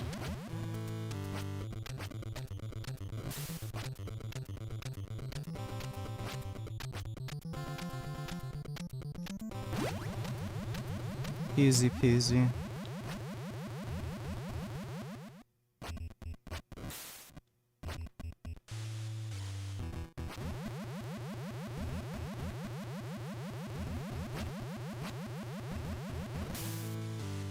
Oh, bullshit!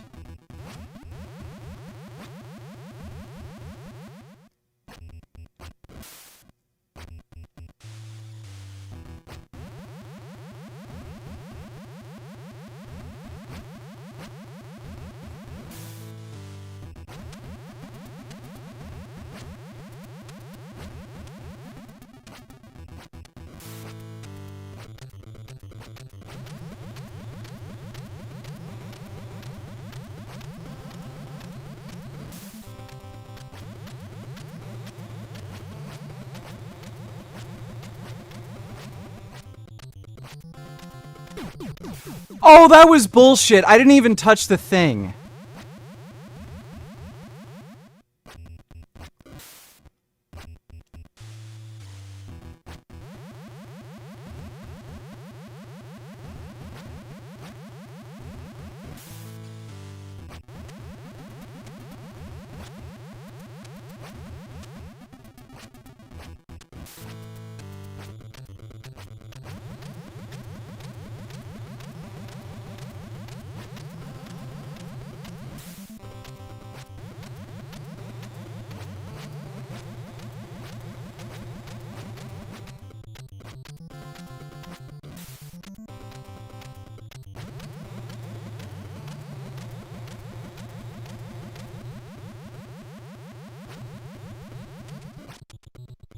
No!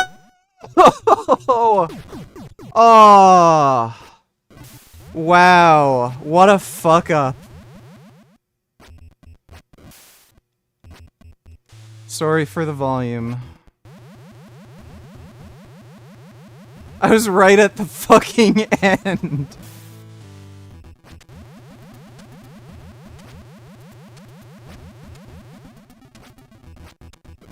I actually really like this section though, it's neat.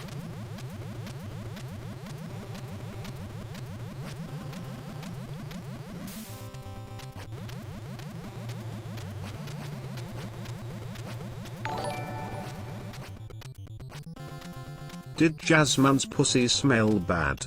Did her pussy make your dick smell bad? How do you know you can't have sex with a condom if you never tried? You dirty STD spreading blackie. Is Magic Johnson your role model? Did Jasmine have sex with you after 1 hour of arguing? Fuck.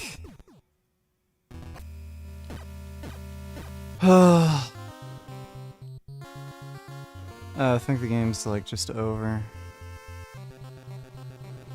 Where did I save this? Okay, good. I'm just gonna try this one more time. If I can't get it, then you know, whatever.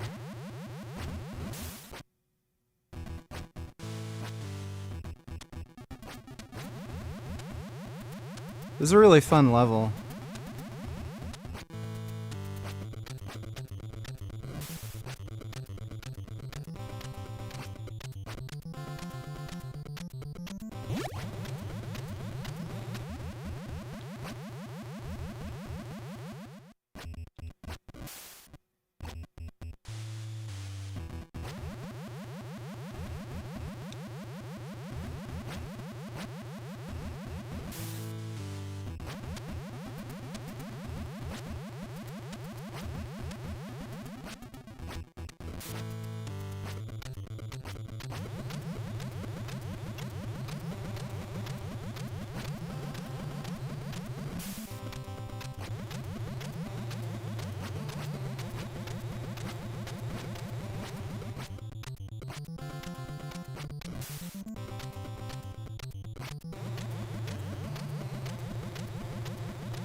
No, oh shit, it didn't jump.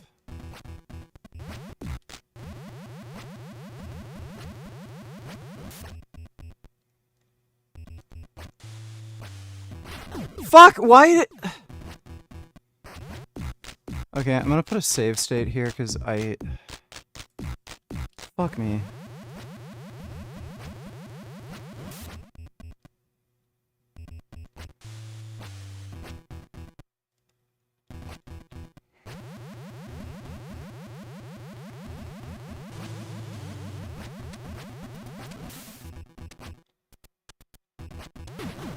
Wow! That is crazy! That is such a difficult-ass jump!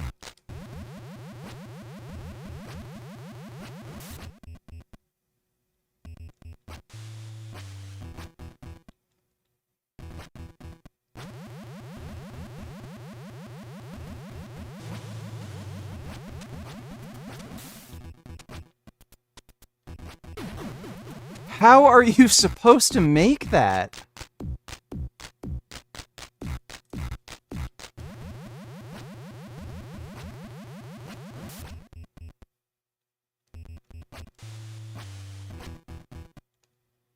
That is a ridiculously precise jump.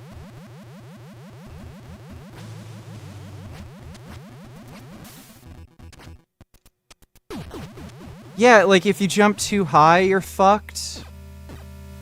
If you jump too low, you're fucked. You have to do it like just perfect.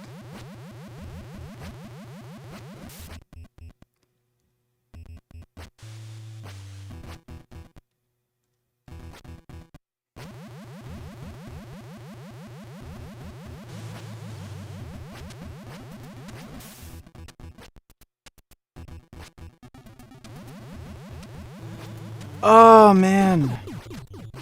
Wow. Maybe if you just jump and let the snake carry you, you'll get over.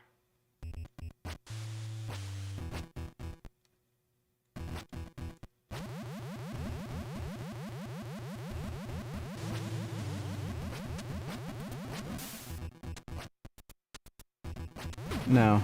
Yeah, no, that doesn't work. You just have to, like, have godlike timing.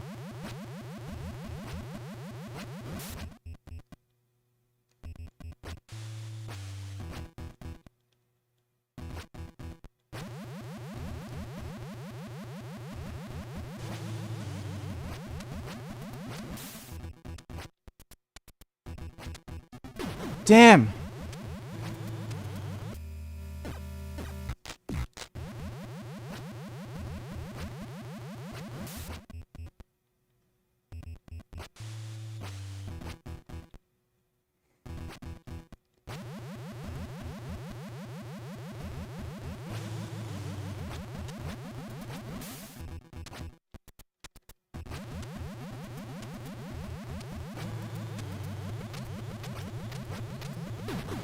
How are you...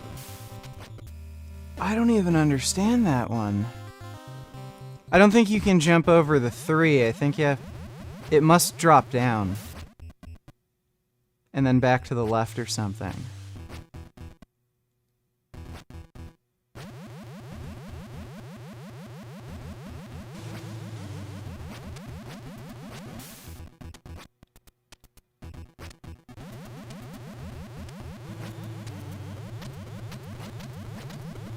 Yeah.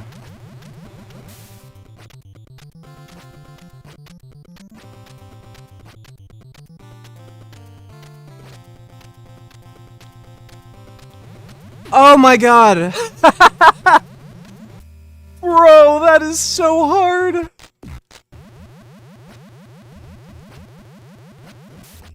There's no way kids could ever beat this! They didn't even have save states!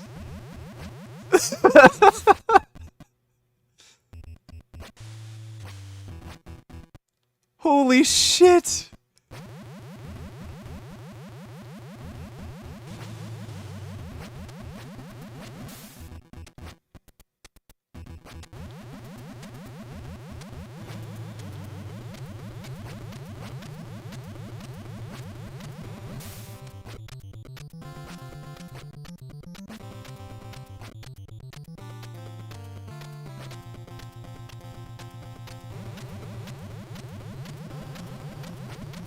Oh my god! Holy shit!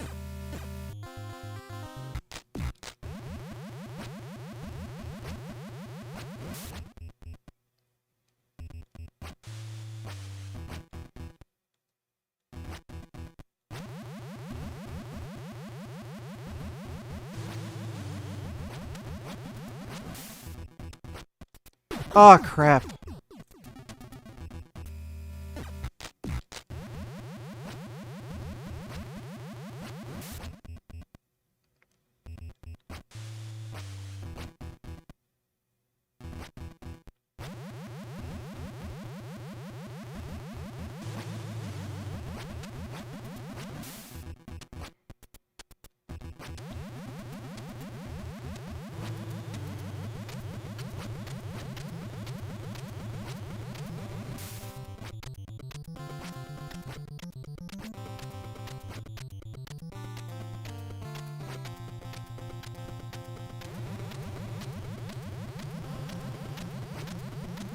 Oh my god!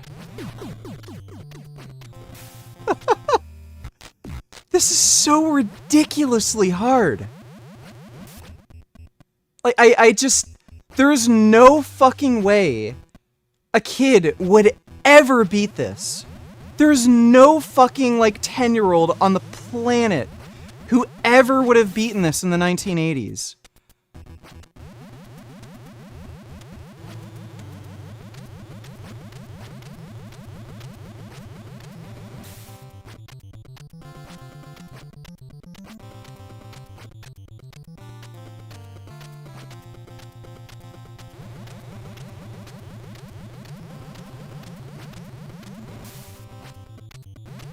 Oh, wow!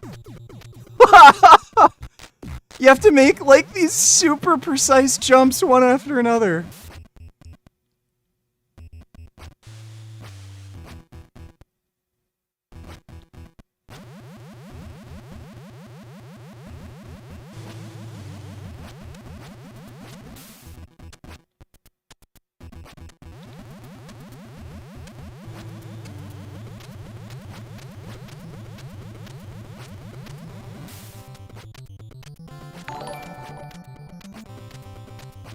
Stop laughing. Okay, I'll stop laughing. My apologies. Oh! Dude, I think I'm gonna make another save state for right at the end there, because, like, holy shit. I just want to, like, get past this one section. Just for, like, the practice. Holy fuck. Like, this is unbelievable. Oh my god. Oh, whoops. Loaded the wrong one.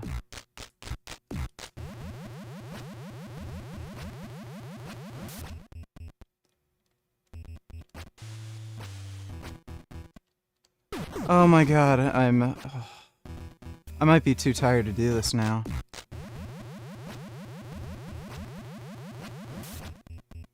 Oh my god, okay, if I fuck up again like that, I'm just too tired to do it.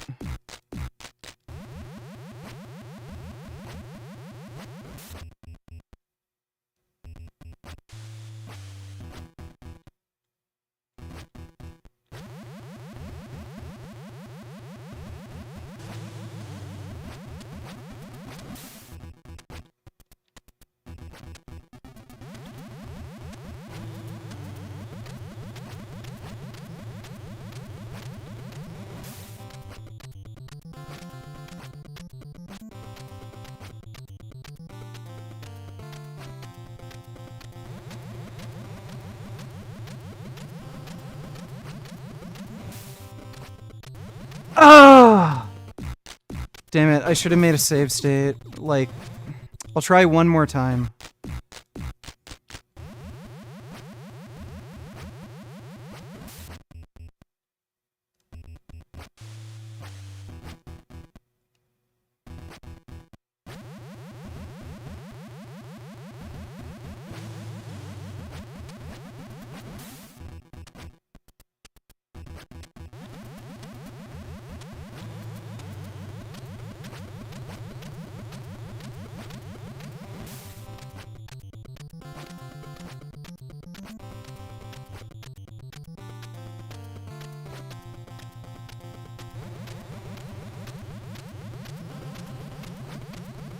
Oh my god. Okay, yeah, fuck it. We'll pick it up tomorrow, do some more practice and shit. But hope you all had fun. Big thanks to everybody who donated on Streamlabs. Really appreciate it. Should be on tomorrow around the same time, so I'll see you all then. And sweet dreams.